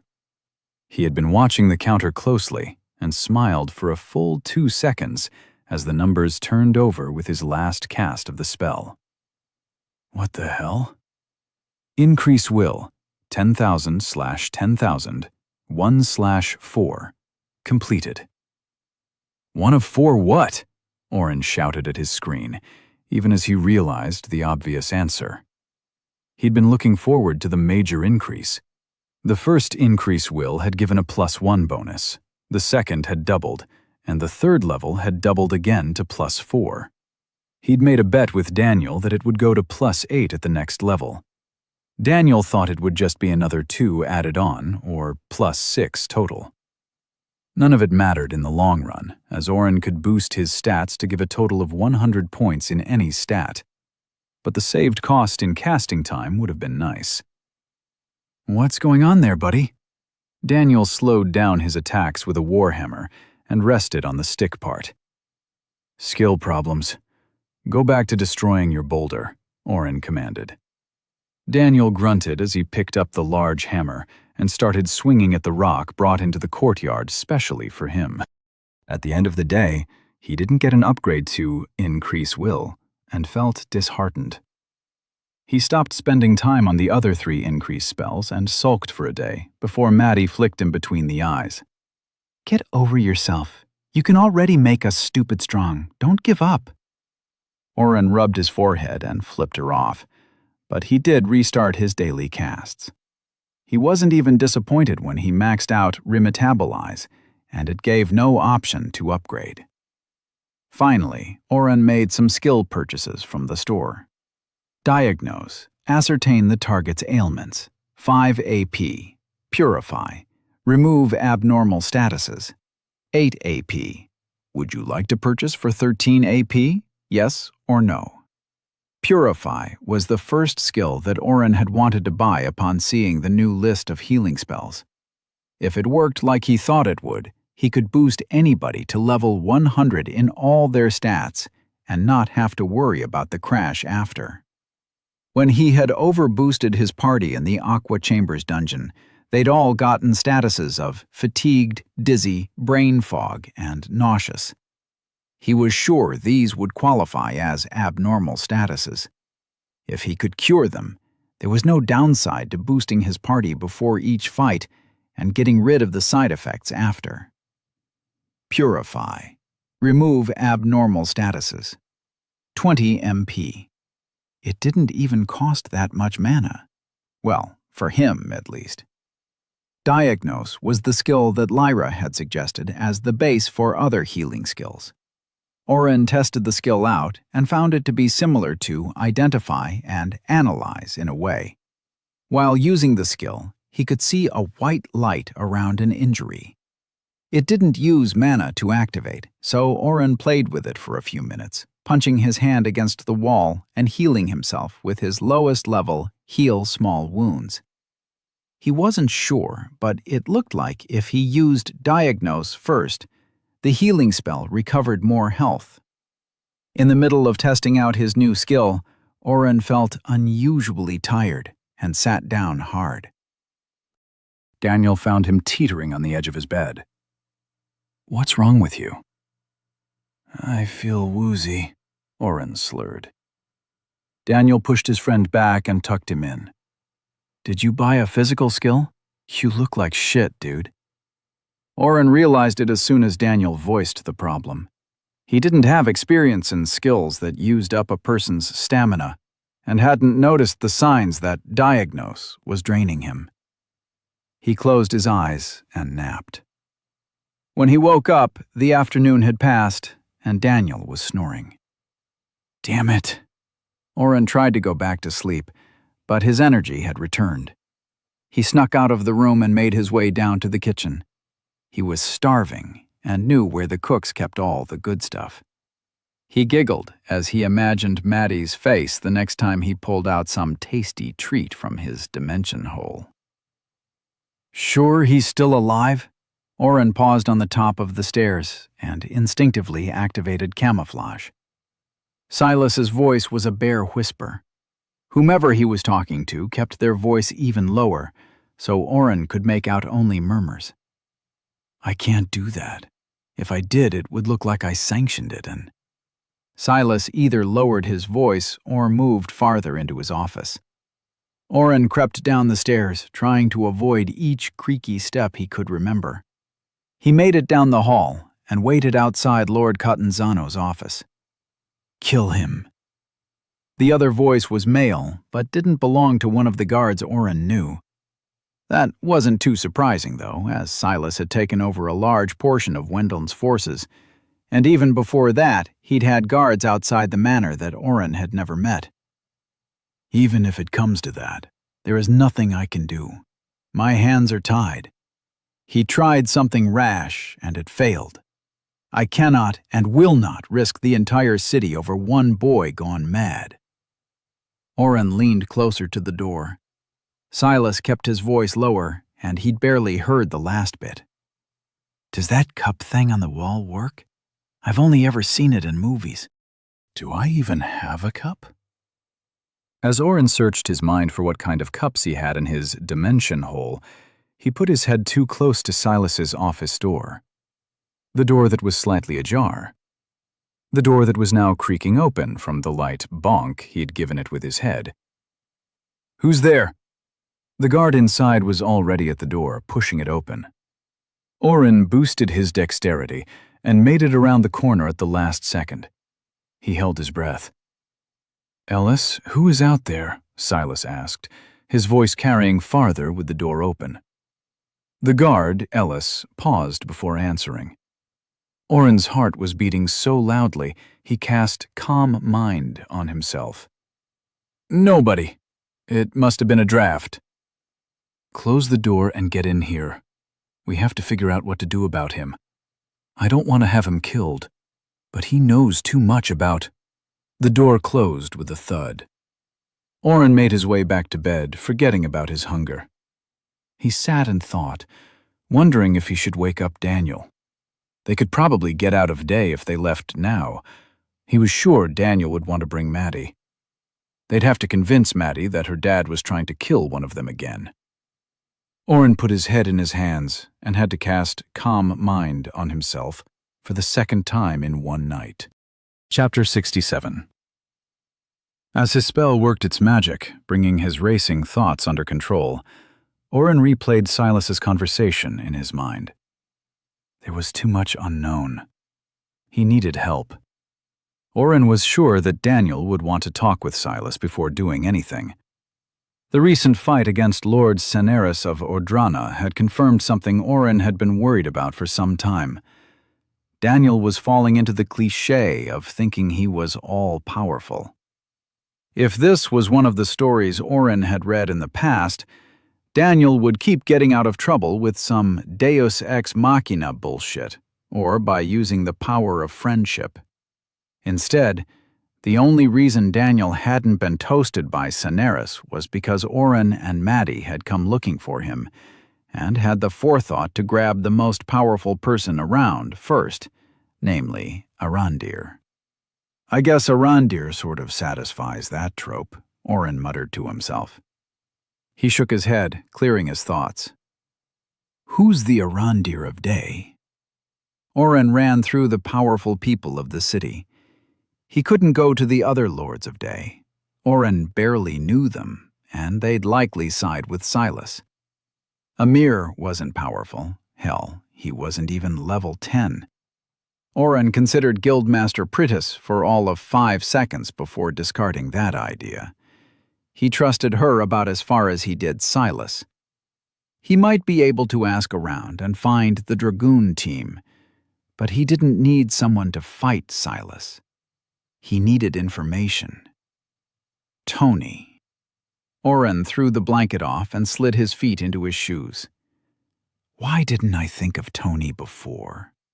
He knows the way Silas works. He'll be able to help. Slipping back into camouflage, Oren made his way out of the house. He knocked on the front door lightly so the guard outside would open it. While the woman was looking for who had hit the door, he squeezed by her and was off. Oren was learning. He didn't teleport to Tony's house. The last time he had tried that had resulted in less than pleasant results. Instead, he walked. Few people were on the streets, and the stars twinkled brightly in the sky as he approached Tony's townhome. About time. Tony was standing at the door rubbing his eyes. You've been screaming your thoughts so loud that you woke me up. Come in. Tea? Oren ran up the stairs and followed Tony into the back kitchen area.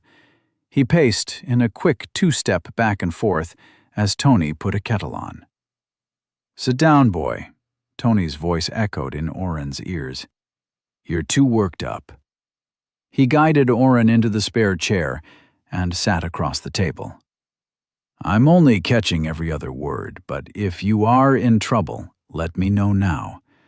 I can see about getting you out of the city, but... Oren cut Tony off. I overheard Silas talking about offing someone who knows too much. I'm worried he's going to try and kill me. Or maybe Daniel. But probably not Daniel. That would be stupid, right? Tony waited for Oren to stop talking before he answered. Killing either of you would be the dumbest thing he could do right now. I've caught wind of the little demon king problem. The upper crust is doing a good job of keeping it contained, but those who know still talk sometimes. The fact that there is a hero in town is the only thing that is keeping half the richer folks from running for the hills. You might be surprised to know that quite a few of the people in the know also think highly of you and the little Catanzano girl. Soph wants to buy you dinner at some point, by the way. I told him I would let you know, if you ever stopped in to say hi. Oren narrowed his eyes.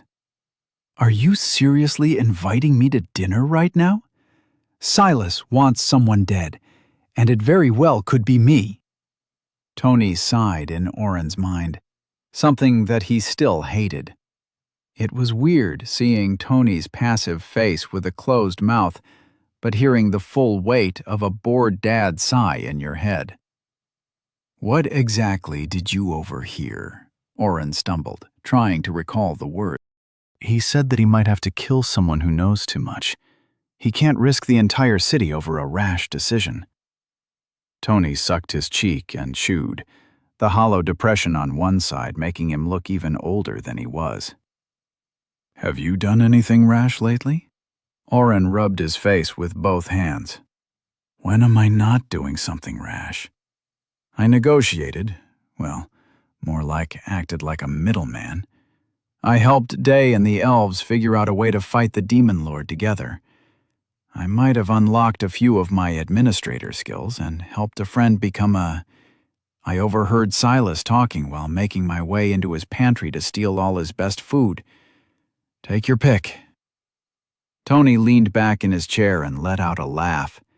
Without his tongue, the bark of laughter sounded more coarse and animalistic, but Oren warmed at the sound still. Tony laughing meant he was being an idiot about all this, right? You just happened to negotiate a deal that I'm sure Silas is taking credit for, by the way, and you also made someone into a healing class that the hospital spends more gold than you can imagine trying to figure out? Do you know about their amulets? Did you use one somehow? Oren waved the question off. I can change a person's class. That's not the point.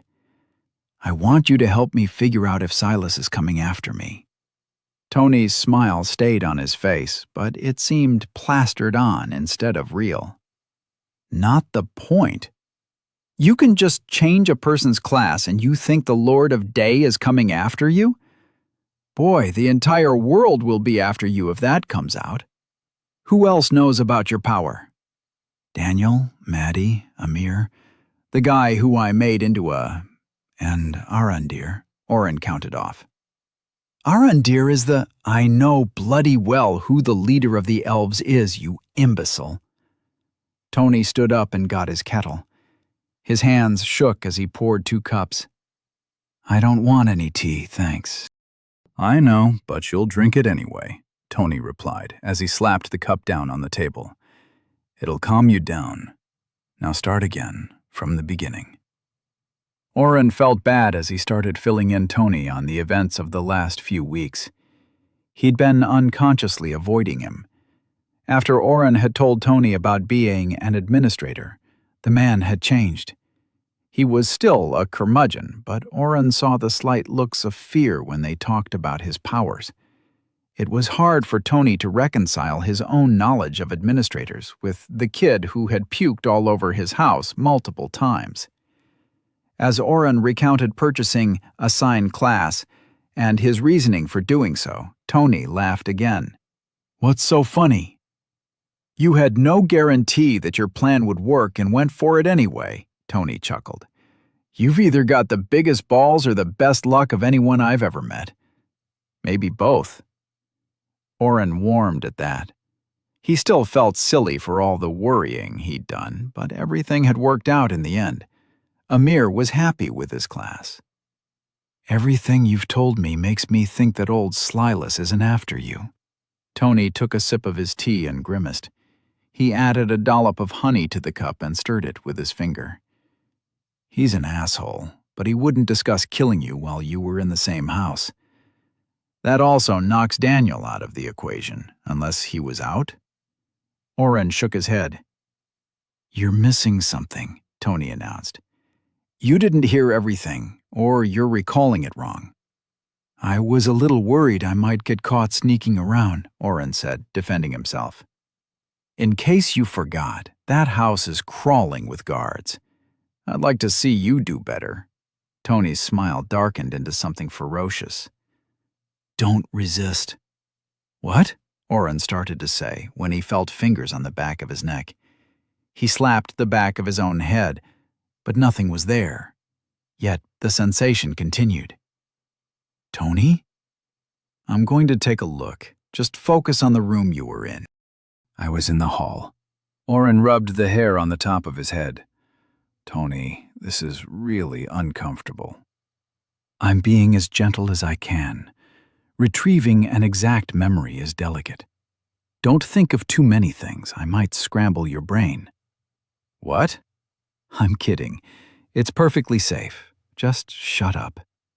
Oren shivered as goosebumps raced down his spine.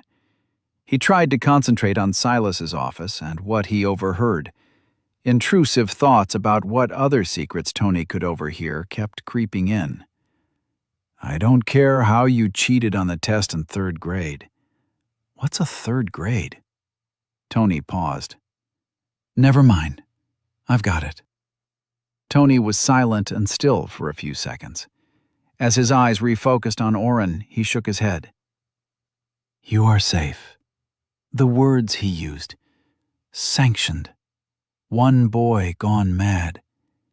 It's not you. We can't be sure, though.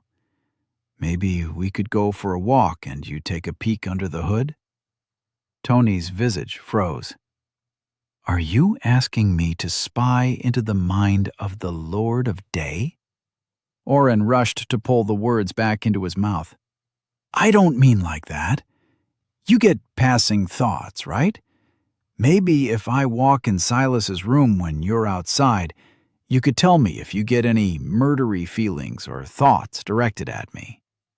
I'm having murdery thoughts about you right now. Tony's hands clasped tightly around his mug. If I have not made it clear in the past, let me do so for you now. I do not mind rape people's thoughts, except in cases of extreme danger, or if ordered by the leaders of day. Asking me to do so, even in jest, is not something a friend would ever do. I stay in my house, not because I'm a misanthrope, but to minimize my contact with the public. Do you understand? Oren dropped his eyes to the table.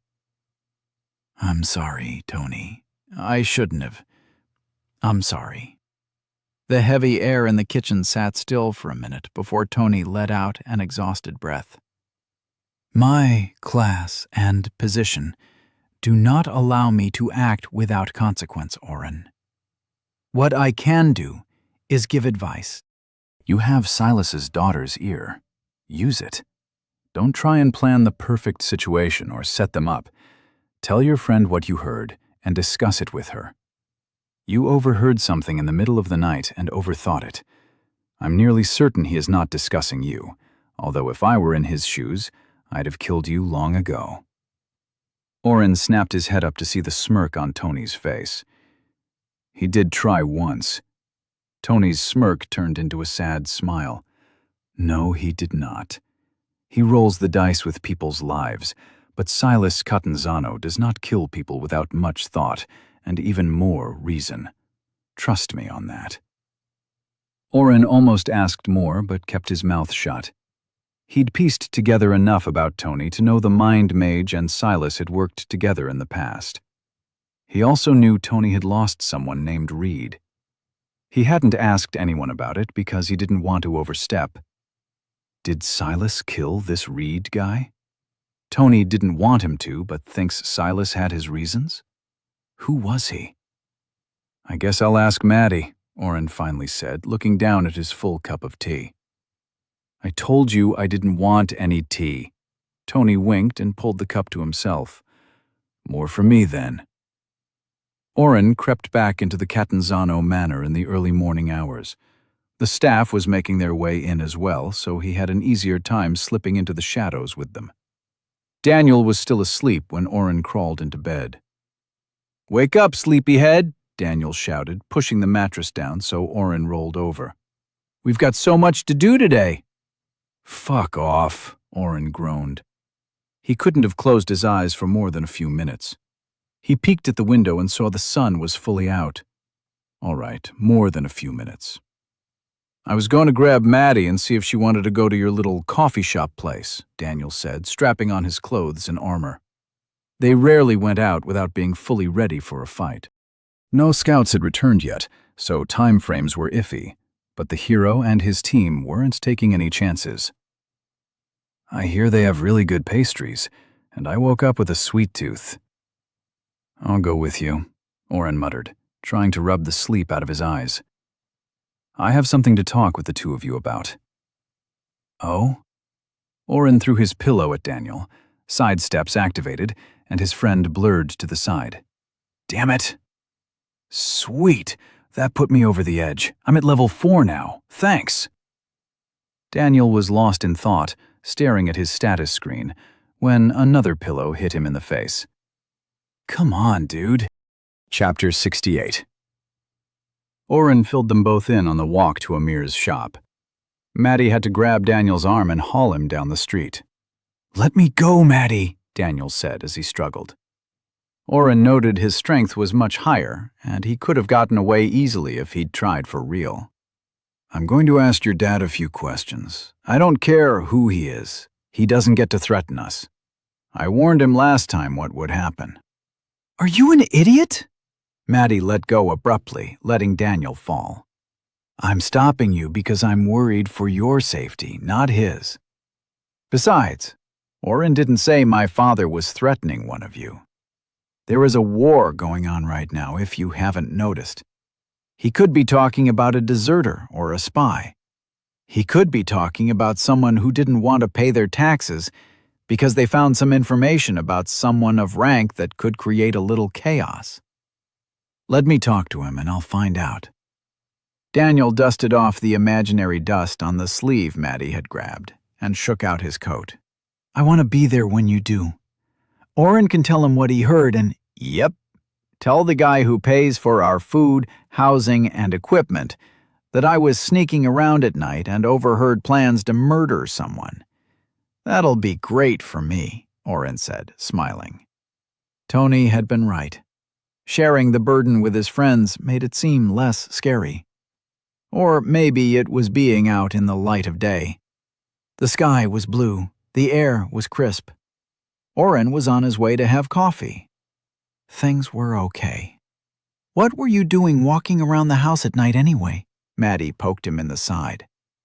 Oren blushed and pointed ahead. "We need to hurry, or we'll have to wait in the line forever." He ran. Daniel and Maddie shared a look. "He was raiding the kitchen, right?" Daniel raised his hands in defense. "Don't look at me. I was asleep." After grabbing a few pastries and coffee, the trio made their way back to the house. Amir wasn't working, but his father had given Oren an extra bagel. On the roof. Oren could see the man was beaming with pride. He winked at Oren so many times that Maddie asked if he had something in his eye. "I guess Amir is out healing," Maddie said as they sat down at the kitchen table. "I'm glad someone got the class they want." Oren groaned. "Daniel, you have to stop teaching her how to be passive-aggressive. Maddie, I promise you that when all this shit," Oren waved a finger around in the air above his head, encompassing everything, "stops, I'll do whatever you want. I think a war on two fronts, dealing with my own new powers and trying to disrupt an assassination attempt, might take priority." Daniel decided to speak up too. "Don't forget, you'd be level 1. You wouldn't be able to do much when the Horde gets here." I know. Sorry, Oren. I'm just impatient. I think calling it an assassination attempt might be a little too much, don't you?"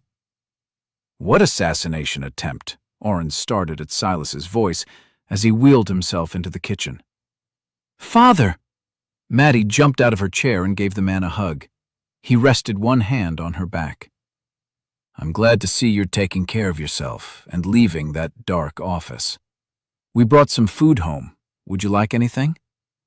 Silas moved toward the table and appraised the various pastries. The three of them had been using camp rules and tearing small pieces off each to share and try. Silas took half a bagel that hadn't been touched yet. "Thank you. No one is going to answer my question." Oren wanted to activate camouflage and slink out the door. Maddie shuffled and opened her mouth, but Daniel used his normal charm and tact to start the conversation.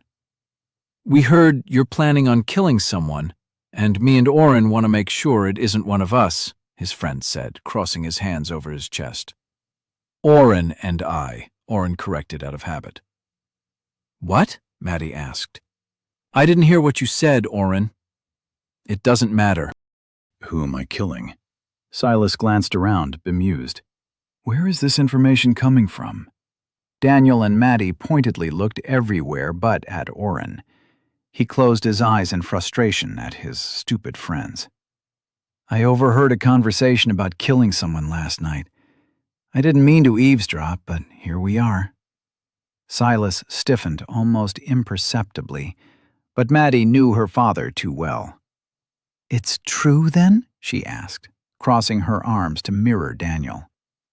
Silas put the bagel half back down and turned his chair around to leave. "Where are you going?" Maddie moved in front of him. "Madeline Catanzano, move out of the way, right now," Silas demanded, using his lord voice. "I will not discuss secrets of state with my daughter and her friends, even if one of them is the hero. There is nothing here that concerns you."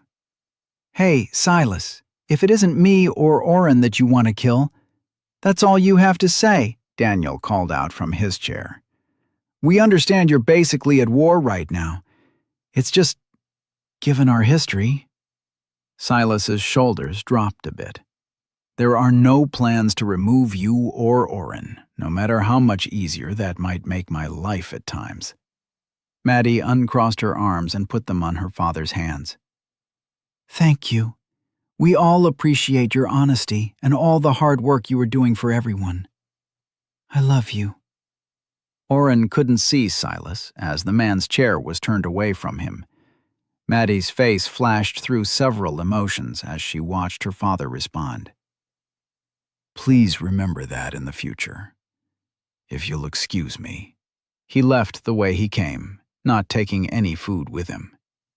"There we go." Daniel reached across the table and snagged the bagel Silas had abandoned. "No plans to kill us today. That's a good day in my book." "Someone is going to have a bad day, though," Oren said, as he leaned back and felt the pressure lift. "He didn't deny there's going to be a hit on someone, did he?" Daniel shrugged. "We've killed people before. I'm sure he's got his reasons." Maddie was staring out the doorway still. "Daniel, I'm taking the day off from training. I'll be back later."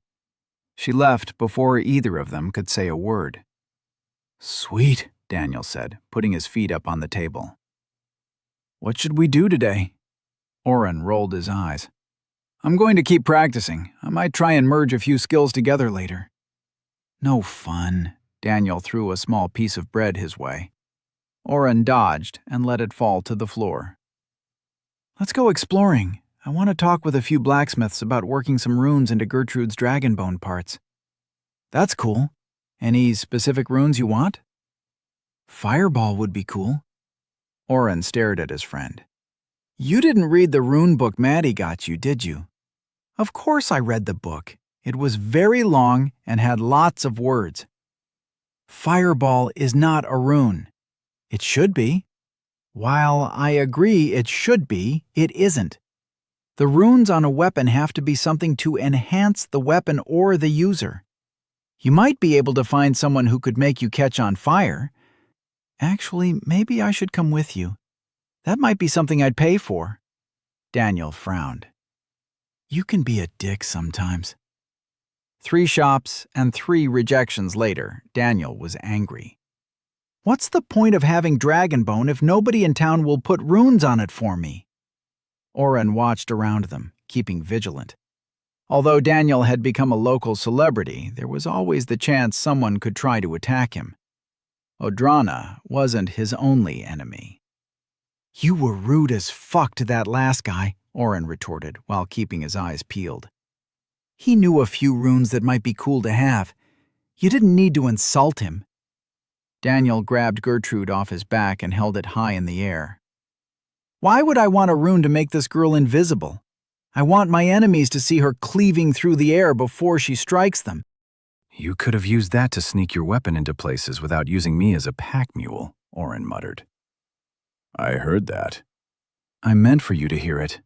The fourth rune carver merchant inspected Gertrude closely. I can do up to 3 runes on this much surface area. Do you have anything in particular in mind? The old woman was holding Gertrude straight out in one hand while stroking the bone portion of the hilt with the other. It was unnerving to Oren. He struggled to lift the sword unless he'd boosted his strength. This grandma had to be pushing 90 years old and was handling Daniel's sword like it was a broom. We've been to a few other places that said they could do 5 runes on it, Daniel complained. What kind of runes do you know? Excuse my friend, Oren jumped in quickly. My name is Oren, and this is Daniel. Is there a reason you would recommend 3 runes while the others said 5 would be all right?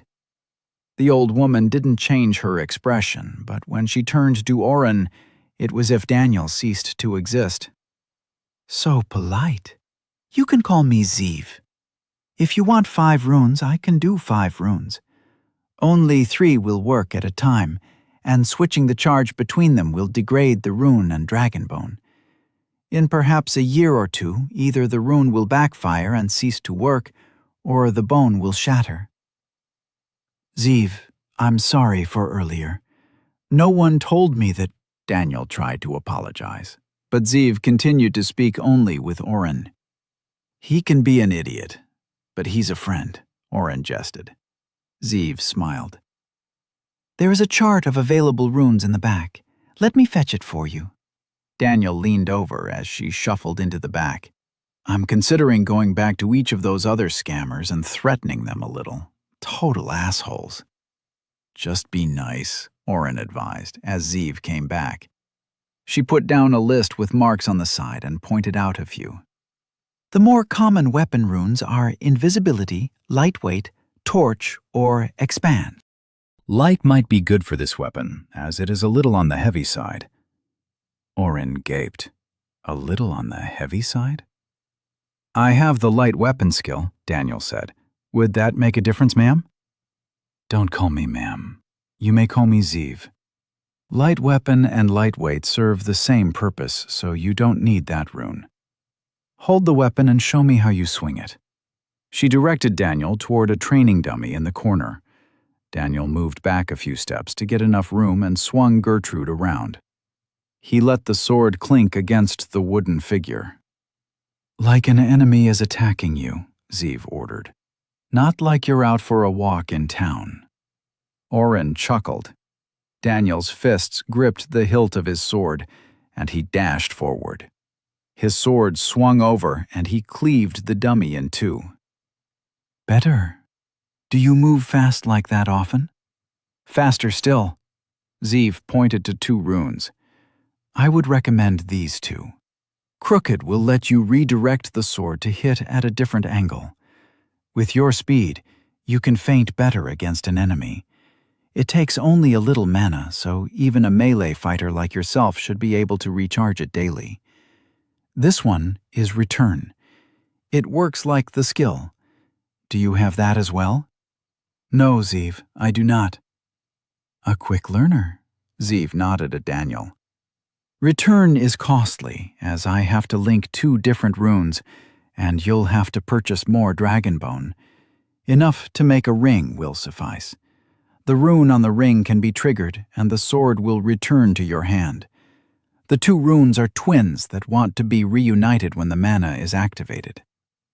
Oren could see why she'd recommended the 2. With Crooked, Daniel could cover some of his amateur sword fighting skills, even with sword proficiency, and fight opponents with more experience. Oren could see a multitude of ways Return could be handy. How would I use that in combat? Daniel asked.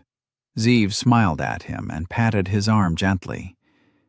He did warn me that you were an idiot. Chapter 69.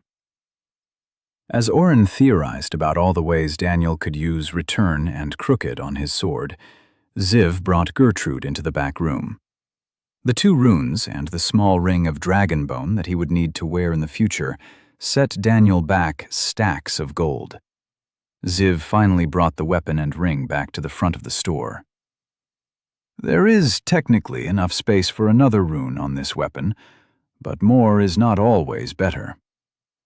Oren and Daniel made their way back to the Catanzano house, and Daniel went immediately to the training square to practice.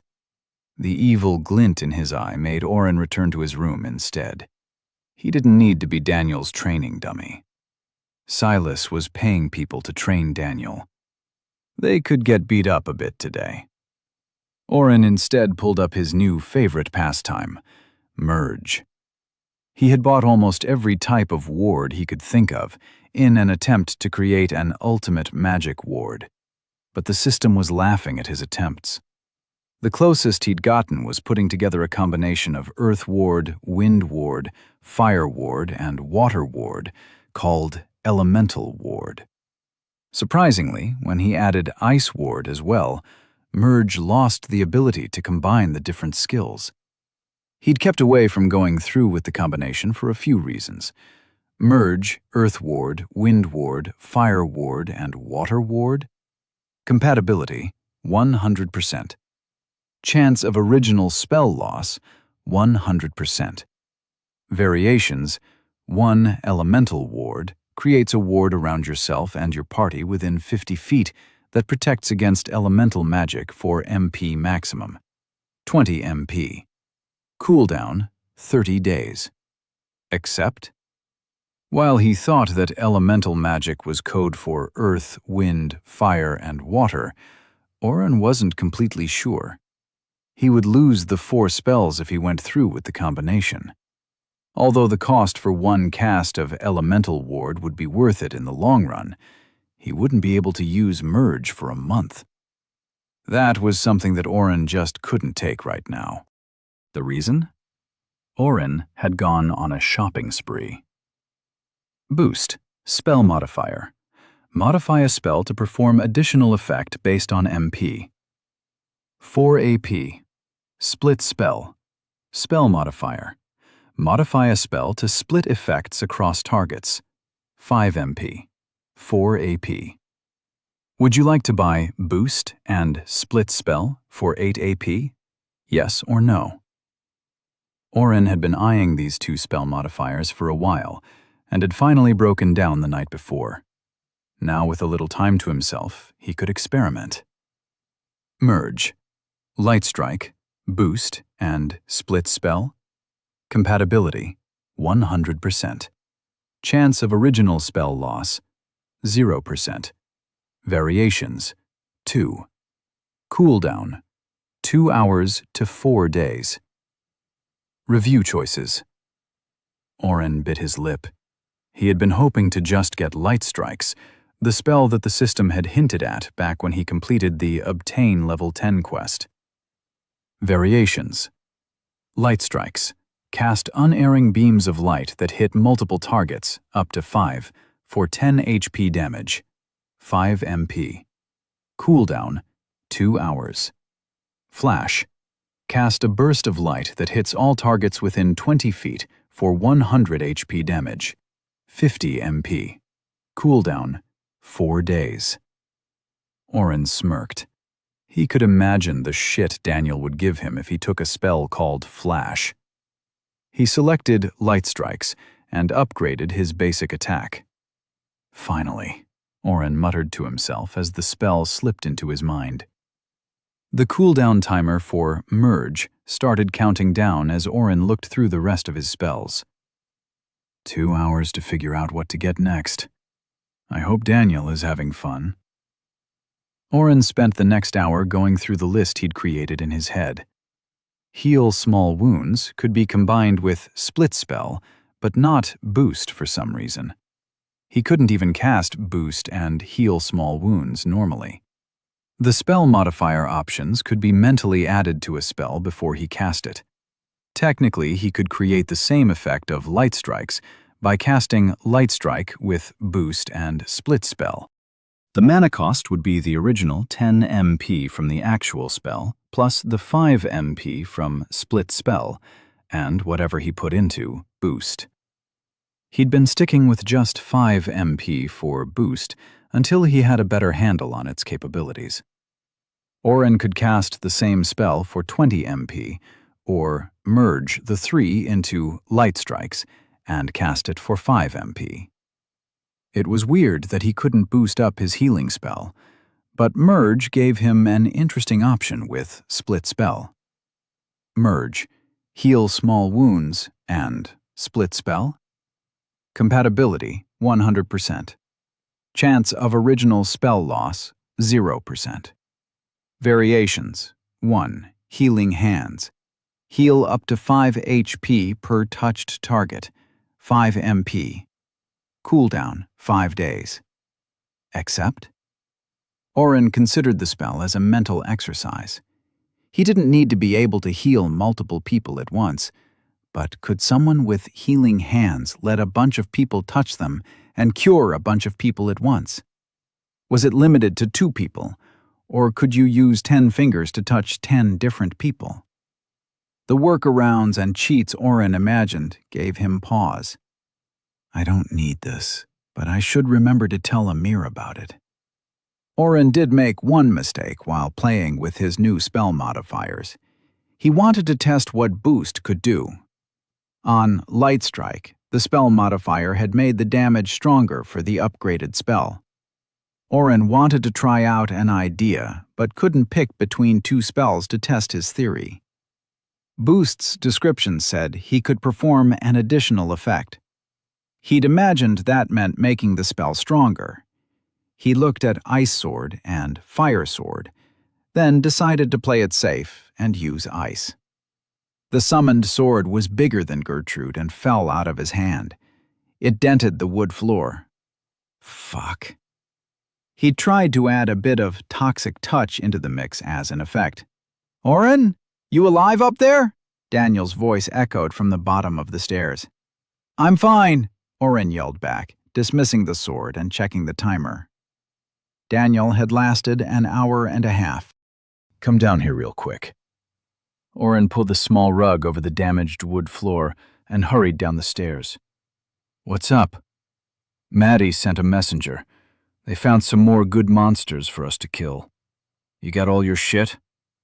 Oren glanced down at his outfit. I'm not the one who has to get all his toys to kick ass. Daniel smirked and rolled his eyes. Let's go. They made their way down the streets of Day, pushing through the crowds of people. The general population was moving around more, finally getting over the upheaval. The Lords of Day would protect them, and so would the new hero. Who cared if a bunch of demons might show up any day now? People still had to eat, do their laundry, and go to work. Oren's stomach growled as they passed a stand. The glistening meat roasted over a low fire, and the merchant carved pieces directly onto a piece of bread that he rolled like a tortilla. I'm getting one of those. How about you? Oren stepped into line to grab an early dinner. Daniel glanced toward the outer gate. We don't have time to wait in line, O. We can grab something when we get back. I'll catch up. I can find you both with map. Daniel hesitated and then pulled a gold coin out of his pouch. Get 3. We can eat as we walk. I'll stall Maddie as long as I can. She wants to meet us right outside the front gate. Oren watched Daniel walk away. The line moved quicker than he'd hoped, but he still had lost sight of his friend by the time he had the food. He pulled up his map and saw the 2 marks showing his party members on the other side of the wall. It's getting late. A guard stopped him as he began to head out. Make sure you're back inside before the sun sets. We won't be letting people in after dark. Oren nodded his thanks and kept moving. They'd been warned that new procedures would start soon. Silas didn't want to chance adversarial forces moving in at night. Not like they could stop me from using teleport anyway. Oren spotted his friends and ran up to them. Hey, guys, I didn't catch what these are called, but I've eaten half of mine, and it's pretty good. Oren held the rolled meat sandwiches out. Daniel took his food woodenly, but didn't respond. Maddie hadn't turned toward him. Mads, you hungry? How far away are these monsters? There are no monsters, Oren. Maybe we should head back inside. Would you go if it was Oren? Maddie interrupted Daniel. The dim light of dusk made it hard to see, but Oren could spot twin trails of moisture down her cheeks. If it was him, would you still say it was too dangerous? That's not fair, Maddie, Daniel said in a calming voice, talking to her like he would a wounded animal. You don't even know if he's alive. Oren glanced back and forth. Somebody going to fill me in? Maddie rubbed her eye and took the food from Oren. Odrana has Brant. They're probably torturing him, or worse, for information about Day. He's worked with most of the lords at one point or another. He's the person my father is planning on having killed. Oren took a peek at Daniel. His face looked aged, harder than he remembered. We have to go get him then, right? Daniel shook his head. Tell him where he is, Maddie. Maddie swallowed a bite. Oren noticed she had barely chewed. The informant my father used believes he's being held in Cineras's castle. Brant tried. He's been charged. Brant snuck over to Odrana and tried to assassinate their leader, Daniel cut in. Don't lie to him, Maddie. Brant was angry and did something stupid. It's been months since he left. We don't know how long he's been held prisoner, or if he's for sure even alive. He's alive, Maddie said forcefully. If he wasn't, my father wouldn't be sending someone to kill him. Oren didn't understand. I'm confused. If he's alive, why wouldn't your dad try to save him? Or kill Cineras? Killing Lord Cineras would be next to impossible, Maddie said, crossing her arms. The sandwich was already gone. He'd have done it already if he could.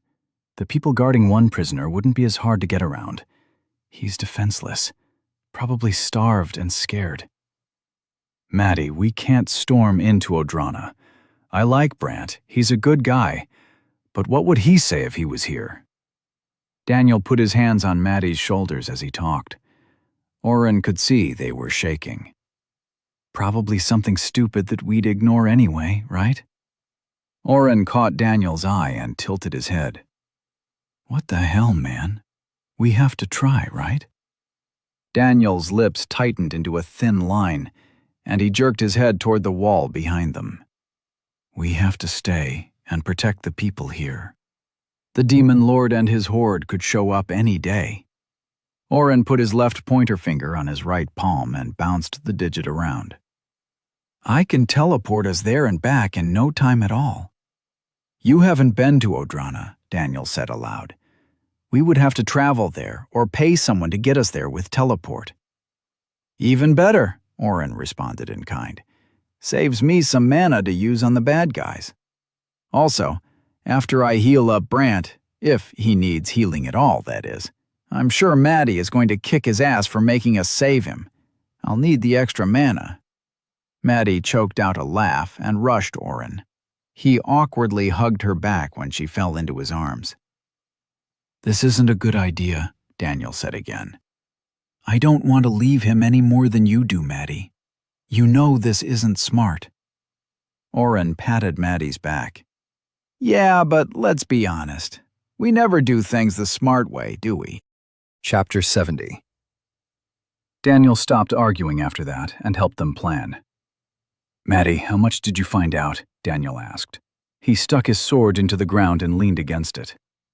Why does it look so cool when he does stupid shit like that? Oren sighed internally. Only what I've told you.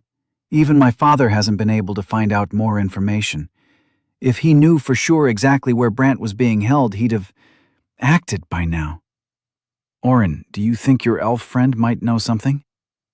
I can ask, but once we make any moves, Silas will know, Oren responded, pushing down the urge to kick Daniel's leg out from underneath him. He had one foot propped up backward on Gertrude. If all we need to do is get in and out, I can sneak in with camouflage. I just need to get close enough to— We are not sending you in alone, Maddie cut him off. There are a lot of skills and safety procedures set up for camouflage, which is one reason people choose invisibility over it. Daniel and Oren tilted their heads in sync. What? I can study and read books too. I think we're rubbing off on her a bit, Daniel said, stepping away from his sword to nudge Oren. She's adorable when she tries to be like us. Oren smirked. I might have a way to get us all in together. We can't teleport directly into his castle. He'll have teleport wards baked directly into the walls. Oren smiled and pulled up a spell. He tossed it to both his friends. Daniel pinched the bridge of his nose and sighed. How many new spells have you bought? Oren muttered something and tried to change the subject.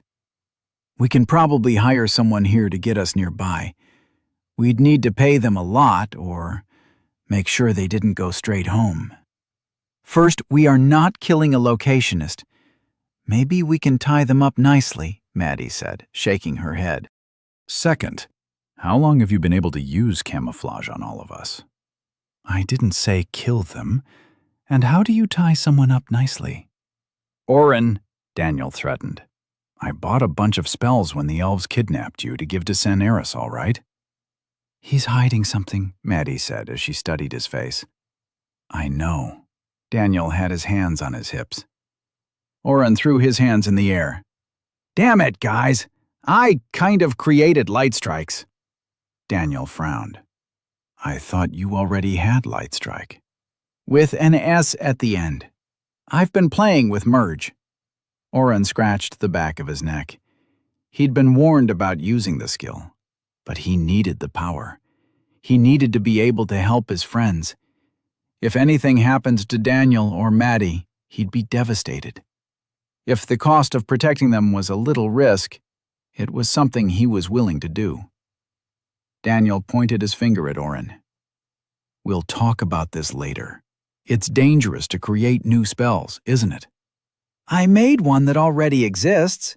It's not like I went off the deep end and spent hours finding out every combination of— Why are you both looking at me like that? You totally spent hours doing just that, didn't you? Daniel's face was drawn again. What are we going to do with you? We need more information on Saneris' castle, and we need to find someone who knows the area and can teleport us there. Oren ignored Daniel and listed the plan item by item. Should we go, just the three of us? Amir would help and could heal Brant if he needs it while I help fight any guards we come across. Tony might be able to just waltz right in and make everyone forget Brant was ever there. Maddie and Daniel shook their heads together. Maddie glanced at Daniel before she started to speak. Tony reports to the Lords of Day in an unofficial capacity, but he has enough power that Odrana would see it as an act of war. Amir is a sweet guy, but you can do anything he can do better, Daniel added. Hopefully we won't need to fight anyone. Oren laughed. You had to jinx us, didn't you? After figuring out a few more details, the trio made their way back into Day and went about the tasks they'd assigned themselves. Maddie visited the guild. She wanted to find a quest that brought them close enough to the border that it could be used as an excuse for being away. She was also going to put out some quiet questions regarding getting a teleport there, dropping hints that Oren might not be able to make it with her and the hero on this outing. Daniel went to Silas to check on the status of the pass reconnaissance, which wouldn't be out of the norm for him. Oren smirked, thinking about how Silas sighed every time Daniel caught his eye.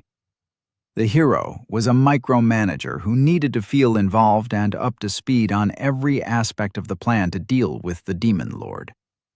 This trip would be the same as the 3 other times this week that he'd annoyed Silas with questions.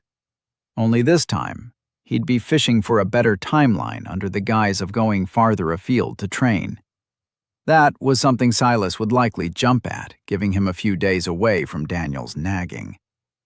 Oren went to half a dozen shops, buying a random assortment of things. Most of the shopkeepers knew him at this point and waved as he entered their stores. He tried to be discreet as he stocked up on mana potions, health potions, and some food, grabbing vials from different vendors. When they regrouped in Daniel's and Oren's room, Maddie slapped a piece of paper on the table. A small group of bandits has popped up along the road leading into Odrana. The guild quest is for information only, since it is so close to the border.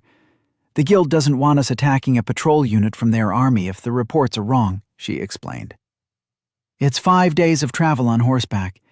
That puts it outside your teleport range, even if you knew where to go, Oren. I was able to find a few people with teleport, but they can only move 10 miles. The only ones who can move more are helping set up the barracks at the far end of the pass. Damn it, Daniel cursed. Your dad said they don't have any concrete reports on the Demon Lord's horde.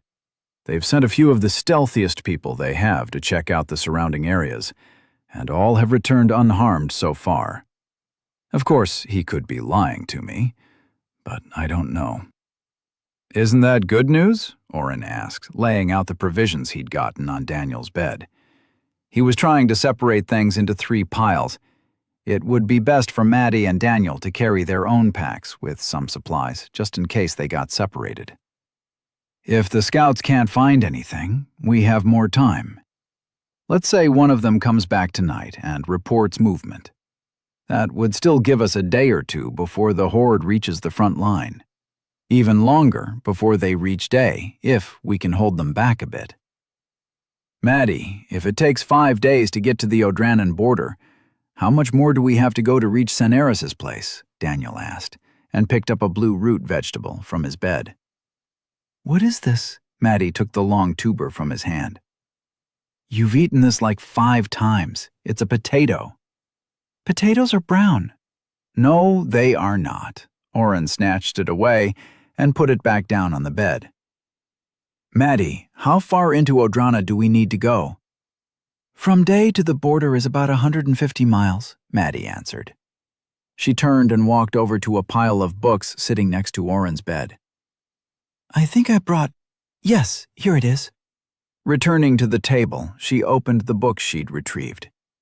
I gave you this book ages ago, Oren. It has a pretty good map of... Here. Turning a quarter of the way through the book, she spread out a 2-page doodle of the world of Asmia. Daniel can draw better than that, Oren complained. Are the distances accurate? From the border here, we have to travel northeast about another 100 miles to reach Mistlight. That's the Senaris city stronghold.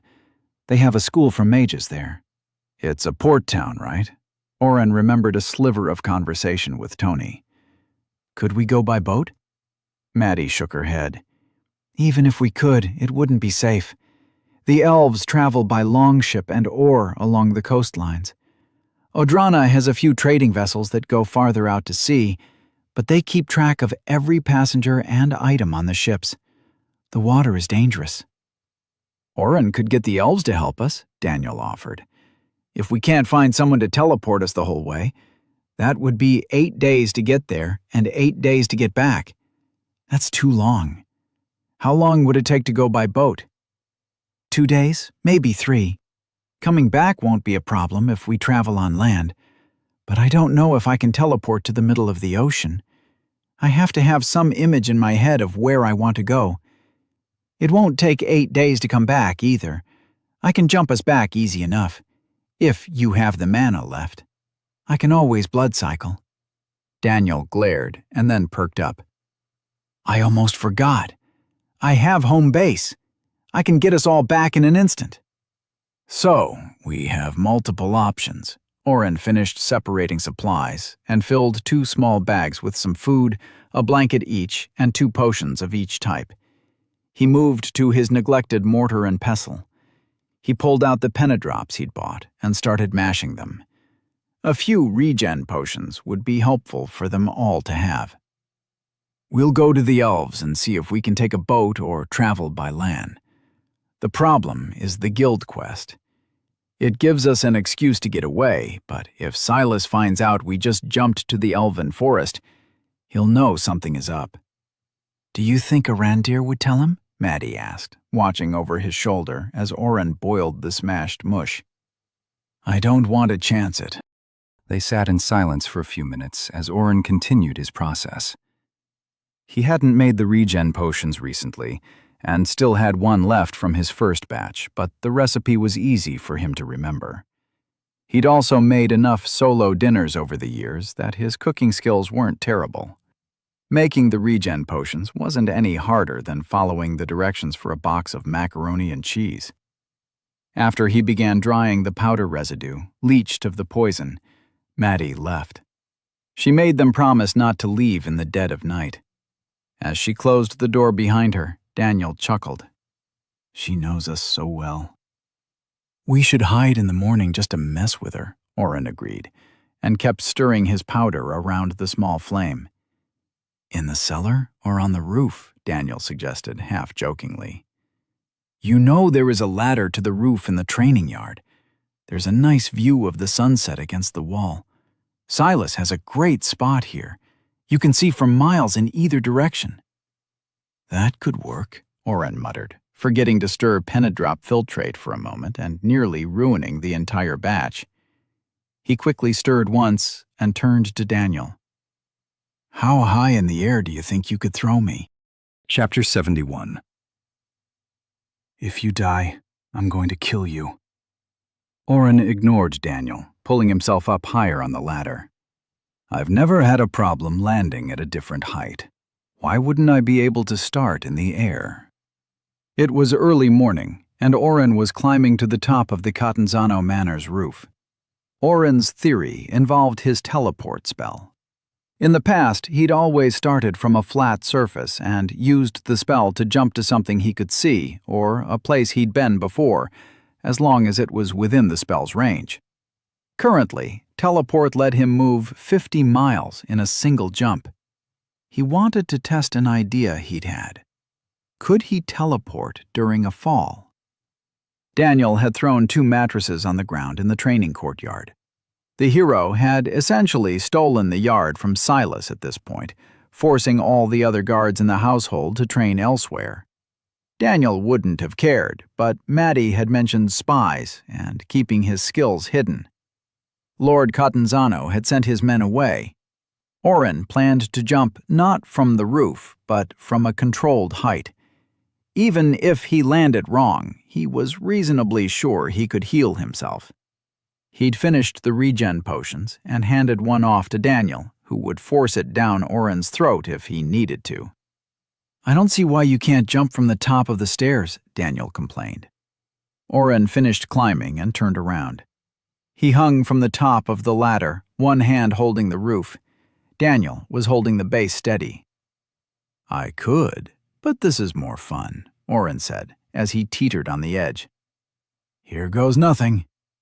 He landed and bounced off the mattress stack, rolling to a stop when he hit the wall nearby. Oren, are you okay? Daniel ran to his friend's side.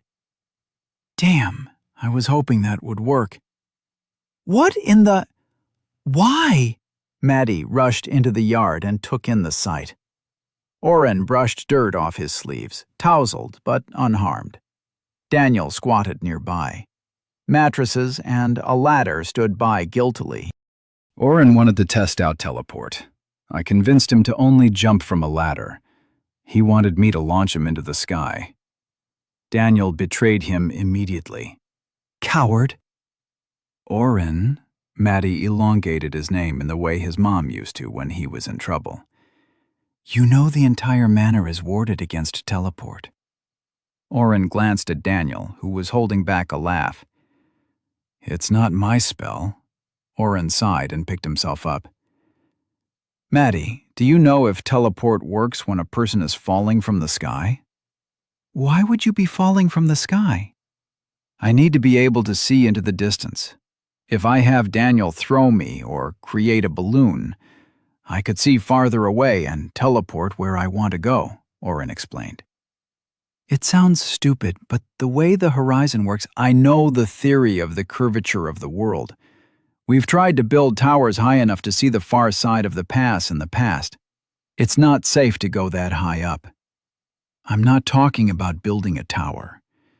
If this world is even roughly the same as our home planet, and I did the math right, if I go even 100 feet up, I can see over 10 miles. Maddie paused, began to speak, and shook her head. You won't distract me. We can talk about that math later. If you go too high, sometimes things attack. I don't know of anyone with teleport who would be foolish enough to do something that dumb when they could just travel for a few hours instead. If I can get to 500 feet, I can probably see 30 miles. Daniel throws me in the air a few times and we make it all the way to Odrana in an hour. Maddie hesitated again and stomped her foot as she turned around. I'll have the wards turned off around the yard for 10 minutes. Don't try anything until I get back. Good job. Daniel patted him on the back. He rested his hand and slapped him a few more times, making dust billow. You took a good tumble there. I didn't even think about the wards, Oren grumbled, moving away from his well-meaning friend. Daniel whistled as he picked up the top mattress that had bounced halfway off the stack with Oren's descent. Daniel, did you know I wasn't going anywhere because of the wards? Daniel continued to whistle as Oren chased him around the yard. 10 minutes later, Oren was grinning from ear to ear. Teleport would allow him to jump even in mid-fall. The spell stopped his velocity and set him a few inches above the ground, no matter how high he jumped from or how long he fell. The hitch in his plan was that even boosted to maximum strength and starting from the top of the Catanzano Manor, Daniel could only throw him 50 feet. It wasn't straight up either, but a sort of angle up and away from wherever he was. As Oren hurtled through the air, it was hard to make out distant places, too. He was spinning, and Daniel couldn't get a handle on how to throw him better. If anybody is watching this, I'm sure my father will ask me all sorts of questions tonight, Maddie said, putting her hand over her face. You two look like imbeciles. Maddie, do you have hot air balloons or know anyone with the fly skill? Oren asked, ignoring her. Despite her complaints, she'd been laughing and had even jumped off the roof once with Oren. He'd teleported them both safely back to the roof before they hit the ground. Fly is one of those spells that people guard with their life. You can't unlock it? I thought you could do anything. Maddie's question wasn't sarcastic. Oren narrowed his eyes at her, but she genuinely seemed to believe he could simply take any spell or skill he wanted. My running theory is I have access to most of the base spells and skills, but some things are unlocked once certain spells are leveled or maybe when combined through merge, Oren explained. Is there anything else you can think of that might be of use? I don't need much control, just more than Daniel's uncoordinated ass can handle. Hey, I'm trying! Trying to kill me, Oren muttered. Maddie sat down on the edge of the roof and dangled her legs over the side. Daniel sat down next to her. After a minute, she snapped her fingers. There was this fighter from Veskar a few years ago. He made shields in the air. He could make a few in a row and run up them like steps to attack from above. She trailed off. I think he broke both his legs when he jumped from too high once. I don't know what happened to him after that. Oren searched his store. There's something called Quick Step that lets me kind of double jump, I guess. I'm not sure it's worth it. Nothing else really stands out. Daniel patted the ledge between himself and Maddie. At least enjoy the view. We don't stop and take this all in enough. Oren settled in and watched the city come to life. People filled the streets, going about their business, as the three of them stewed in their own thoughts. I'm not sure we have the time to build a hot air balloon, Oren started, but Daniel popped him on the head. You don't know how to build one of those, and even if you did, it would be too suspicious. We can find high points and move as fast as we can. I don't think going to the elves is a good plan. We should head out and do the guild quest. Today. You can increase our dexterity and we can run for it. Oren absent-mindedly rubbed the spot Daniel had hit. What are we waiting for, then? Let's grab some breakfast and go. I can teleport us pretty far out. I think I can do about 30 miles east if I remember the place right. Maddie shook her head. Oren has been using too much mana today already to teleport us too many times. We shouldn't rely too much on Oren boosting our speed. We can take some horses and move out. We don't need to tip our hand on what we're up to. There are a few villages we can drop the horses off at tomorrow if we feel that we should make a few jumps instead. I've got a regen potion, and I still have 3 full cycles of my mana left. That's before I fully boost myself up. She's right-o, Daniel said, eyeing what was left of one of the mattresses on the ground. We need you at full strength at all times. Getting Brant back today as fast as possible is our priority. We are not trying to get back at Seneris. Oren raised an eyebrow at that. You don't want revenge? Maddie may have made a good point, that killing the leader of Odrana right before the Demon Lord gets here might be bad timing. Maddie reached over Oren and rubbed Daniel's head, fluffing his curls. He's learning to listen. Isn't it adorable? Oren rolled his eyes. I guess we still have to get down. The ladder is right there, Maddie pointed, confused about what Oren was getting at. Oren linked his arms around both his friends and laughed. Then, with a quick boost of strength, he threw all 3 of them off the ledge. The rest of the day was spent traveling.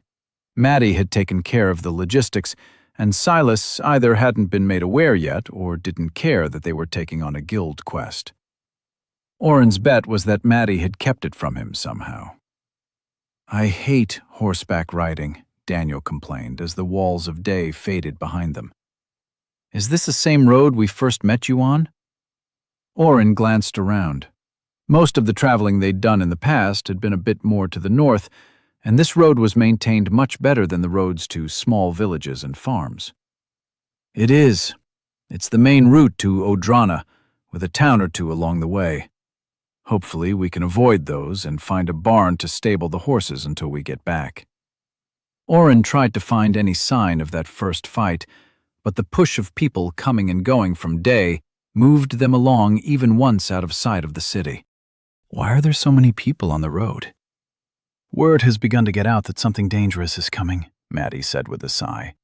Some people leave for the country when a horde is coming, and others go into the city, thinking they can get some easy experience or even a bit of thieving.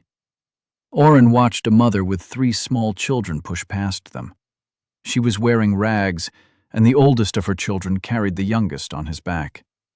Oren waved her over and handed her a few gold pieces. She cried and thanked him, but then the mass of others began to push in, asking for help. Back away, Maddie's voice rang over the sudden mob. In the name of Lord Catanzano, back away! The people dispersed. Oren couldn't find the family anymore. What are you doing? Do you not understand we are trying to be a little sneaky here? Maddie berated him. She had kids. Oren didn't try to argue anymore, and tried to pick up speed with his horse. Once the sun began to set, people started disappearing off the road to make camp, and they were able to put a few more miles behind them before Daniel pointed. That barn is as good a place as any. The farmer wasn't keen on feeding and looking after 3 horses until Daniel stacked up 3 gold pieces. The horses were taken, and phase 2 of the plan began. You guys sure? I still haven't tested out Purify. It might not work. Maddie pulled her backpack higher up and cinched the straps. Keep the dexterity just over the limit tonight. We can rest for a few hours tomorrow if it doesn't work for me. This was the part of the plan that Oren didn't like.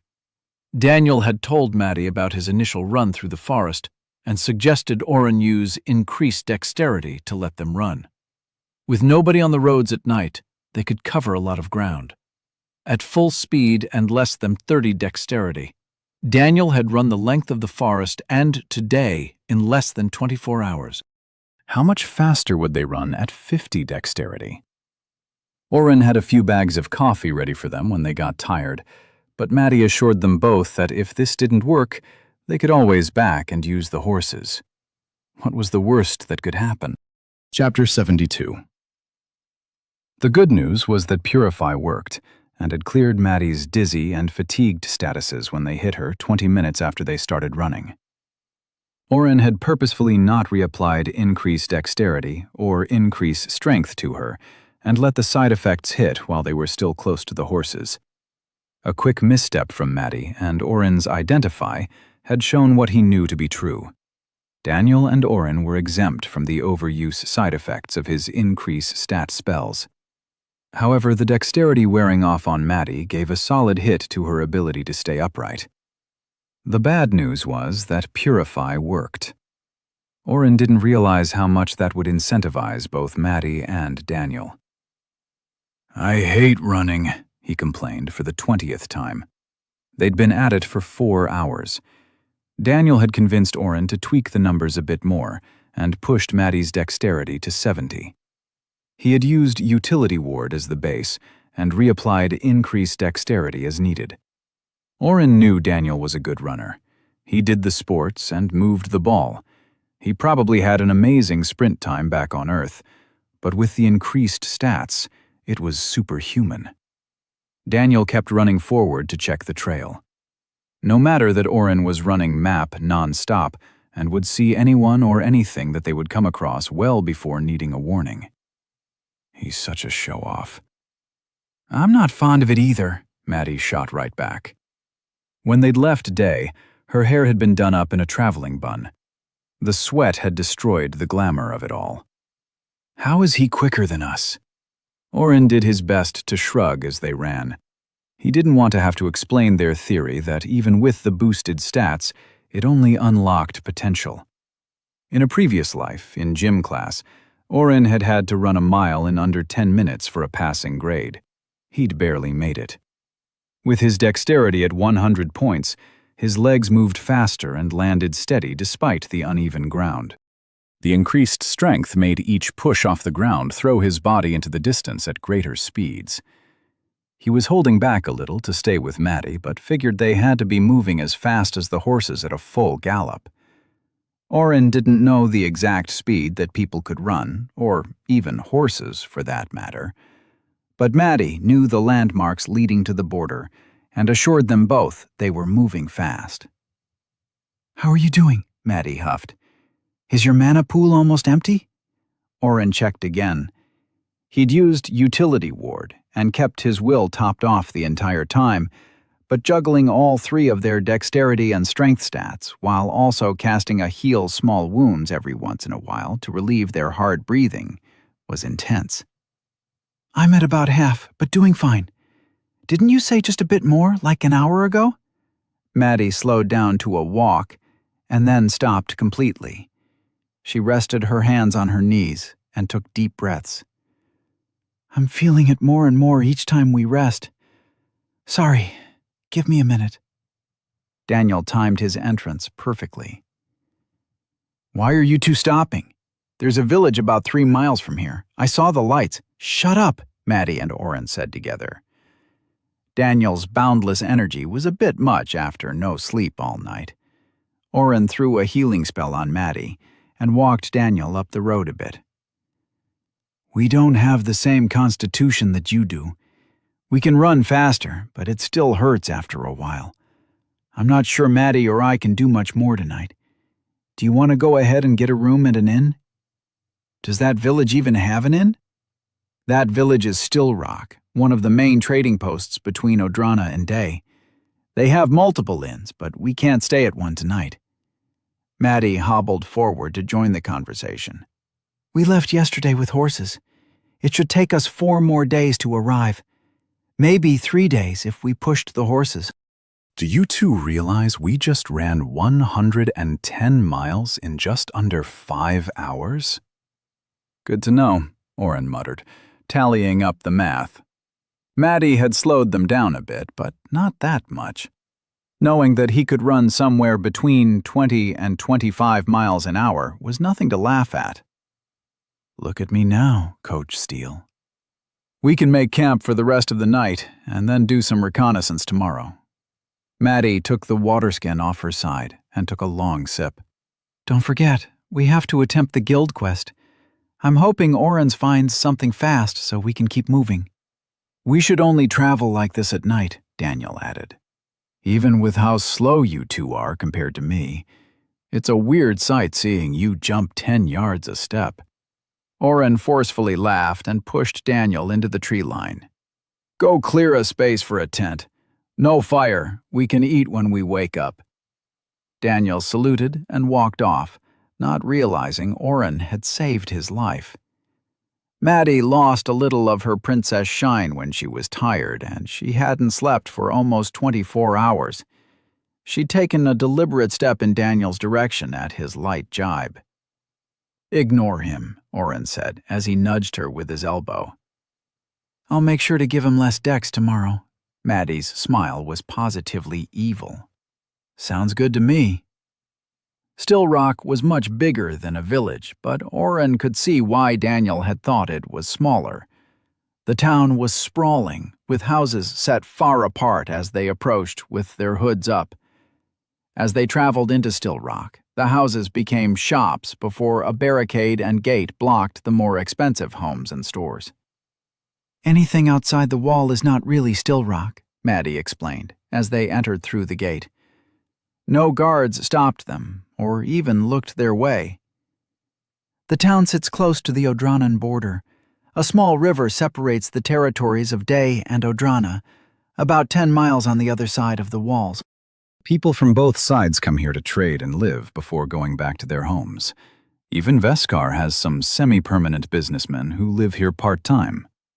Oren ignored Maddie as she overshared information, something she'd started doing ever since she'd found out both of them were from another planet. Oren assumed she must have thought she was filling Daniel in on everything at first. Maddie, stop, Daniel finally snapped. We just need to know where these bandits are attacking, and have Oren count how many there are. That should be enough to satisfy Prytus, right? We don't need to be in town or know anything about it right now. Which way is the fastest? Maddie brought them down busy streets for the next hour, avoiding the worst rush of the morning and keeping as low a profile as she could. Some of the locals might recognize her, and they didn't have the time for the required political dance that would ensue if that happened. Luckily, they made it through Still Rock without a hiccup. Oren felt a twinge of loss that they hadn't been able to explore the charming town a bit more. We can rest here with Brand. It might be within my teleport range from Mistlight. As they exited the gates on the eastern side, more carts and people filled the street, trying to get into the city. Oren noticed more haggard faces on this side of the gates, and pointed out a cart with a few arrows still stuck to the back. Might be the work of the bandits we're looking for, he offered. Maddie sighed and nodded. You're going to have to do it. I'm too well known, and Daniel, well, he'll find a way to have a feast thrown in his honor, I know. Hey, you two are getting on. Off I go. Take care of Daniel for me, Oren said over his shoulder as he made a hasty getaway. He approached the cart and waved at the couple riding up top. Only one horse was connected to the right side of the hitch. The left side was empty, with a dark stain against the wood. The grizzled older man only growled, but his daughter smiled and waved back. Did you two find trouble on your way in? Oren asked, pointing at the arrows on the side of the wagon. The old man muttered and reached over the edge. He yanked the arrow out and threw it on the burlap bags they were carrying. I don't mean to pry, Oren said, holding up his hands. I'm heading that way with friends and don't want to run into anything pointy. The daughter chuckled. She was at least half the old man's age, with an easy smile. She slapped her father's arm and whispered something to him. Then she turned back to Oren. There are always bandits on the roads, but some have been a bit more aggressive in the last month or so. They killed one of the horses, too, she pouted prettily. Are you with the guild? Is someone finally going to save us? Oren's bullshit meter spiked. Daniel's rise in popularity had started in middle school. He'd always made time for Oren, but he was busy and had his own life. Oren wasn't unpopular at first. He'd been befriended by a new girl at the school. He hadn't known that she was using him to get to Daniel. She wasn't the last to completely blow him off once he'd made the introduction, but she'd been the first. He'd learned to pick up the signs, over-the-top expressions and near flirting, asking for help in subjects they were doing fine with, and snooping for information in a seemingly natural way. "Me? With the guild?" Oren forced a laugh and watched her smile turn brittle. "I simply don't want an arrow planted in my behind." He pointed to the back of the wagon by way of explanation. "Thank you for the information." Oren turned and walked away before they could respond. He caught up with Maddie and Daniel a minute later. "What did the couple say?" Daniel asked, as they regrouped. "Couple? I thought that was his daughter." Oren glanced over his shoulder but couldn't see them anymore. They said it was bandits, but she was acting weird. Maddie perked up. "Weird how?" Oren tried to think of the words to explain it, but shrugged it off. "She thought I might be with the guild." "Damn it," Maddie cursed. "We need to get going then. If the local guild chapter finds out we're here, they'll want us to report in on the state of the roads between Day and Still Rock. Let's go." Daniel's stomach grumbled. "Lunch first?" "Eat on the way," Oren said, fishing some raisin bread out of his storage. They were able to make it 5 miles before the sun started to dip again. Walking was much slower, and the people passing them kept Oren from increasing their stats again. He kept an eye on but saw nothing beyond the people they passed and the occasional deer. Once a bear lumbered into view on his butt. It was moving southwest and disappeared within a few minutes. "We can make it tonight if we run through the night," Daniel said, pulling apart the chicken Oren had pulled out for dinner. "I think we should sleep a few hours then run," Oren suggested. "I don't know about you two, but I'm still tired from last night." Daniel snapped a bone between his fingers. "We need to hurry." "We can teleport back to Day if we need to," Oren countered. "Brant can wait another day. He's not going anywhere." A choked-off sob from his side made Oren close his eyes at his stupid words.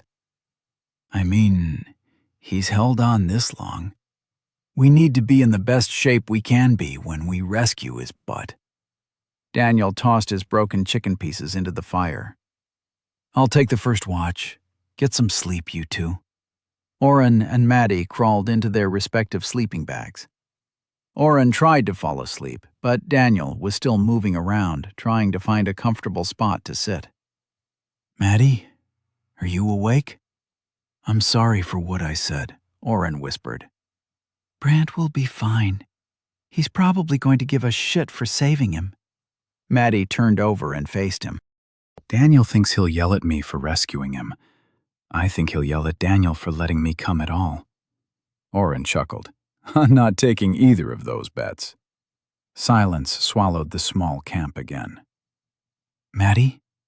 Oren? I think someone is coming toward us," Daniel whispered. He kicked some sand over the small fire they'd built. "Oren, what do you see?" Oren pulled up his map. More than a dozen white dots were moving in their direction. Chapter 73. "We're leaving, now," Daniel said, throwing the few camp supplies at Oren. "Oren, can you use teleport to get us back to the Still Rock?" "I can, but don't argue." Oren caught the sleeping bag and took an extra second to push the length of it into his pocket. Dimension Hole was one of his most useful skills. In no time at all, Oren had the entire camp stored away. His friends reached out and put their hands on his shoulder. Ignoring Daniel's orders, Oren jumped them a mile down the road back the way they'd come. "Oren," Daniel's voice was tense. "I said to the town. Why am I not seeing buildings?" Oren continued ignoring Daniel and spoke to Maddie. "I brought us about a mile away from where we were sleeping. We can use camouflage ward and sneak by them.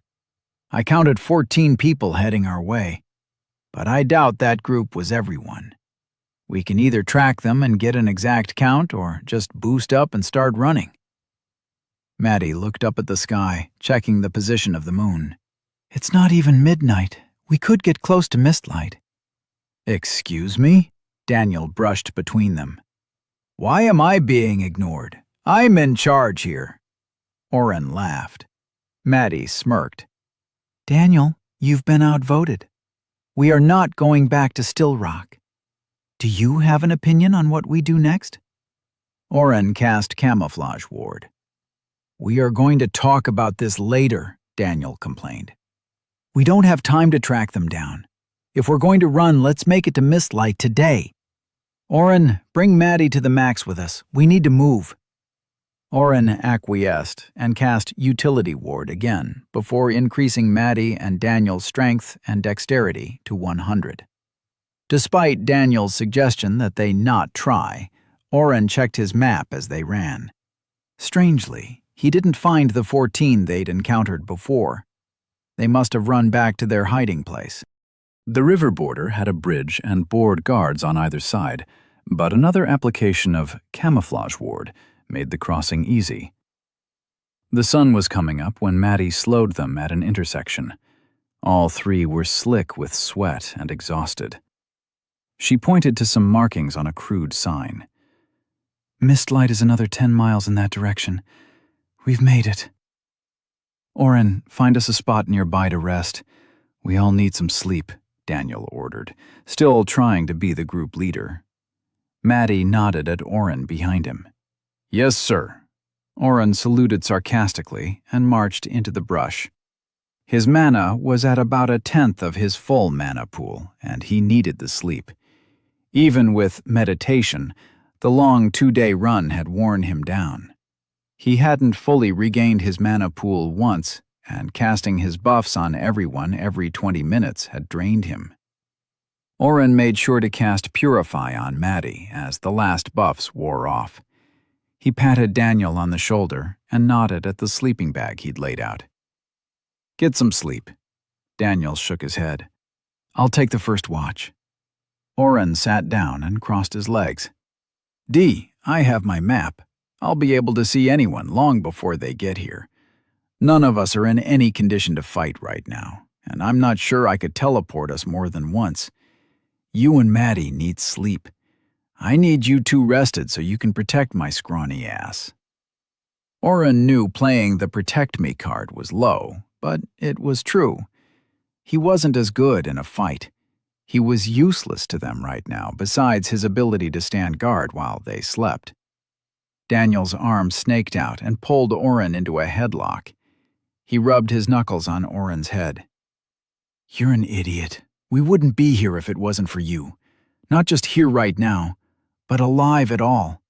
Stop doubting on yourself already, dude. I can barely hit you with your new watery fight style, and you have more options than a Swiss Army knife. Don't even get me started on your administrator bullshit. I'll go to sleep, but only because I know you can protect us. I will wake up in a few hours and make you get some sleep, though, even if I have to knock you out. He playfully increased the pressure of his chokehold around Oren's neck for a second before letting him go. Oren watched his friend crawl into his bag.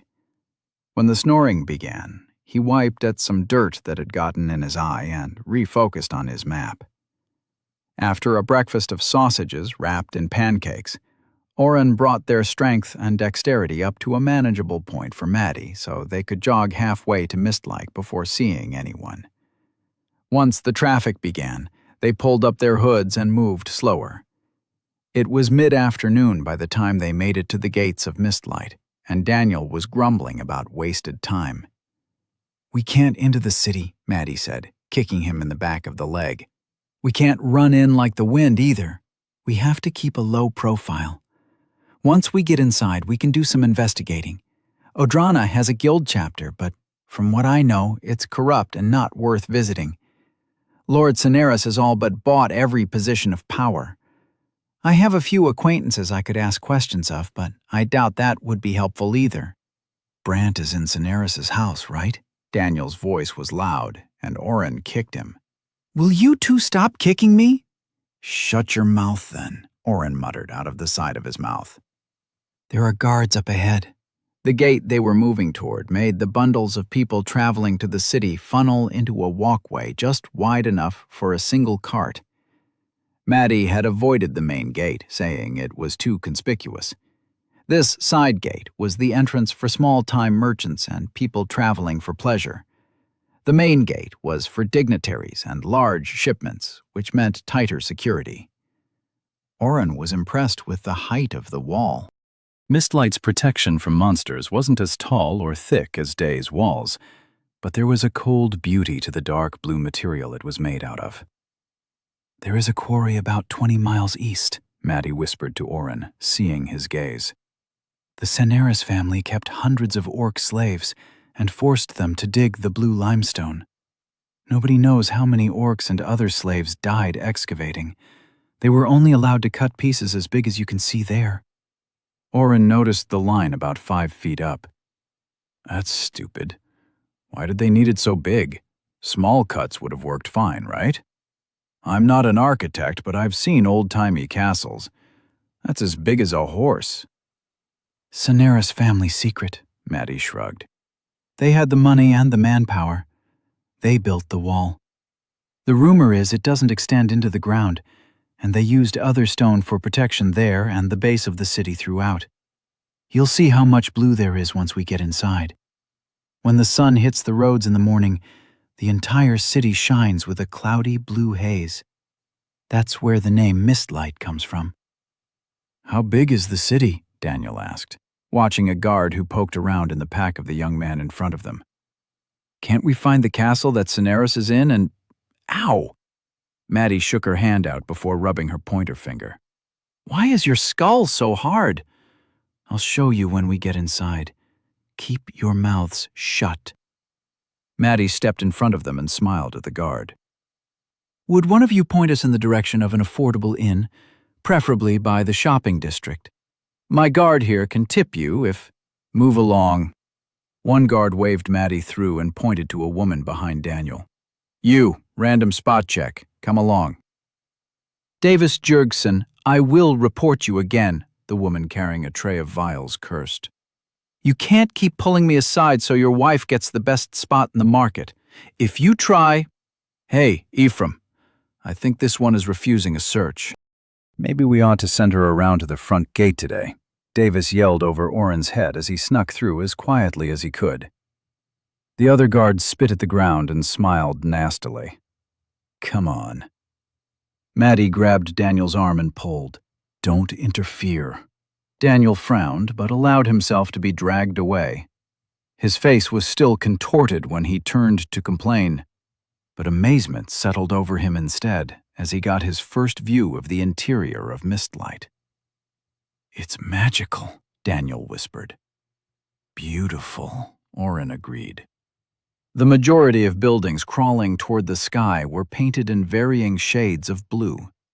The deep blue of the walls and streets reflected the vibrant shades of the buildings, throwing illusions of movement into every corner.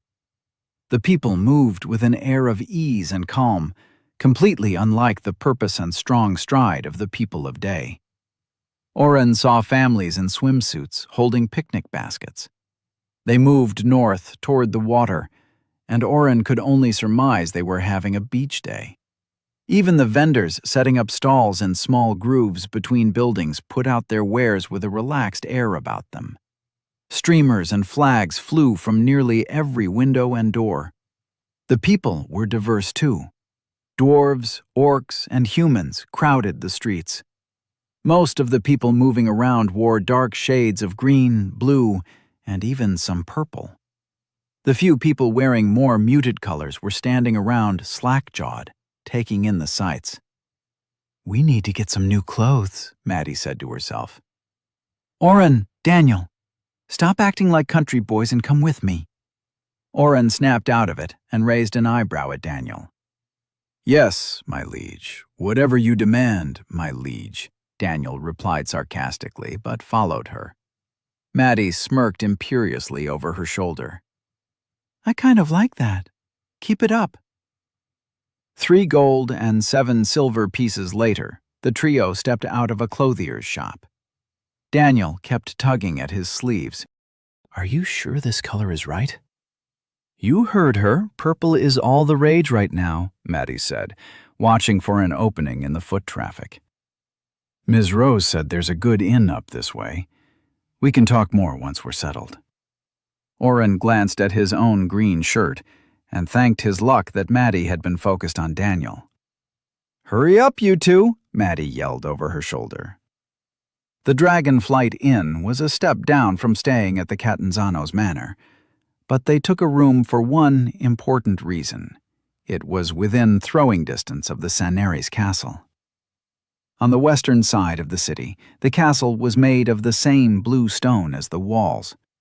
Oren thought calling it a castle was a bit of an exaggeration, but he'd grown up watching celebrities showing off their mansions. It had a lawn all the way around it, separating the main part of the residence from the rest of the city and the wall behind it. 8 towers joined together in an octagonal shape with a slightly higher tower in the middle overseeing the rest of the city. The Saneri's castle loomed over Mistlight like a blue beacon. We can rest and eat some dinner, Daniel said, yanking on the long sleeves of his shirt again.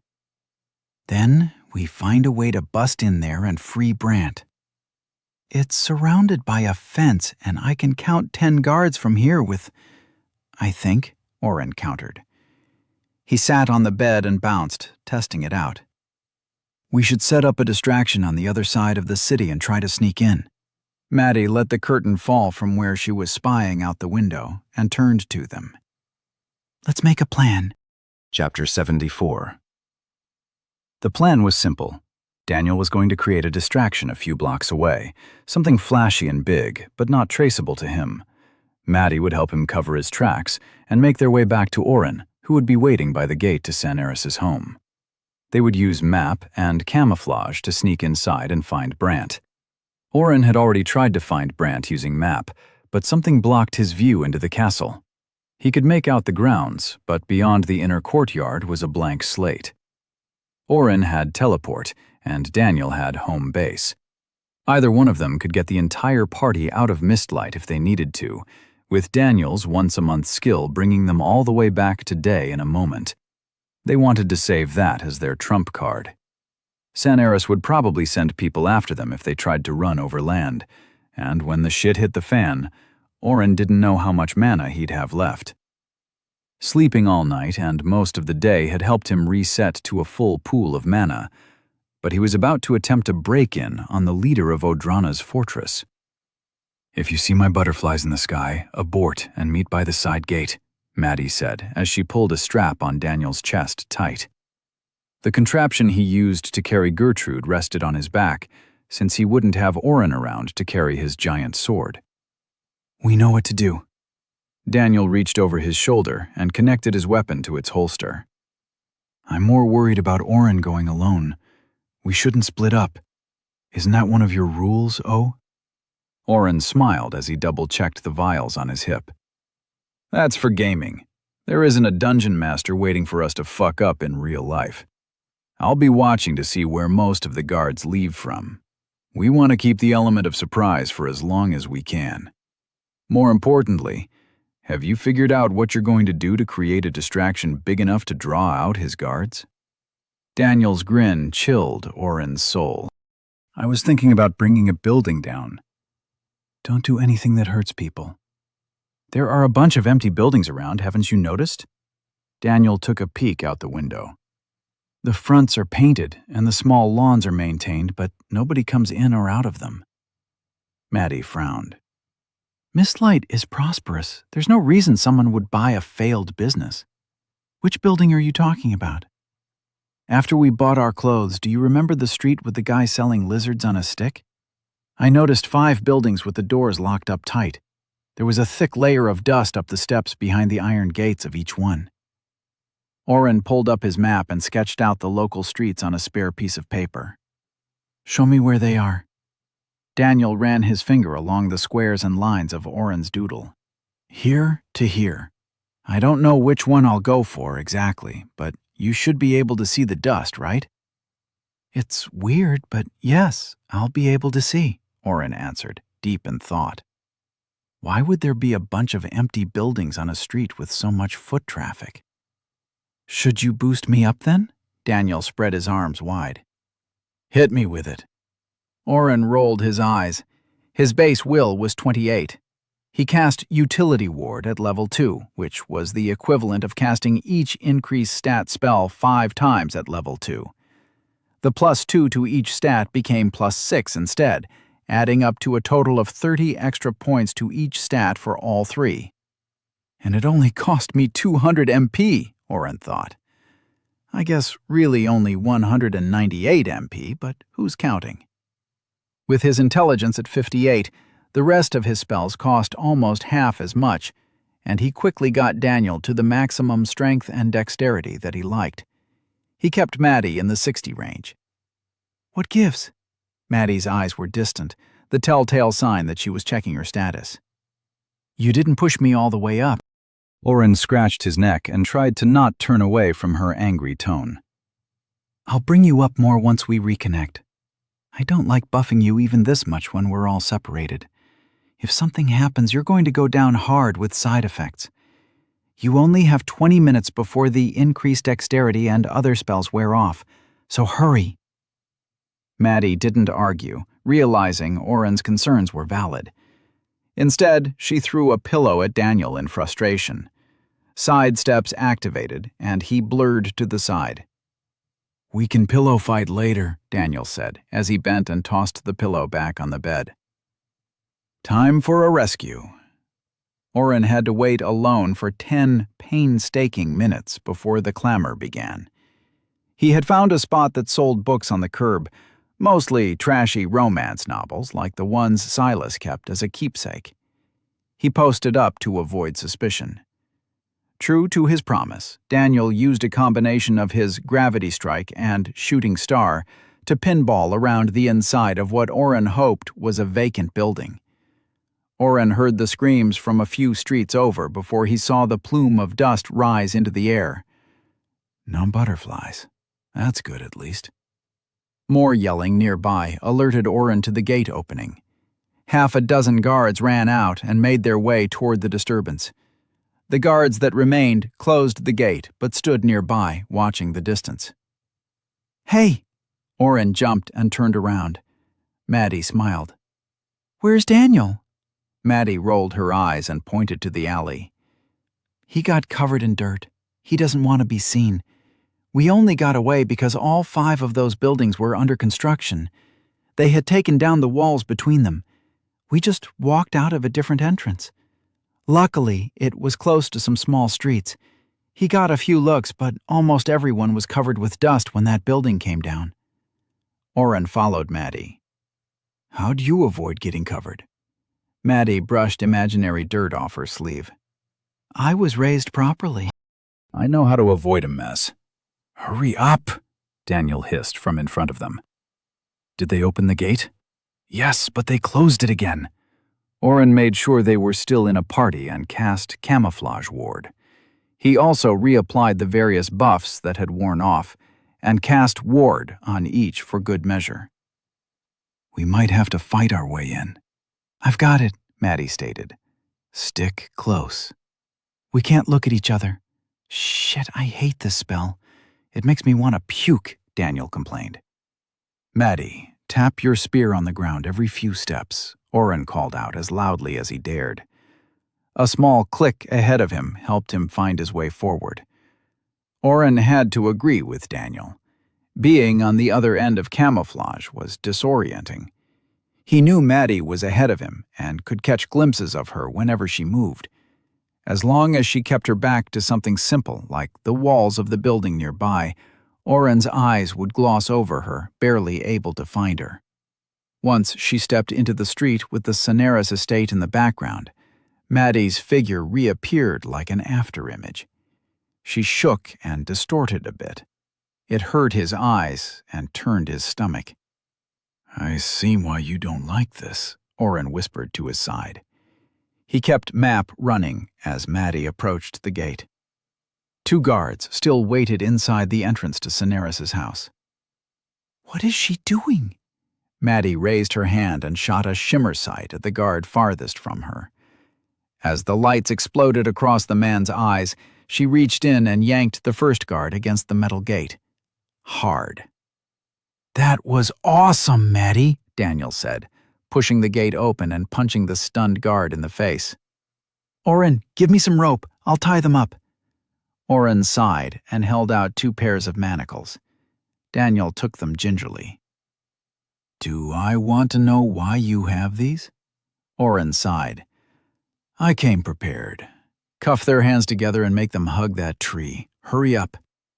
They approached the front door in a crouch. Standing by the front door made Oren feel exposed. Even with camouflage running, he felt like there were eyes on him. "Any guards inside?" Maddie whispered in the wrong direction. "I can't tell." Oren reached out and tried to grab her arm. He touched her hair instead. "Sorry." "This is going great," Daniel complained. "I'm going in." The door creaked a little as they entered the main entrance to the castle. Oren sighed in relief that no guards waited right inside. "This is too easy," Maddie muttered. "Where is everyone?" "Responding to the distraction," Daniel said, before moving deeper into the house. "Which way, oh?" Oren checked his map. "Shit, it's not working. Everything is grayed out, and I can't even make out you 2 anymore." "Daniel, get over here and stay close. We might need to drop camouflage. If we get split up in here," Maddie trailed off. Oren didn't try his other spell, but knew from Maddie's warning that Cineris would have teleport wards activated. He checked the entrance hall they were in. It was furnished nicely enough, but not too extreme.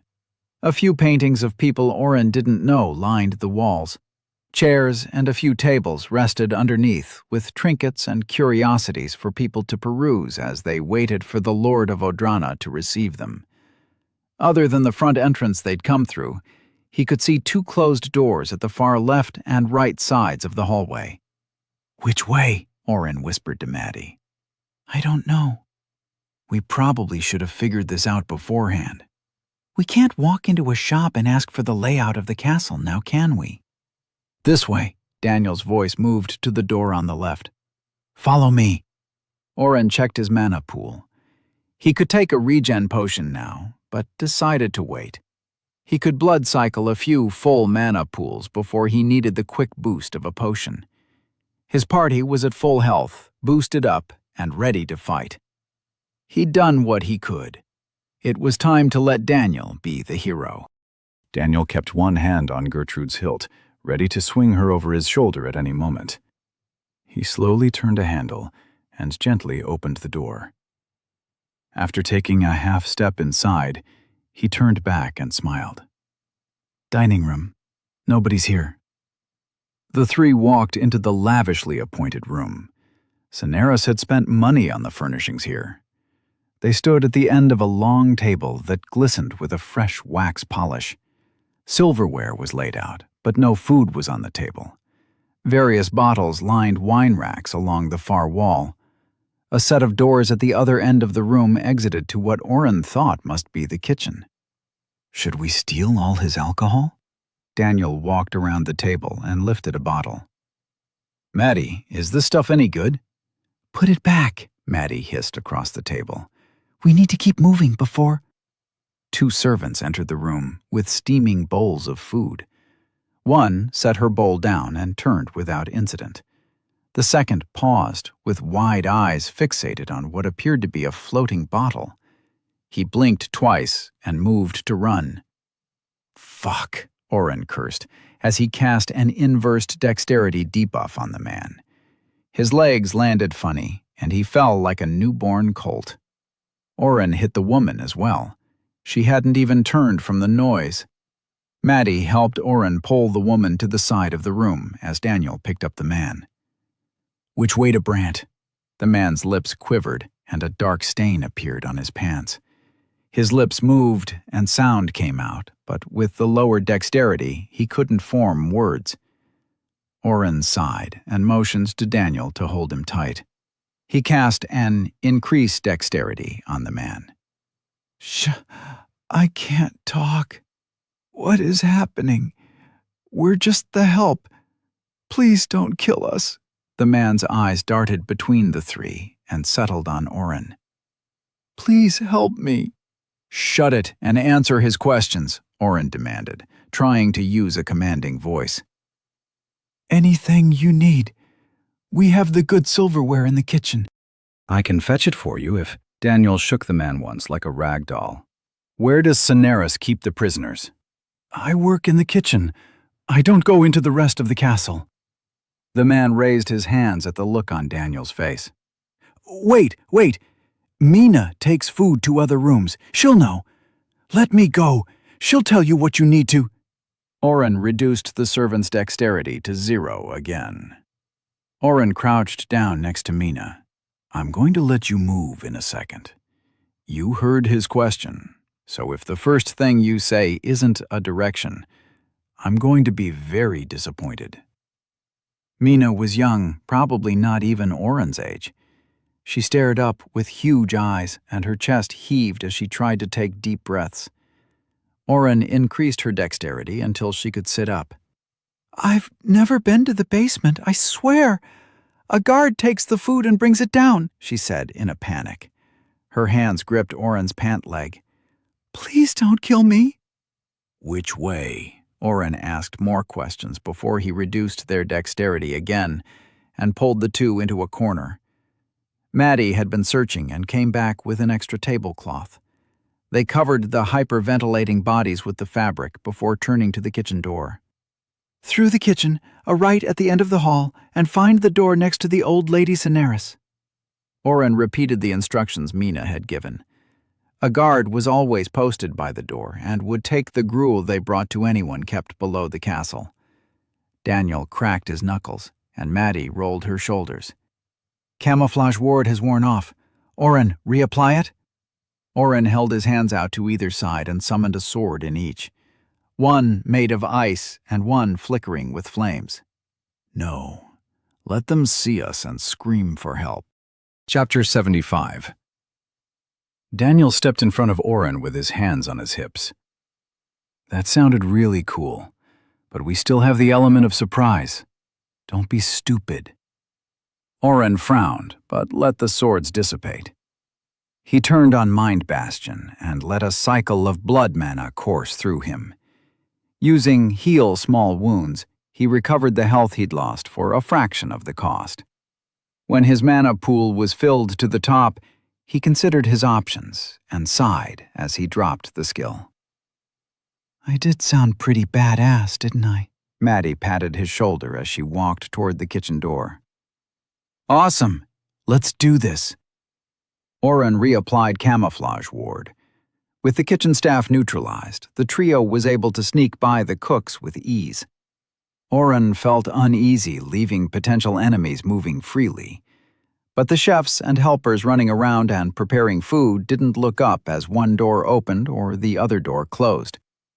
The long hall on the other side of the kitchen had doors every few feet, but Daniel crept past all of them, focusing on the end of the path. If Mina lied to us, we are screwed. Daniel peeked around the corner and motioned for them to get close. There is a single guard at the end of the hall. There is a painting near him, but I can't make it out. Let's take him out. I think that's our way in. Oren, you good? Ready. Oren made to move past him, but Daniel caught his arm. How long before our stats dip? Oren hit them both with another round of buffs and gave a thumbs up. 20 minutes. Let's hurry. The guard was at a higher level than the staff. Oren hit the man with 4 inversed increased dexterity before he looked up. A crossbow fired once and missed him. The second bolt hit his ward. Oren snarled and hit the man with 5 rapid strength debuffs as well. The bow fell from his fingers, and the guard slumped to the ground.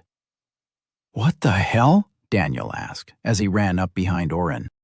How did he get 2 shots off? Are you hit? My ward stopped the bolt. Oren kicked the metal-tipped piece of wood to the side. He was stronger than he looked. I should have used Identify first. It's fine, guys. We don't have time. Someone is going to find out we're here soon enough. Maddie grabbed the arm of the guard and pulled him to the side of the wall. Help me, please. Oren checked the paintings on the wall and found the imperious-looking blonde woman in a deep green mage's robe. If Mina wasn't lying to us, this door should lead down to the dungeon. Daniel stripped a dagger off the guard's body. Or right into the guard's barracks. He took Gertrude off his back. Try not to kill anyone if you don't have to, but if we find Brant and they resist, Maddie nodded. We do what we have to. Everyone gets out. Daniel put his hand on the door and pushed it open. A dimly lit staircase led into darkness. Brant, you better be down there. The walls near the staircase were brick for the first few steps, but quickly turned to stone. Oren could hear something in the distance, but couldn't put his finger on what the noise was. Before he could figure it out, they were at the bottom. 3 guards were sitting around a table.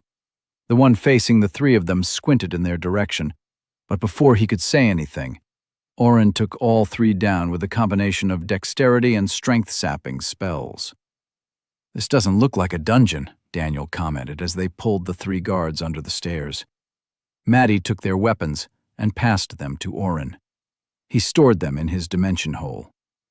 It's not built, it's natural. Maddie ran a hand along the walls. It's wet. Oren's mind clicked as he placed the noises. That's the ocean. Are there caves around the coast? Maddie shook her head. I don't know. Behind the table, 2 paths split off into the darkness. Torches were placed farther in, but Oren couldn't make out anything. This way. Daniel pointed Gertrude to the right. There are bars along the walls down there. Oren muttered about Daniel's eyesight as they made their way down the hall. A cough echoed, and they paused for a moment. A second cough sent Maddie scrambling forward. Brant? Now she can recognize him from a cough, Daniel muttered. 5 small jail cells had been carved from the rock with iron gates hammered into the openings. Behind the first one, wrapped in a threadbare sheet, was Brant. He was pale and had lost at least 20 pounds. Oren noticed the marks along his arms and back before he pulled the small blanket around himself. Lady Catanzano? What are you doing here? Brant coughed and stumbled to the bars. You have to leave, right now. Brant, you idiot, Maddie cried as she threw butterflies of light around the cells, looking for a key to the door. We came to get you out. Where are the keys? Brant's cough rattled, and Oren stepped up and put his hand out. Brant, come here. Oren took his hand and cast Diagnose. Brant's body lit up like a Christmas tree. Hundreds of lines of white light radiated from his back, chest, and extremities. Around his center mass was a flickering haze. That's probably pneumonia or something. Are they trying to kill people down here?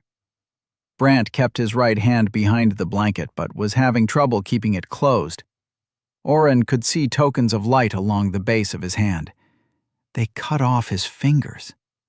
Oren's rage built up so fast that Mind Bastion auto-activated. He left, finding a way to open the cell to his friends, and started casting Heal Small Wounds on his friend. He tried Purify as well. It seemed to work partially. The cuts on Brant's body began to close over. The old bruises cleared, while the fresher purple skin faded to a pale yellow. Brant moaned, and Maddie rushed back to his side. Are you hurt? Brant! Oren's healing me. I forgot how good it felt not to. He trailed off and glanced at Maddie. His eyes flickered to Oren. Not be tired. Thanks for the refresher. Daniel kicked the bars. I'm not sure I can open this without making a lot of noise. Brant, join our party. Take my hand. I'll try to use home base.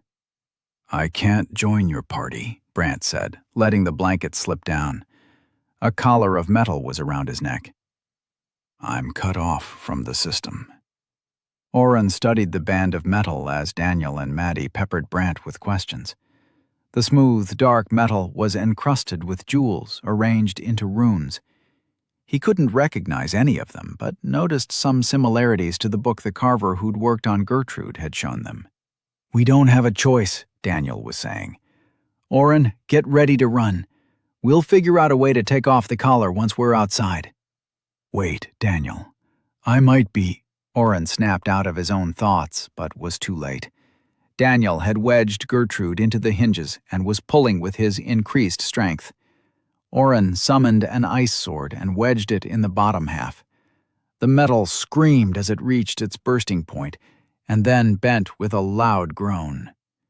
The door didn't fall off, but enough of an opening was created that Brant could crawl out. Maddie hugged him tight, while Daniel watched the path back to the stairs. Oren cast more healing on him, noting the haze around his chest wasn't clearing up. "You're sick," Oren whispered when he gave Brant his own hug. "It's in your chest, and I can't heal it." Brant slapped Oren's back. "I'll be fine." Oren reached up and touched the collar. It was almost ornamental. If he'd seen a noble wearing it, he could have passed it off as jewelry. It felt cold. "I'm going to try to melt it." Brant nodded and reached out, taking Maddie's hand. Oren saw her notice the missing 3 fingers and gasp. Oren slipped his fingers under the metal and pulled gently before activating Toxic Touch. Nothing happened. He used Remetabolize once. Brant grimaced. Oren cast it twice more in rapid succession, and Brant let out a breath of pain. Oren felt the metal under his fingers give a little and smirked. "Just a bit more." "Finish that later." Daniel ran back in. "I heard shouting." Oren checked his mana. He'd used over half his pool again. He held off from cycling or using a potion. Turning to Brant, he pulled a sword he'd stolen from one of the guards out of his storage. "Can you fight?" Brant took the sword and let the blanket fall from his shoulders. Shirtless and bare, he looked worse than Oren had thought. With the sword in his left hand, he stepped in front of Maddie, as if to protect her. "Until my last breath." Oren was frustrated. He contemplated letting Daniel handle the incoming guards while he finished breaking the collar off Brant, but dismissed the idea. Maddie wasn't going to leave Brant's side, and the footsteps echoing down the hall sounded like too many feet for Daniel to take alone. "Try to push through," Brant suggested. "If we get stuck down here, they can work in shifts to wear down our stamina and mana. They'll have reinforcements." "Do we have reinforcements?" The sad glimmer of hope in his voice cracked at the last word. Brant had been alone for months, not knowing if anyone knew or cared if he was alive. The dazed look in his eyes whenever Maddie crossed his sight was enough to let Oren know Brant was going to have some trauma to work through. He cast Calm Mind on the night as Maddie shook her head. "The 3 of us came straight here when we found out you'd been captured." Brant hung his head, but squared his shoulders. "I'll make sure you get out of here." "We're all getting out of here," Daniel shouted over his shoulder. "I have a plan." Daniel took off running, and Oren threw up a hand in a futile gesture. "What plan?" Brant rushed past, dragging Maddie by one arm. "Damn it!" Oren ran as well. He buffed Brant as he ran and checked him using Identify. His strength and dexterity went up, which meant the collar stopped him from forming a party or using his skills, but he could still be affected by outside spells. Brant stumbled a step, but found his footing. He laughed as they began to move faster down the tunnel. Reaching the end, Oren saw Daniel already fighting 2 guards at the foot of the stairs. 5 more were making their way down. Maddie threw flashes of light at them as she entered the room and kept them from coming farther down with her spear. But it was only a matter of time before one of them got by. Brant tackled the guard on Daniel's right and viciously punched his face. When the guard stopped moving, Brant let out a scream of rage and bodily threw the corpse at the other guard. The man was so engaged with blocking Daniel's strikes that he didn't even see what hit him. The two bodies went down in a flail of arms and legs. A swift strike from Brant ended the movement. "We've been trying not to kill them, Brant," Daniel scolded, as he stepped away from the dead guards. "They're just hired guards," and Brant kicked the second guard's body. "That one cut off my fingers. The other would spit in my food before dropping it on the floor every day. They're animals, not men." "A little help?" Maddie yelled out, and the two left it to rush to her aid, only to find 3 guards falling down the stairs. "Sorry," Oren said, as he hopped from foot to foot, avoiding the falling guards. "I hit the 2 in the back with some debuffs. I didn't think that through." Oren and Daniel knocked the remaining guards out before they got to their feet, with Maddie blinding too. Oren pulled the last of his rope out of his dimension hole and tied them in a bundle. "I'm not sure how well that'll hold up. Daniel, what's your plan?" The hero pointed down the other tunnel. "You said you heard the ocean that way. It has to be an emergency exit." "That's a leap, D," Oren said as he peered into the darkness. "Give me 2 more minutes to get that collar off. Then we can just teleport out." "Teleport isn't going to work down here," Brant interjected. "There are wards everywhere." "But will they block the hero's version?" Oren asked, wiggling his eyes. "Even if we can't jump here, we don't know what's down that way. We should go back upstairs and—" Shouting and more footsteps from above interrupted him. "You were saying?" Daniel raised a hand to point at the door. "Let's go to the beach?" Chapter 76. After running down the dimly lit cavern tunnel for a few minutes, the group came across the first split in the path. "Oren, please tell me map is working." Daniel bounced from side to side, trying to see into the gloomy darkness either way. Oren mentally crossed his fingers as he brought the skill up. He let out a sigh. "It's a freaking maze. Give me a second to figure it out." Maddie hugged Brant and checked him over as Oren drew lines in the air with his finger. He cursed and moved back. "Anytime soon would be great," Daniel poked. "Not sure you'd be doing any better, asshole," Maddie hushed Daniel. A few seconds later, Oren whooped. "Got it. Left path. I'm going to need somebody to take my arm and keep me from running into a wall. I have to concentrate on this." Oren had them turn left twice, then right. They ran into a 3-way split and took the middle route, only to turn around and take the left path instead. "Sorry." "You're doing great, Oren. Keep it up." Maddie had one hand on Oren's elbow and her other clasped in Brant's. Her weapon swung at her hip. The echoes of feet and yells from behind spurred them on, but no guards had caught up to them yet. Oren was hoping they were splitting up along each path to check that they didn't double back to the castle. After 30 minutes of frantic turns, bumping into walls and scraping skin, plus Daniel's grumbling, Oren took his eyes off his map. "Straight shot from here. D, can you see any light?" Daniel was quiet as he peered ahead. "I think so. Good job, Oren. I knew you could do it." As they moved forward, Oren went back to trying to remove Brant's collar.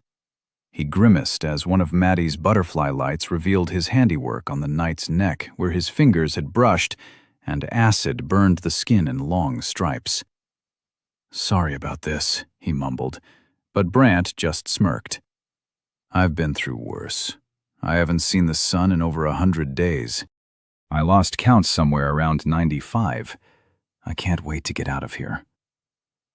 They could see the light of the cave's entrance. The sound of water filled the tunnel. Daniel ran ahead and waved them on. Oren's camouflage ward had worn off. He'd been focused on his map and only kept the stat buffs going so Maddie and Brant didn't fall over. "Hurry up!" Oren felt the collar begin to give, the metal melting. It burned his hand, but he ignored the pain for now. Finally, with a faint crack, it fell off Brant. Daniel, he's out.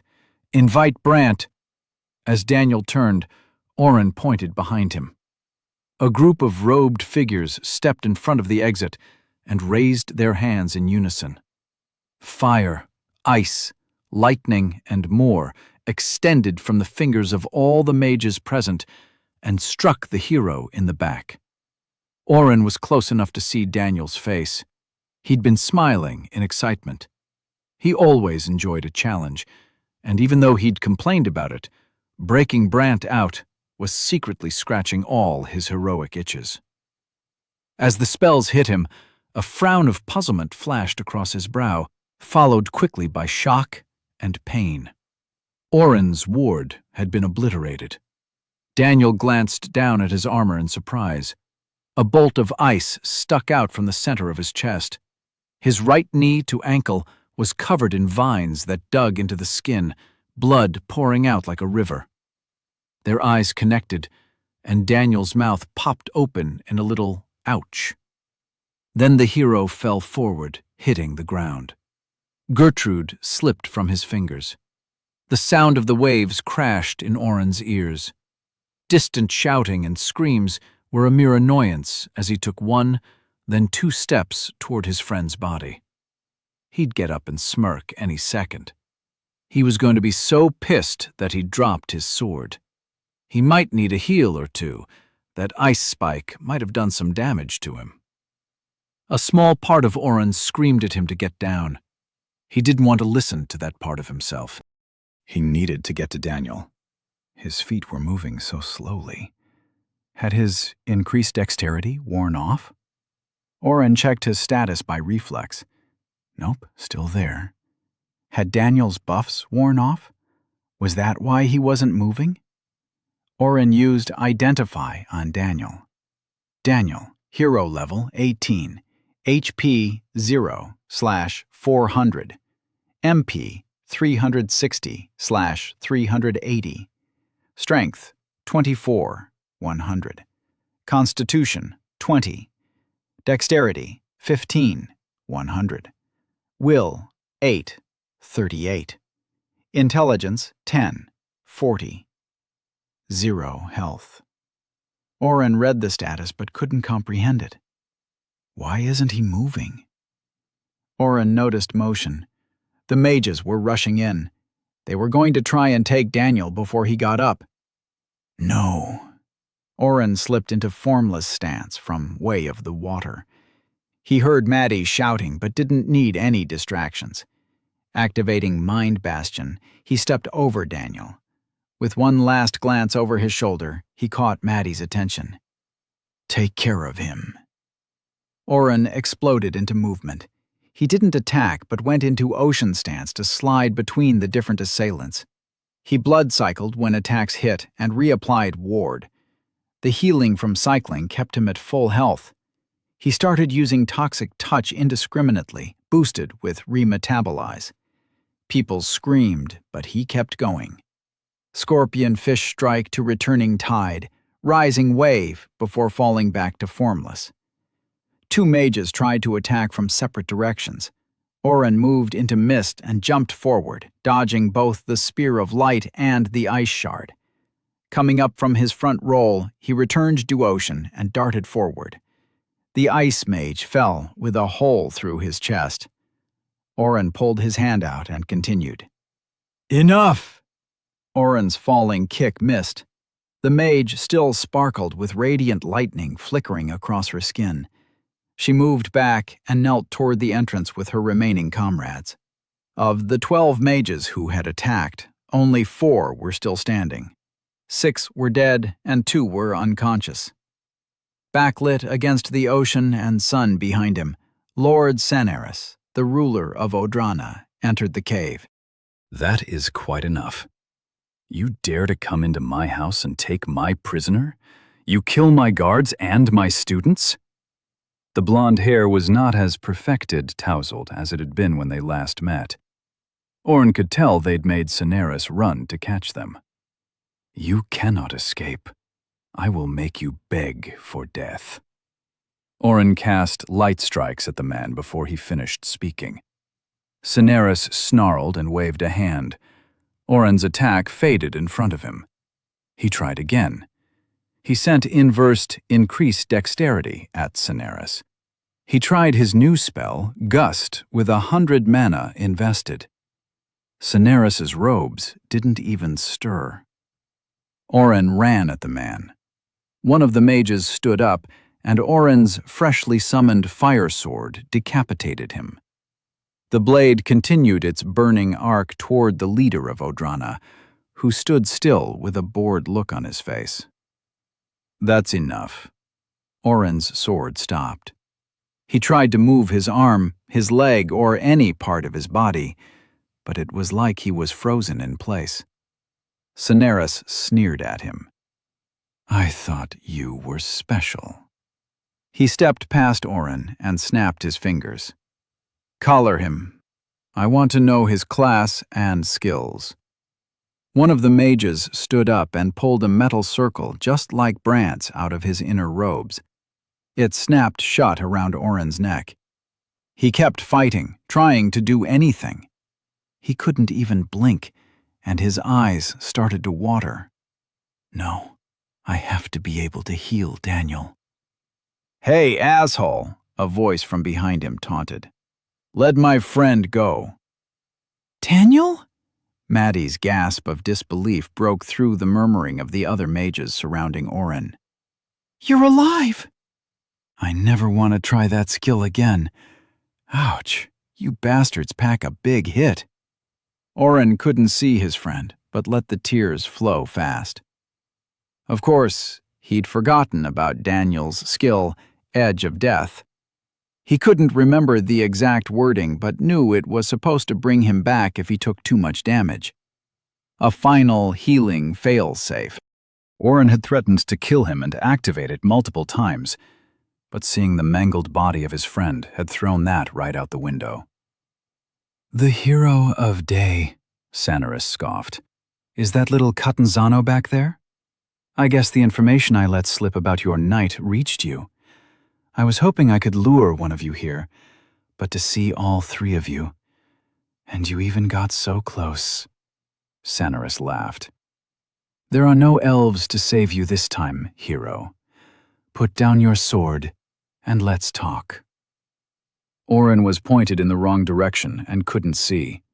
He tried every spell and skill he had. Nothing worked.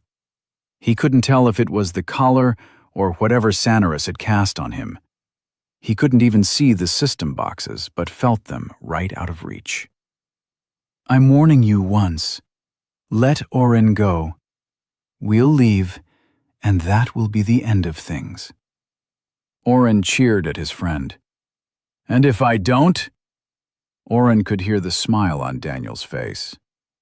We have a saying where I'm from. Fuck around and find out. You don't want to find out.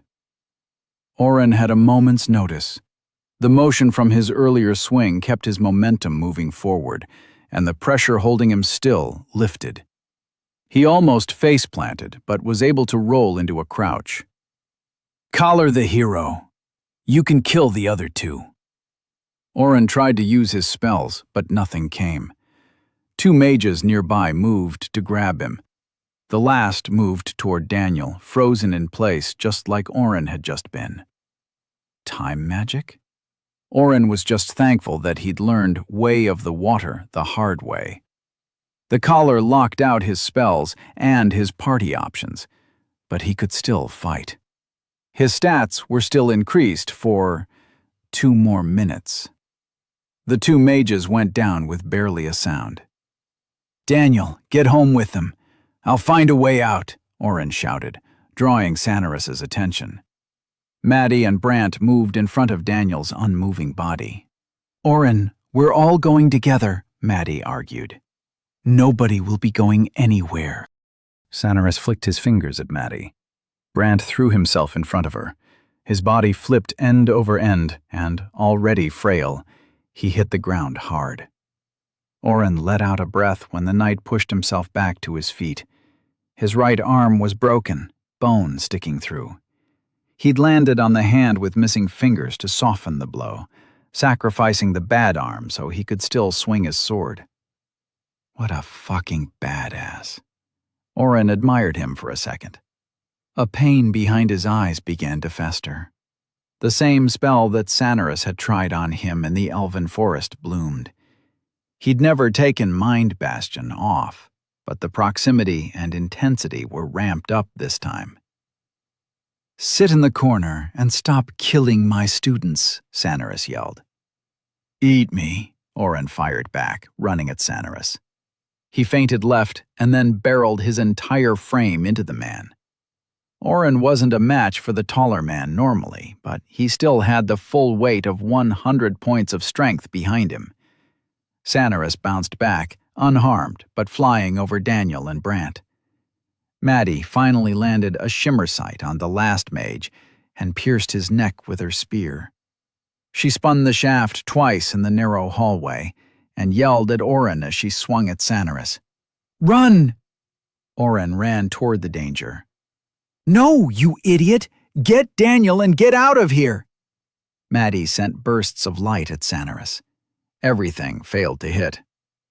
"When he stops me, you convince Daniel to get the three of you out of here," Oren whispered quickly. He didn't wait for a response and charged Sanarus again. "You still haven't learned."